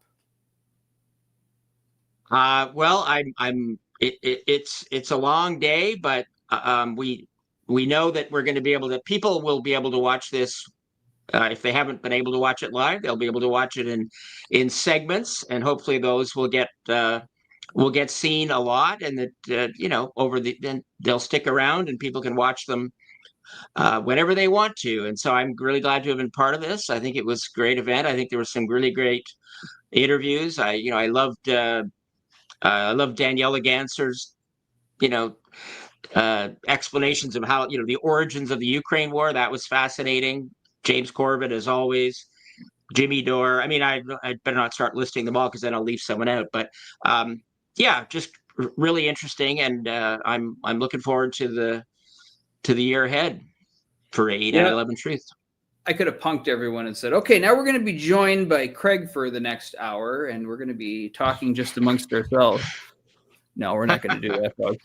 We are going to wrap it up. Ladies and gentlemen, thank you. Thank you for everything that you do out there. And, I am fully aware because I've done my own personal activism even before I came to AE911Truth. I mean, it was like my apartment was the bat cave or something for 911Truth.